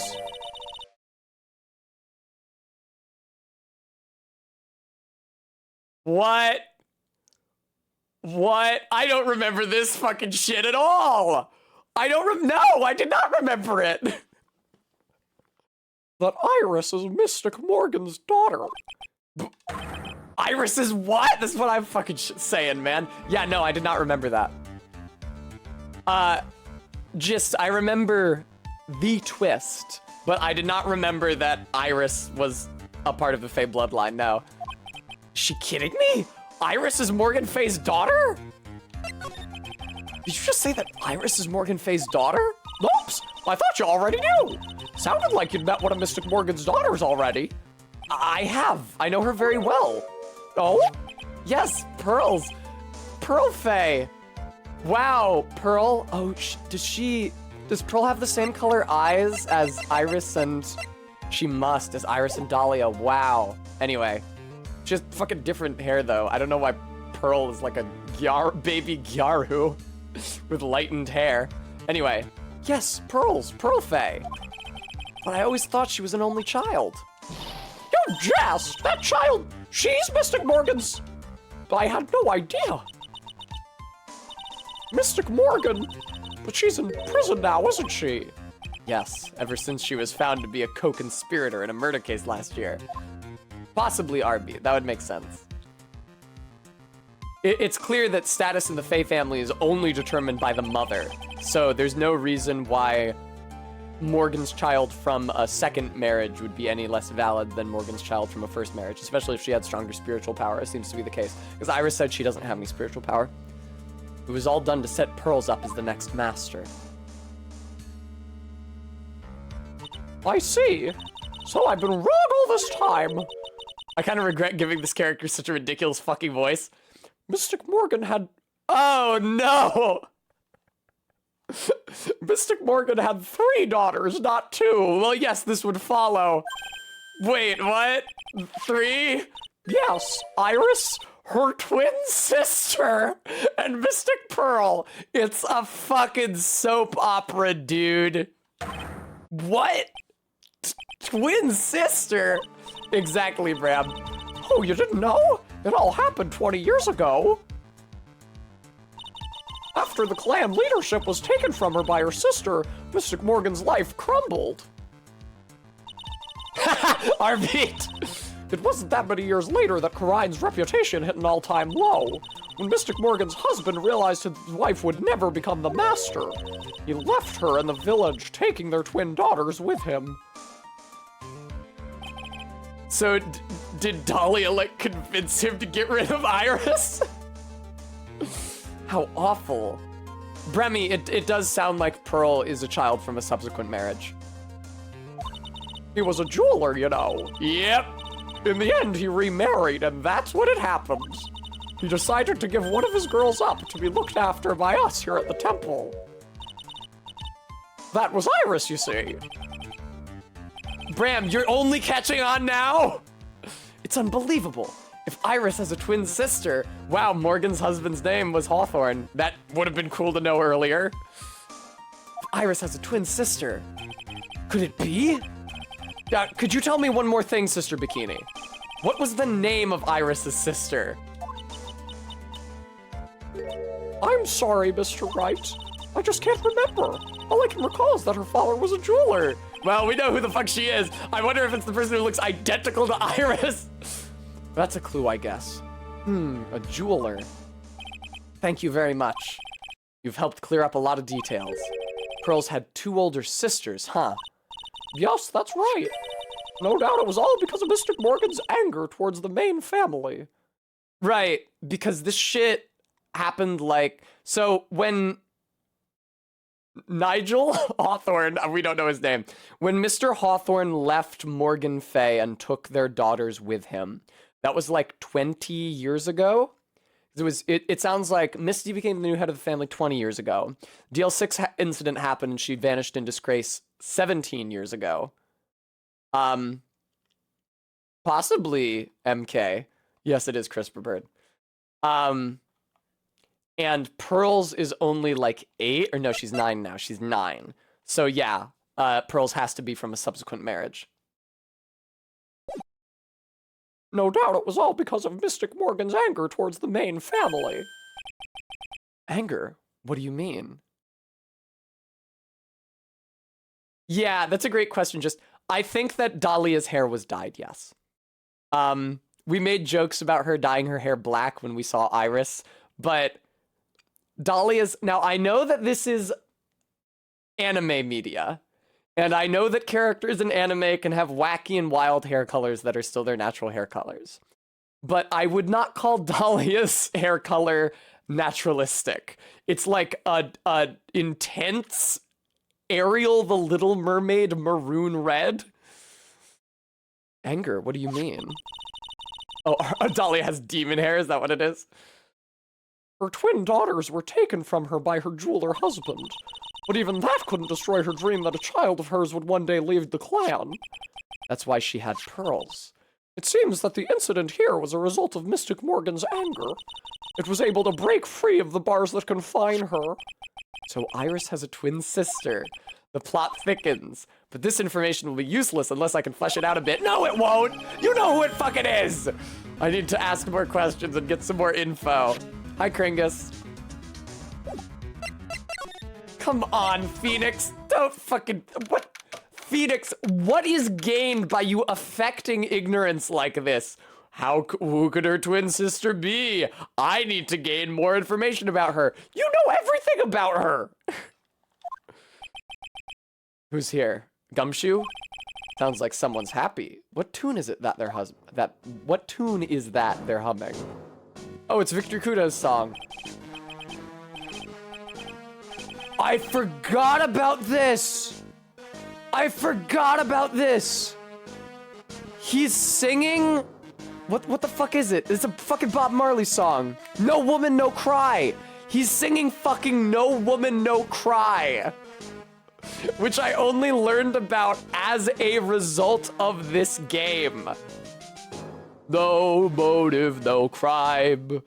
No motive, no crime. Sing it with me. I don't really remember the fucking melody. No motive, no crime. I remember when we used to search in the channeling room in Corrine. Whoop, I love my job. It's No Woman, No Cry by Bob Marley. As in, he's talking to a woman and he's telling her not to cry. It's like a patois thing. I may have used that word inappropriately. I'm not sure. Anyway. Woo, I love my job. Thank fucking Christ, MK. Thank you. Right, just. I'm guessing that in the original Japanese, he sang a song whose lyrics better matched this music back here. Probably a take on a Japanese folk melody, because this sounds like a Japanese folk melody, and that fits Victor Kudo. But they needed to come up with a new song for him to sing for the English version, and for whatever reason, they chose Bob Marley's No Woman, No Cry.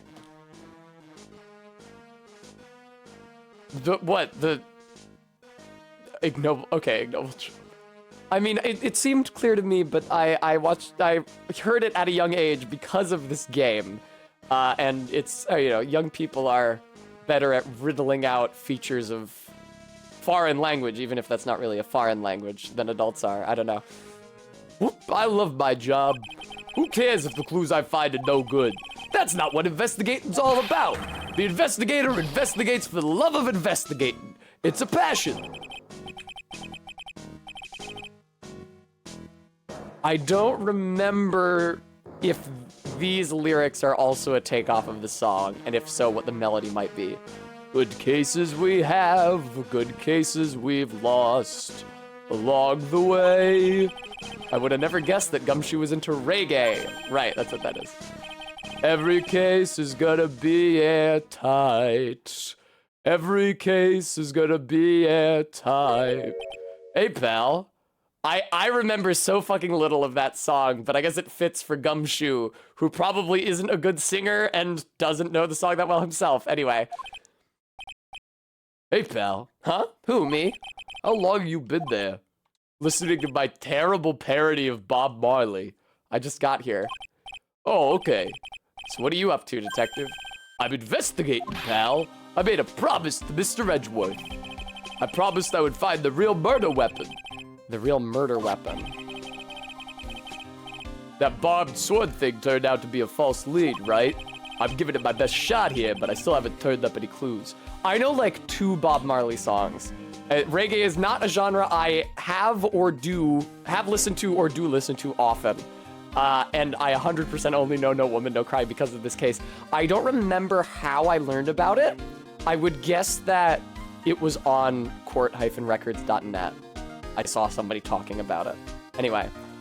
I'm giving it my best shot here, but I still haven't turned up any clues. I completely forgot that was in this game. I just found these weird scraps of paper. Looks like a letter or something. LOL, just. I would say two very different genres. It doesn't seem to have anything to do with the case, though. A letter. Can we have the stepladder? Can we have the stepladder dialogue, please? The main gate's on the other side of that stone wall. The difference in elevation is almost 10 feet. That's how steep this hillside is.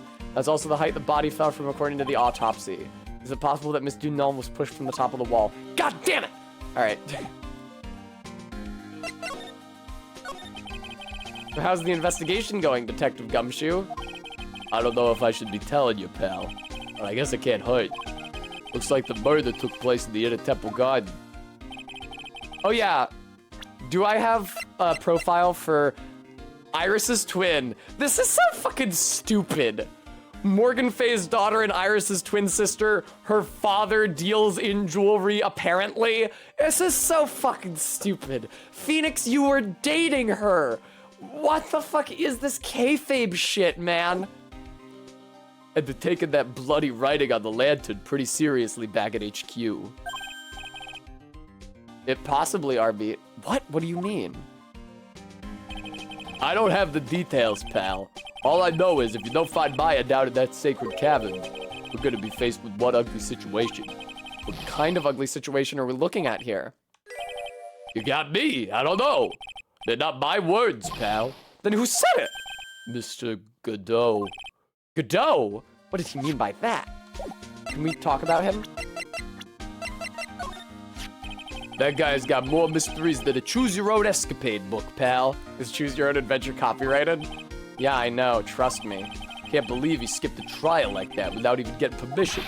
He'd have been fired for sure if he worked for a normal company. So you know where he is now? Nah, but I bet he's walking around somewhere with a mug of coffee in one hand. I should have figured. It looks like Gumshoe doesn't know about Godot's physical condition. Of course, being extradited from hell is a tedious affair. The meticulous regeneration and adjustment of all your internal organs is... well, let's just say modern medicine allows us all to live to a ripe old age. Even someone like me. So he said he needs the visor in order to see. Did the poison blind him? It must have just caused neurological damage in general. Chris River, that's what I'm fucking saying. He had a good reason for missing the trial. So why didn't he tell anyone about it? I don't know. I'm not so sure anymore. Clues we found today have turned this case all topsy-turvy. I can't see how Iris could have done it now. What clues are you talking about? I don't know if I should be telling you, pal, but I guess I could let you in on it. The fact that the Inner Temple Garden was the crime scene, and that bloody writing. However you look at it, Maya Faye's the only person who... Hey, quit giving me that evil stare, would you? You look just like Mr. Edgeworth. It wasn't Maya. There is no way it could have been her. I knew I shouldn't have said anything. What the fuck would her motive be, though, genuinely? What about this, Detective Gumshoe? Any thoughts? Yeah, well, it's pretty chilly today, huh? My brain doesn't work properly in the cold. Perhaps we'll just have to wait until summer when it's warmer. Oh no, my brain doesn't work properly in the heat. I'm kind of weak in the head. There are some things you're better off not advertising, Gumshoe.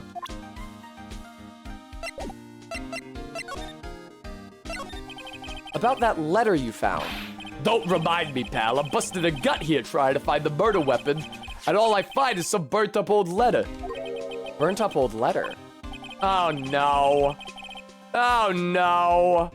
Oh, no. This is gonna be like fucking Morgan pulling the strings from jail, isn't it?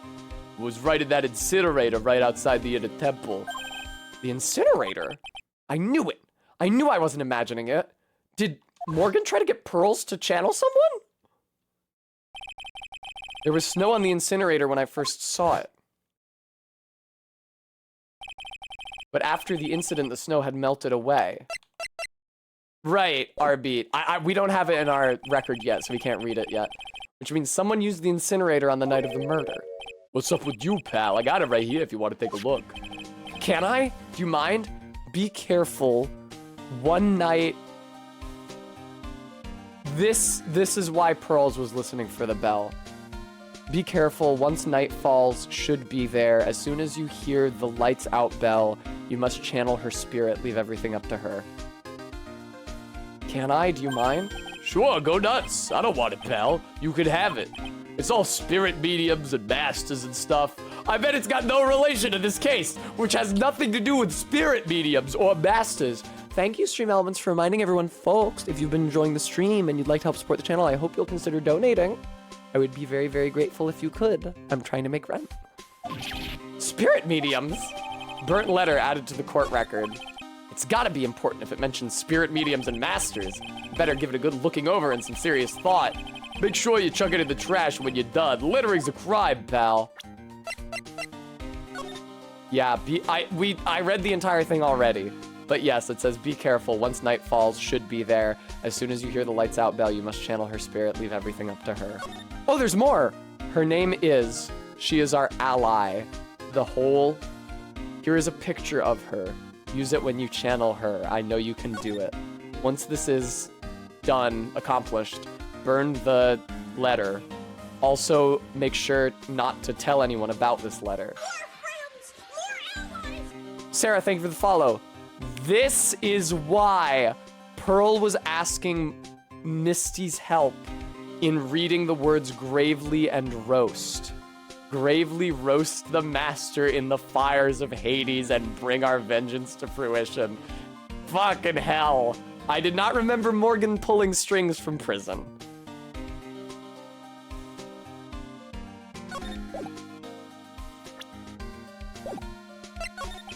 So what do you know about the real murder weapon so far?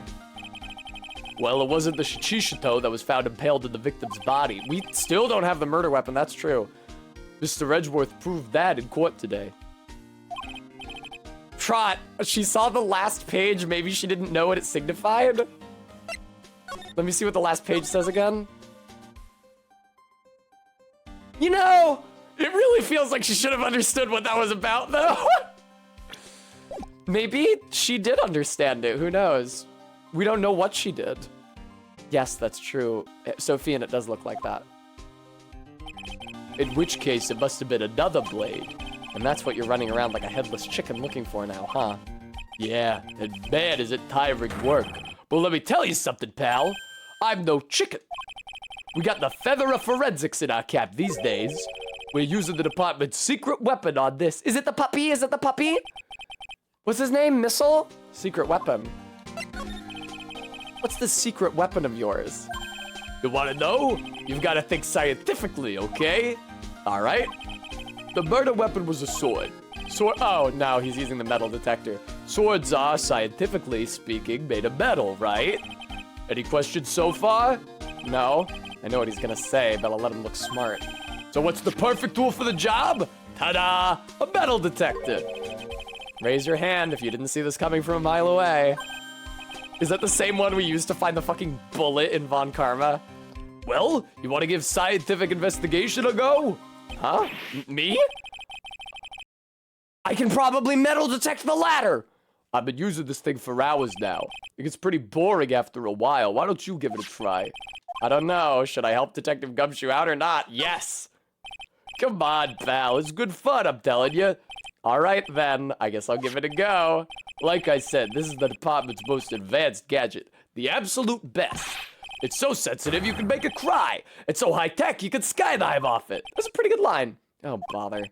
Now I'm gonna tell you how to use it. It's possible the real murder weapon is around here somewhere, right? Sure. That's what we're trying to find out. Right. So first, let's turn the detector on. That's the sound of the metal detector signal. I knew it was gonna be like the bug detector in the last case of the last game.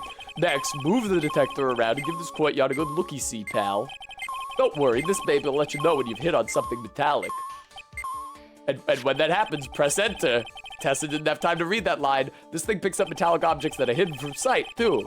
Gonna take a good look at anything and everything that seems suspicious, okay, pal? Look, a ladder! Yes! Yes! That's a step ladder. What's the difference? Looks like a normal ladder to me, pal. Surely everyone knows the difference.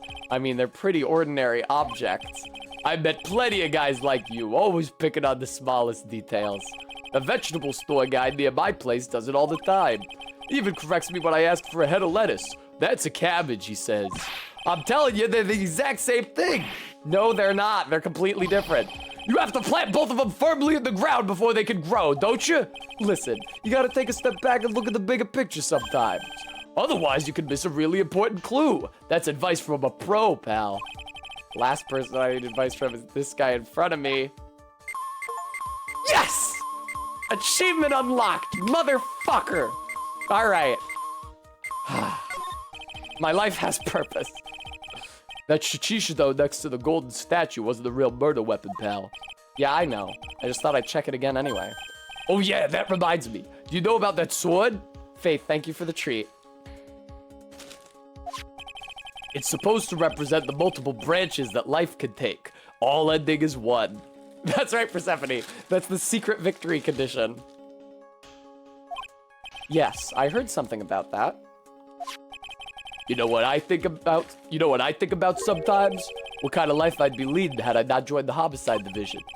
Think about that kind of stuff, detective? Of course I do. I think about it a lot. Me as a traffic cop. Anonymous, thank you so much for the $20 donation. Thank you, thank you, thank you. Me as a detention officer, me as the Blue Badger. Thank you again, Anonymous.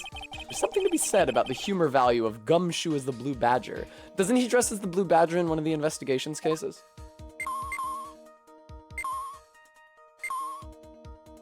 I have a theory. I don't remember this being true, but I have a theory. Oh, hey. It's just a pair of skis. Nothing useful for our case here. I'm actually pretty good on skis, you know, pal. I just love to fly down the slopes with my coat fluttering in the wind. Really? I had no idea. How good are you then? Well, I'm better on skis than I am on skates, but not as good as when I'm on a snowboard. Fuck yeah, dude. I'm gonna ride some gnarly... What do you call it? Powder? That's a pretty detailed answer.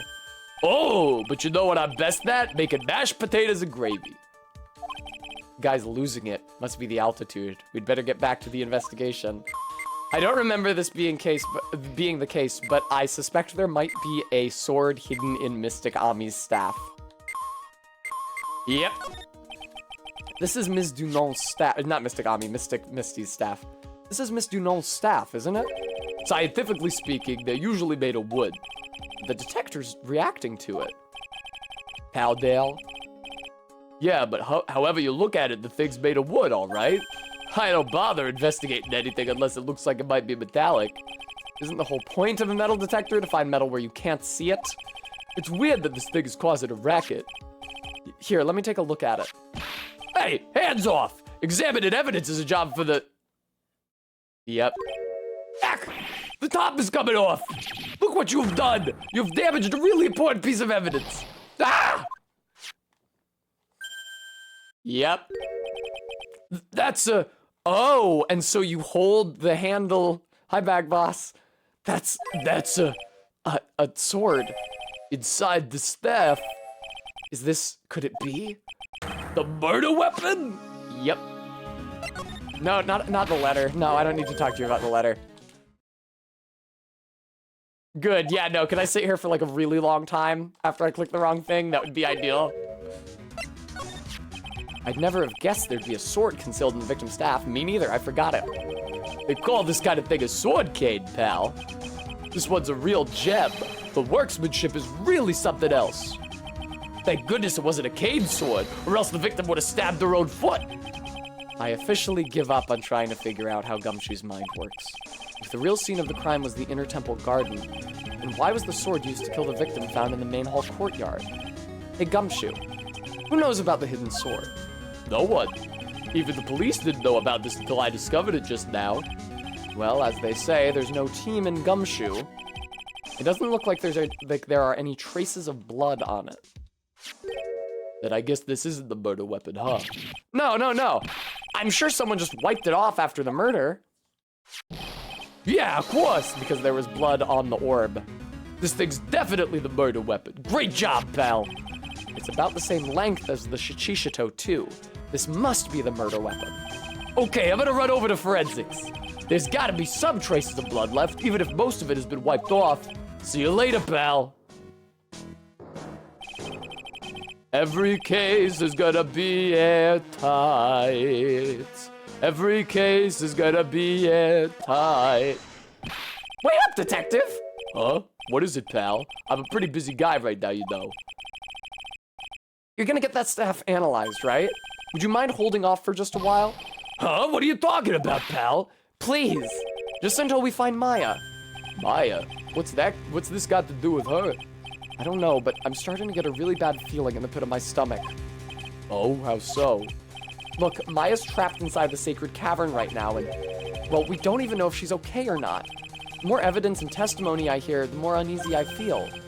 You don't think Maya's been Please, detective! Let's just wait until we can get inside the sacred cavern. You're looking kind of iridian there. Okay. Just stop it with that face, pal. One thing, though. The staff's secret trick. Let's keep it between you and me, alright? If it gets out that we knew about it and didn't say anything, we're finished. I mean, Gumshoe, could you be making any less money? Conceivably.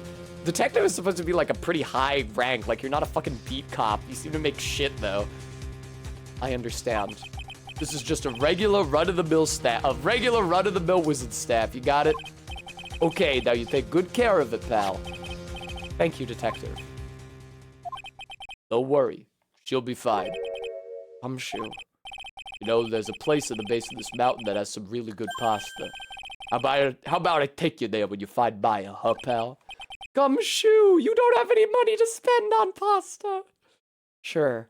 Thanks. Victim's staff received from Detective Gumshoe for safekeeping.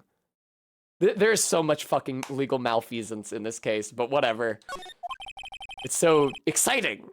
I can't bear to point out a single flaw. I can't help but wonder, though. What was Elise Dunant doing with a staff like this in the first place?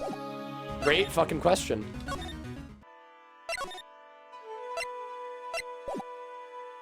Alright, I already got everything that she knows about... Let's go see Edgeworth, and we will show him the profile we have for Iris's twin. We actually might even be able to break Iris's Psyche Lock right now. And Pearl's. I kind of want to do Pearl's first. Edgeworth, you motherfucker. Hey, Edgeworth. Did you know that Iris had a twin sister? What? A twin? Edgeworth, come on! You're an idiot! They look identical! What? A twin? You can't be serious. Sister Bikini told me. But the problem is she didn't know the name of this twin. There was nothing about Iris having a sister in the files I checked. Well, Iris was taken in by the temple when she was really young. Panucci's fine Italian eatery at the base of the mountain. Apparently, her sister was raised by their father, a jeweler, I think. No, MK, they're in the same year at school. A jeweler? Come on, Edgeworth. Right, I just might know who this twin sister of hers is. Yeah, I think I do too, unless the fucking cold gave me amnesia. I had a feeling you'd say that. Let me guess. Bada bing, bada boom. Her name is Dahlia Hawthorne, right? Yes, exactly. Please tell me what you know about her, Edgeworth. Please. It was my first court case 6 years ago.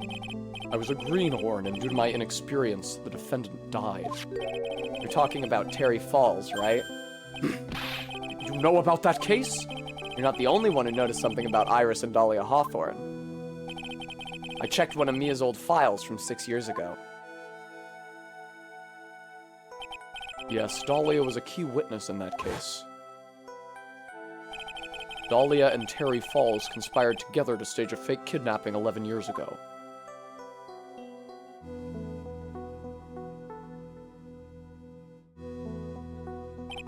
They stole a jewel worth $2 million from Dahlia's father, a jeweler.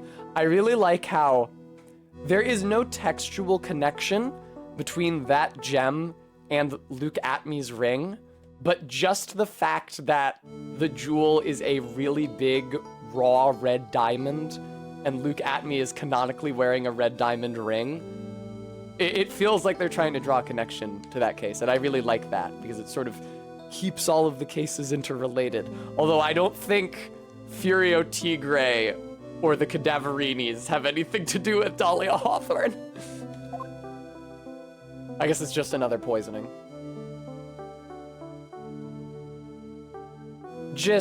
I think the reason that the original jewel was worth 2 million is because it was unworked, and I think that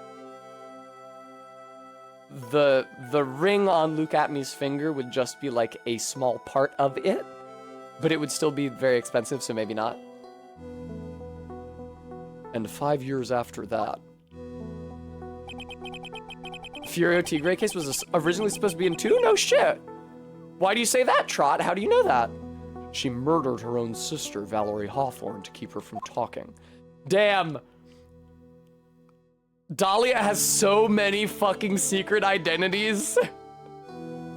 She was born a member of the Faye family, and then went like undercover as Dahlia Hawthorne, a jeweler's daughter, and then went undercover again at age 14 as Melissa Foster. No, MK, there's two twins. They're not triplets. There's two twins, Dahlia and Iris. Furio Tigre was actually Dahlia Hawthorne, potentially. Trot, if you can find that blog post easily, would you mind linking it in the Discord? You don't have to if you can't find it easily. Her sister? Well, her stepsister, actually.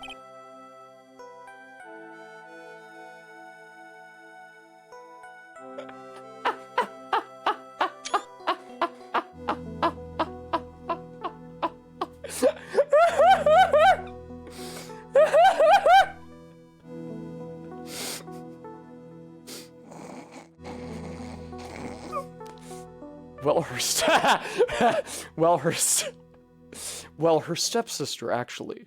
They weren't blood related. Valerie was the only daughter of Dahlia's father's second wife. There's so many remarryings and more, and like step siblings and half siblings in this fucking case.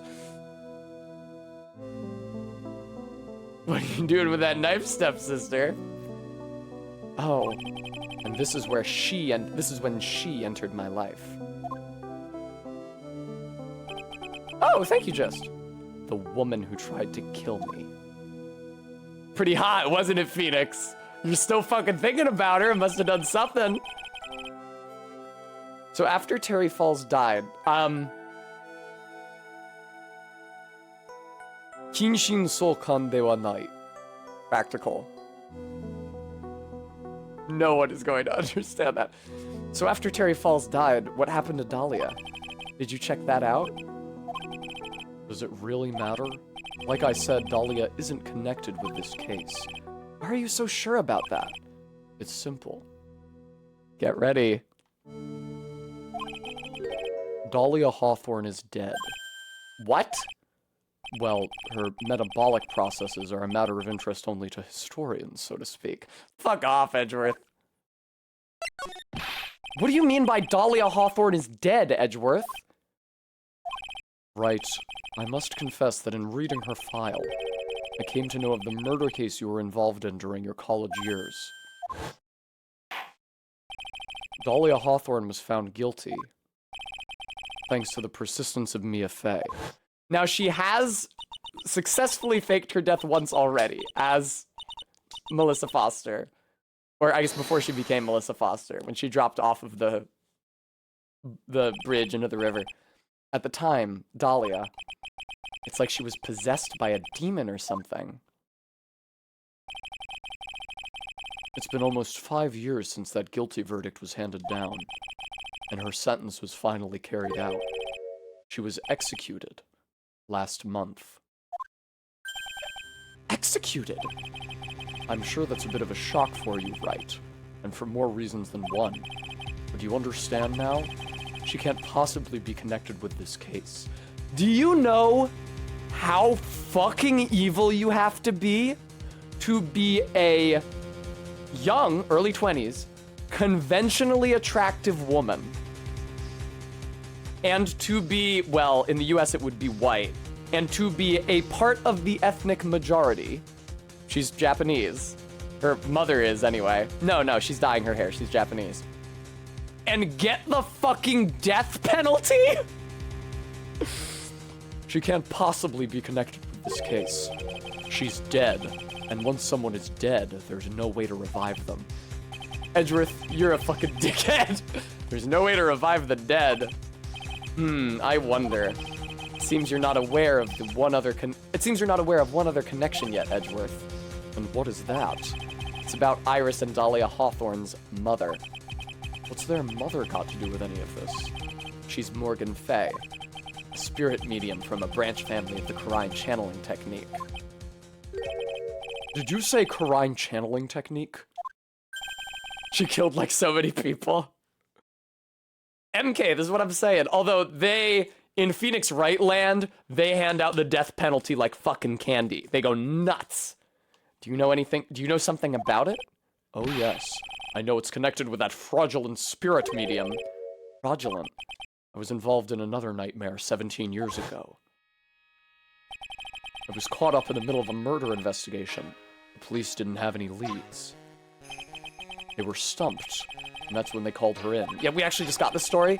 She was a very famous spirit medium and the master of her channeling school. But you know what happened. As a result of her efforts, an innocent man was accused of murder. She and her powers, they were all fraudulent. Edgeworth, you dumb piece of shit. Go to the police records room. It's all in there. All you have to do is check the DL6 incident case file and you'll know. Of course. How could I forget?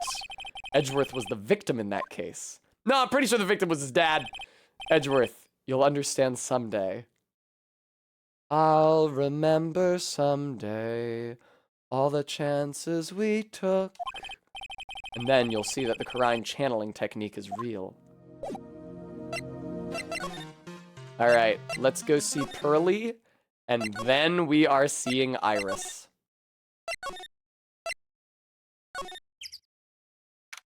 February 9th, Heavenly Hall. I was expecting Larry and Pearls to be here. Ah, shit, they're gonna make me get it later. Guess they must have gone to collect firewood. I suppose I'll have to check back later.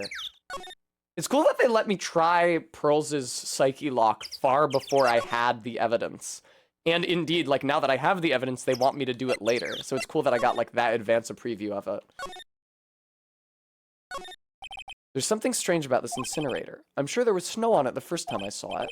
That and the door's open. Someone's been burning something, that's for sure. It's a shame there isn't a trace of what was left inside. Yeah, but it was the letter, Phoenix. You know it was the letter. Alright.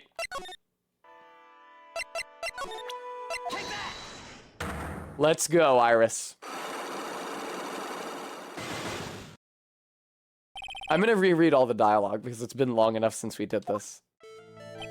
I think it's time you told the truth about what you were doing on that night. You said you were in your room at Hazakura Temple the entire time. Do you still claim that to be the truth? Yes, that's where I was. Iris, I believe you're innocent. Sorry, let me pot it down so you can hear Iris better. That's why I want to believe what you're telling me too, but I can't. Because this person saw you somewhere else on the night of the murder. Bikini? I'm talking about Sister Bikini, of course. Sister Bikini. Her testimony in court today was very clear. That night, I was helping an acolyte with her training in the inner temple, but, well, as you can see, my back likes to act up violently. So I left Iris to help the acolyte and returned to Hazakura Temple. Sister Bikini didn't just see you, she spoke with you. You two talked about Maya's training that night. So you see, Iris, you were there at the inner temple on the night of the murder. You mean here at the inner temple, Phoenix? That's very impressive, Mr. Wright. The Acolyte's actual training was due to start after 10 o'clock that night. I left the main hall early so I wouldn't be late. What time was that? Let me see. It takes about 20 minutes to walk between the main hall and the inner temple. So I would have left at about 9:40 p.m., I think. I'm sorry, Iris, but lying just doesn't suit you. Huh? Now, you say you left the main hall at 9:40 p.m., but what you say doesn't add up with this. Your own statement. You yourself testified to the contrary, don't you remember? You said you rang the lights out bell at 10 o'clock that night. Plus, only moments before you rang that bell, you were seen at the main hall by the most reliable witness I have. Who's that? Me. Mr. Wright. We even spoke a little that evening. That's when you gave me this. Surely you haven't forgotten. No, that's right. I remember. And that brings us to another puzzling fact, Iris. At 10 o'clock on the night of the murder, you were seen in 2 different places at the same time. It's time you told me exactly what's been going on, Iris. So far, I've managed to prove 2 things. First, on the night of the incident, you were at the Inner Temple. And second, at the exact same time, you were ringing the bell at Hazakura Temple. There's only one possible explanation for this apparent impossibility. On the night of the incident, you were seen in 2 different places at the same time, which means there must have been 2 of you. I can't think of any other explanation, Iris. But that's crazy. How could that be? There's only one of me. It's impossible. Impossible? I wonder. The way you're trembling certainly seems to suggest otherwise. Boom. You're seriously trying to suggest there's more than one of me? Then show me the evidence. Show me something that proves there's more than one of me. Ding, ding, ding, ding, ding, ding, ding. I have a firm grasp of the situation now, Iris. You have a sister, don't you? A twin sister, perhaps. That's right. Dahlia Hawthorne, a woman I know only too well. I had no idea you knew of her. Very impressive, Mr. Wright. But she's no longer... Yes, I know. Her sentence was carried out recently, wasn't it? I'm sorry. Thank you. There's no need to explain now, is there, Iris? This second you who was here at the temple on the night of the murder. It was your twin sister, Dahlia Hawthorne. But you just said it yourself a second ago. My sister's dead. Have you forgotten that? Have you forgotten this, Iris? This is a channeling dojo, a training ground of the Kurine channeling technique. That night, someone channeled Dahlia's spirit, and you knew about it. And that's the secret you've been trying to hide from me. Jugga, jugga, jugga, jugga, jug. Unlock successful. Oh good, I healed from the fuck up I made in Pearl's Psyche Lock sequence. I was in my room in the main hall that night. As soon as I heard that I'd been spotted at the Inner Temple, I knew it was my sister, Dahlia, the other half of me who passed away last month. Just as I suspected, the Iris that Sister Bikini saw at the Inner Temple on the night of the murder. It was Dahlia Hawthorne. Why didn't you tell me this before? Because my sister always does the right Thing! Iris, are you out of your goddamn mind? I'm pretty sure that's literally the opposite of true. Excuse me? And because I mustn't get in the way of what she's trying to do. I already betrayed her once before. I can't do it again. You betrayed her? What do you mean? That's why I have to accept I may be found guilty. It's the only way. What is she talking about? You know about it, don't you, Mr. Wright? About the fake kidnapping that took place here on Eagle Mountain 11 years ago. That was the start of it all. It's what started her down that twisted path.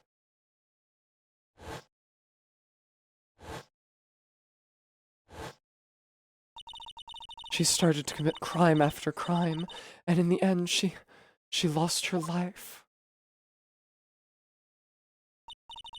It's all because I betrayed her. How did you betray her, Iris? It was no coincidence that Eagle Mountain is where the exchange was to take place. After all, I helped plan the whole thing. What? But I got scared, so I ran away. What are you talking about? Why would you help her? Stealing $2 million from your own father, that's awful. But I promised that I'd help. And she didn't do it for the money. Huh? It was revenge. on our father. Revenge? What do you mean by revenge?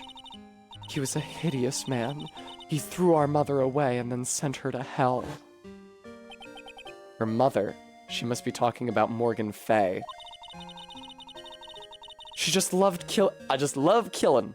She just loved killing Phoenix, and I supported her, like any good sister. Our mother was the eldest daughter of the main branch of the Fay family. The main family had a lot of influence in many business and political circles at the time. As the eldest daughter, our mother was set to inherit all of that as the next master. Thank you, Stream Elements, for reminding everybody. Folks, we're right up against the gauntlet here, so I'd be super grateful for any last-minute donations. That's the reason our father married our mother in the first place. For power. But his plan backfired. Because our mother's sister took it all from her. She took over as the Master of Khura'in. That would be Misty Fay, Maya's mother. Yes, Krombopolis Michael, another Greek-American icon, precisely, MK. I do really like that character is Greek. Man, that show went downhill after the first 2 seasons, huh? Anyway. But before long, the credibility of the Khura'in tradition hit rock bottom. The new master, Mystic Misty Fay, made a terrible mistake. It was during the investigation of the DL6 incident. They stopped putting Greeks in it. What a travesty. After that happened, our father took me and my twin sister away, leaving our mother and our home behind. He hated the place. He said it was He said it was a hick dive? Hey, come on, Iris and Dahlia, we gotta get out of here. That place is a hick dive. He hated the place. He said it was a hick dive, and that he had no reason to stay there. And that's when you came here to Hazakura Temple? Yes, the woman my father took as his next wife already had a daughter, Valerie. Iris, what's the matter with you?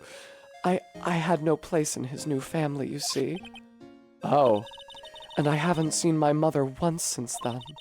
Having the master's seat stolen from her, and being rejected by her own mother.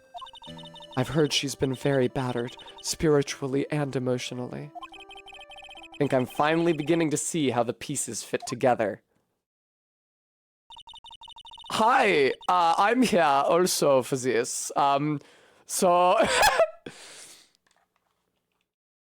Exactly, RB. That is a hick dive. Well observed.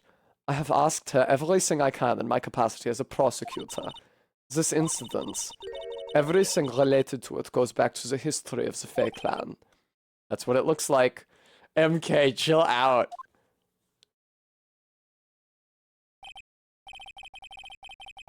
The moral of Phoenix Wright is that murder is hereditary. Iris, there's just one more thing I want you to tell me. What is it? Iris, don't you make that fucking face right now. During the incident, Iris, please restrict yourself to original sprites. During the incident in which your sister Dahlia Hawthorne poisoned a lawyer, she began a relationship with a certain college student in order to hide the evidence. That college student, have you heard anything about him? Well, I did hear one thing. She said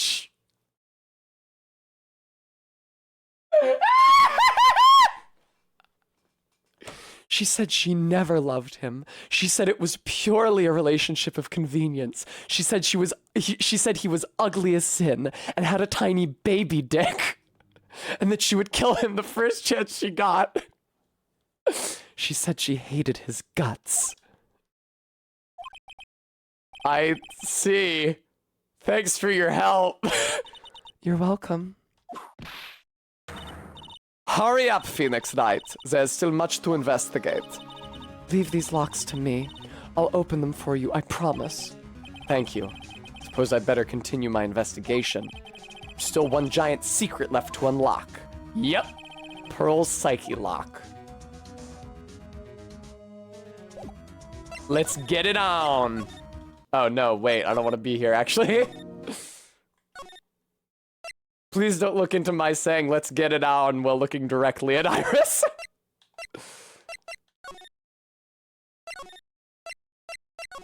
Like I said, I prefer Dahlia. February 9th, Heavenly Hall. Look at that. They really did make a fire right in front of the shack. Oh, Mr. Deck. Ha! You're too late, Nick. If you came here for one of our potatoes, we've already polished them all off. I think I've pretty much got all the evidence I need. Now I just need to find out what Pearls is hiding. Take that, motherfucker. Jugga, jugga, jugga, jug. The night of the crime. After dinner on the night of the murder, you were supposed to be in Elise Dunom's room reading a book together, correct? Yes, I was so happy when she invited me, Sorry, I had to burp. but I didn't go in the end. You didn't go? No, there was somewhere else I had to go instead. I was so worried, I had to go. I didn't know what to do with myself. I was so nervous. So Pearls never went to Miss Dunom's room because she was too worried about something or someone else. Pearls. On the night of the murder, you went to this place, didn't you? You went here, didn't you, Pearls? Looks like she's still not gonna open up to me. This is where you went because you were so worried, right? And the next question is, who or what were you so worried about? Now, I'm gonna take a guess, and you can tell me if I'm right or wrong, okay? You mean you know? If I'm right, will you tell me the whole truth? Okay. You went to this place for one very simple reason, and that is this Maya. It's obvious what you were so worried about, Pearls. It was Maya, wasn't it? Ah! You knew the training Maya was undertaking was dangerous. After all, it was the special course. I signed up for your special course. Well, my, quite brave of you considering how cold it is. Young people can be so reckless with their health. Don't blame me if you become one with those you channel. Wahoo! Sister Bikini scared you with what she said, didn't she? And because it was you who introduced Hazakura Temple to Maya in the first place. Yeah, Pearl, why the fuck did you do that? You really caused us a lot of problems. You felt responsible, didn't you? Thinking about what could happen to Mystic Maya made me more and more worried. I couldn't sit still at all. That's why I decided to go and find out how she was doing at the Inner Temple. Then we're clear now that you went to the Inner Temple that night, Pearls. What's not clear is what happened after that. Ugh. About what time was it when you headed over to the Inner Temple? It was probably about 9:30 when I left the main hall. I heard the real training was supposed to start at 10. I wanted to get there before it started, but there was so much snow, I didn't get there until after 10 o'clock. Until after 10? How did you know what time it was? Because I heard the bell ringing for lights out. She heard the lights out bell. The Hazakura Temple bell is pretty small though, isn't it? You must have really good hearing. I was really trying to pick up the sound of that bell, that's all. I didn't want to miss it. That would be terrible. She was trying to hear the bell. Tell me, Pearls. Why were you so worried about hearing that bell? Huh? Oh, I think I know why. The reason you were so worried about that bell was because of this. You were given some instructions to follow for that night, weren't you? Ugh. I presume you recognize these pieces of paper. Ah! Where did you? In the incinerator at the Inner Temple. Pearls, you were following the instructions in this letter that night, weren't you? That's why you couldn't afford to miss the sound of the lights out bell. I'm speechless, Mr. Neck. You're amazing. These instructions that were found in the incinerator, I believe they were written for you, Pearls. For me, no. As you can see, a large portion has been burnt. The last section is still fairly legible. As soon as you hear the lights out bell, you must channel her spirit. Who was it, Pearls? Whose spirit were you supposed to be channeling? Ugh. Taking into account the author of the note and their purpose for writing it, whose spirit would Pearls have been trying to channel? Don't overthink it, Phoenix. It's pretty obvious who Pearls was supposed to channel. The person that you were trying to channel, was... It was Dahlia Hawthorne, wasn't it? That was the name that was in the letter. Blah! You remember during the first case of the game, the prequel case, Phoenix calls her Dolly. Isn't that sweet? It's just as I suspected. It wasn't Iris whose sister Bikini met at the Inner Temple that night. It was Dahlia Hawthorne. You know anything about her, Pearls? Do you know what kind of a woman Dahlia Hawthorne was? Let me tell you! No. I've never heard of anyone by that name before reading those instructions. Oh, well, okay. I thought so. Pearls doesn't have a clue. She doesn't know that Dahlia is her sister. About the instructions in the letter I found, Pearls. Who wrote them? Bob. Whoever it was asked you to channel the spirit of someone you'd never heard of. You must have quite a lot of respect for them. After all, you followed their instructions without question. So here's my next question. Who wrote this set of instructions for you to follow? LOL, Brevy. Pearls, I have to wonder about something. You didn't have any idea what these instructions meant, did you? Doki Doki Literature Club. But you followed them to the letter regardless. Why? Because it was your own mother who asked you. That's why. How did you... I figured it out. The person who wrote you this letter was your own mother, Morgan Fay. Blah. Damn, Pearls, you got up to some shit last night, or 2 nights ago. All right, Pearls, it's time you started telling me the truth. Mr. Knack, Why is she holding back from me? I don't like this. Don't underestimate me just because I'm a child. Huh? If you're trying to say I followed these instructions, I'd like to see some proof. What? Because I don't think you have any. Ugh. She'd say anything rather than admit to carrying out those instructions. All right, Pearls, we both know someone carried out these instructions on the night of the murder, but you're right, there's no evidence that proves it was you. Oh, I knew it. However, I do know that whoever did it was a child. Huh? How do you know that? It couldn't have been an adult. No adult would have made a simple mistake like that. A simple mistake? What do you mean by that? I'm sure you thought you were carefully following the instructions you'd been given, but you misunderstood some of the words, and this evidence proves it. Gravely roast.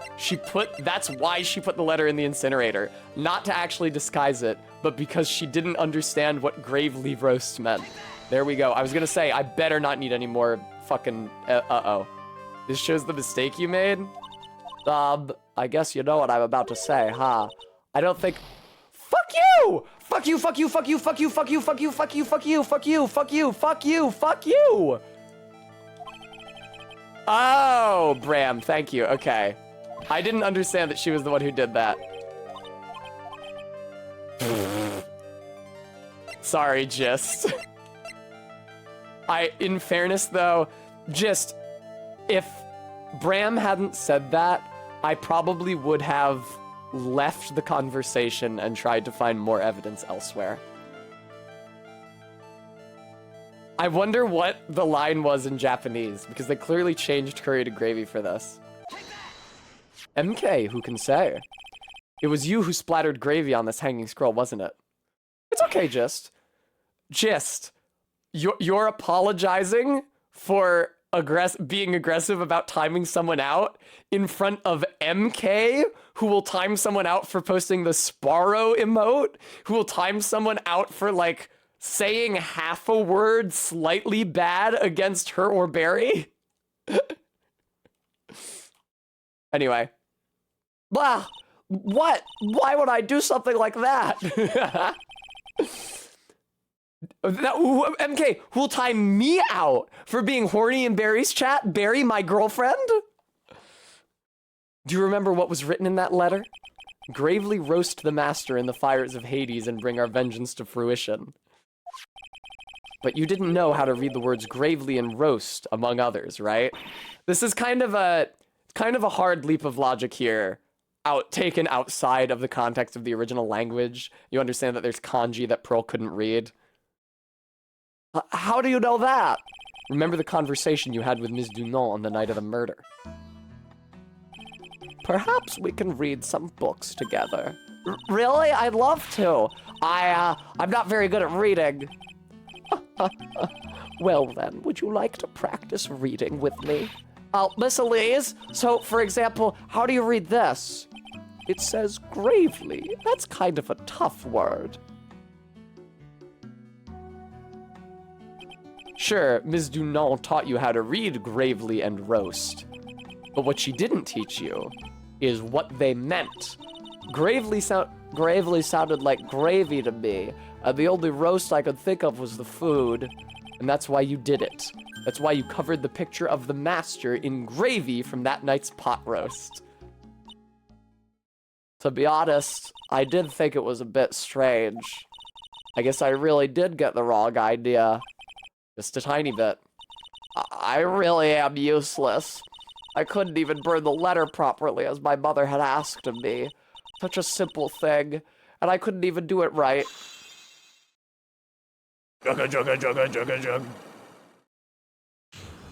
Unlock successful. Thank you for healing me.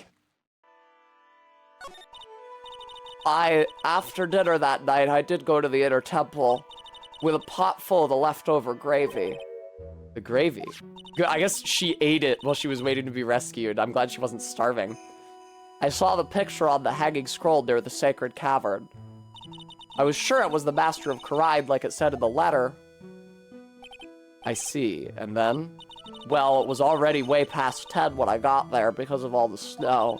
So I went to the inner temple guest area. The guest area? Yes, I thought I could wait there until the training was over. Why didn't you just go to the training hall?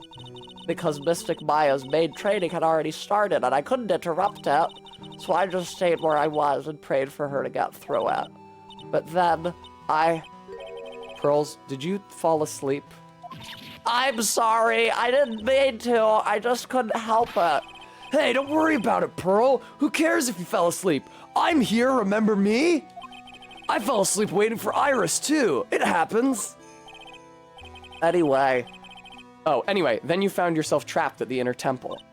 yes, when I woke up, It was morning. Well, at least you fucking didn't see the murder. When I woke up, it was morning. I tried not to cry, but Dusky Bridge wasn't there anymore, and there was no one in the training hall. I thought everyone had left me because I overslept.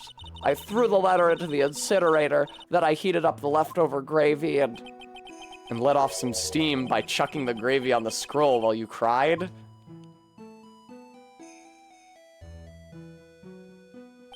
Must have been pretty scary for you, Pearl. I know what it's like. Nick used to leave me behind when I fell asleep at school, too. Don't equate something so trivial with her experience, Larry.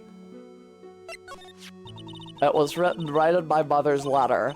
It said, as soon as you hear the lights out bell, you must channel her spirit. I was on my way over to the inner temple when I heard the bell ring. So you channeled Dahlia Hawthorne's spirit? MK, are you still in the chat? No. I tried, but I couldn't do it. You couldn't do it? I've never failed at channeling someone. This is the first time it's happened. I tried and I tried and I tried. Yesterday, this morning, the whole time. But I just couldn't do it. Don't let it get you down, Pearl. It'll all work out. If you want, I'll come flying through the sky for you. Whoosh, just like that. So she never managed to channel the spirit. Okay, Bram, I'm happy for you, but for real, please don't say anything about it. Is that why you think your spiritual powers are gone? Yes, I don't know what to do. Isn't there any other explanation for why you couldn't channel a spirit? I suppose there's one other possibility.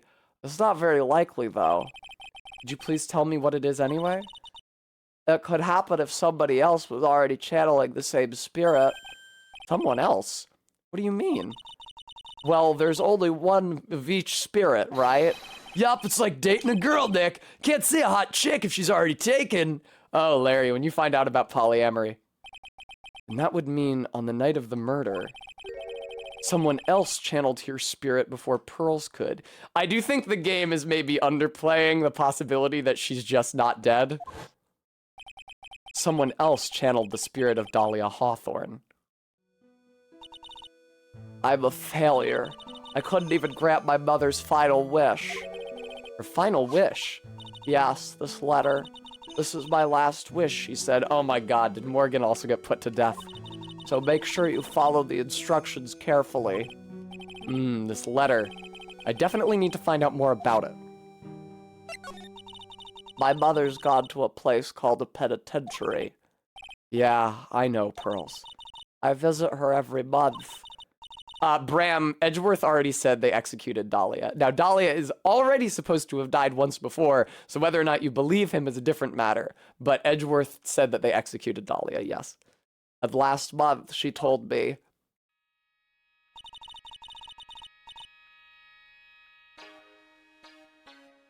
Do I remember what voice I gave Morgan? The time we've been waiting for has come, Pearl. There's something I need you to do for me. I hid a letter for you at our home before they brought me here. I want you to read it and do exactly what it says. It's for the good of the Fae clan, my angel. You'll be doing a great thing. Now listen carefully, and I'll tell you where the letter's hidden. My mother is always nice to me. I love her very much. Yeah, moms will do anything for their kids, right? This takes place in America. She said it was for the good of the Fae clan, so I knew I had to help her. That wasn't ominous at all. I mean, Mystic Maya's part of the Fae clan, so it had to be good for her, too. Well, that's it, right? Isn't it, Mr. Neck? I guess so, yeah. There is a picture with her letter, too. There was a picture with her letter, too. A picture? Of Ms. Dahlia Hawthorne. She's so fucking hot, dude. She's so fucking hot, dude. Jesus fucking Christ. Usually a picture is enough to channel someone's spirit, but this time... Pretty weird, huh? Like Larry knows anything about this stuff. There's something else that was strange about my mother's letter. The seal on it was broken, as if somebody had already opened it once before. That sure is pretty strange. Oh, God. Someone had opened it already. Oh, God. Oh, no. Oh, God.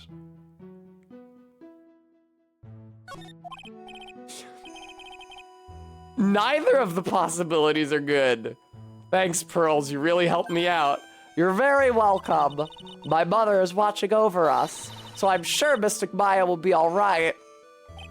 Look at that innocent smile on her face. What am I supposed to say to her? Huh. Fuck yes! Finally figured it out, have you, Trite? You've finally realized how terrible of a crime being painfully oblivious is. Godot! The entrance to the sacred cavern looks like a frickin' puzzle workshop. I guess he's talking about Iris and the lock-breaking effort. But it's all a waste of time. A queer oddity. I love doing the voice I gave him. I'm sorry, he's so much fun to voice. I fucking love it. But it's all a waste of time. Why do you say that? Because Maya Fey isn't coming back. Godot, you fucking piece of shit for saying this in front of Pearl. Go back to hell and stay there. What? You don't know what you're talking about. How could you say something like that? It was your job to protect her, Trite. Just like it was your job to protect Mia Fey. Two sisters caught up in the worst circumstances. I realize that, but... And you were the only one who was by their sides. You were the only one who could have saved them. But I didn't know anything about what was going on! Ha! What did I just say, Trite? Being oblivious is a heinous crime in itself. Tomorrow, we'll settle everything in court tomorrow. Once and for all. Mr. Neck, is what that man just said true? It'll be all right, Pearls. I'm sure Maya's alive. You'll see for yourself tomorrow. Yeah, that's right. I know I can trust you, Mr. Neck. That's right, Bremy.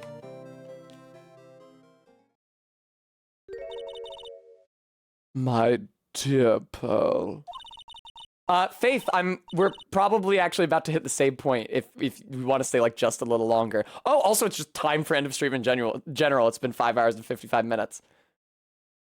Thanks, Faith, though. Happy birthday. You've done so well, my pearl, my child. It's better that you don't know what you've done. I knew this day would come for you. The blood of the main family is no more. Now, finally, after all this time, the master's seat is yours. My last great wish. It seems I was just in time. To be continued. Ba-da-da-da.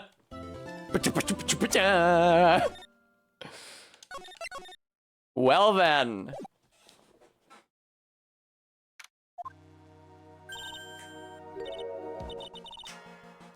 Alrighty, I would say I will wiggle.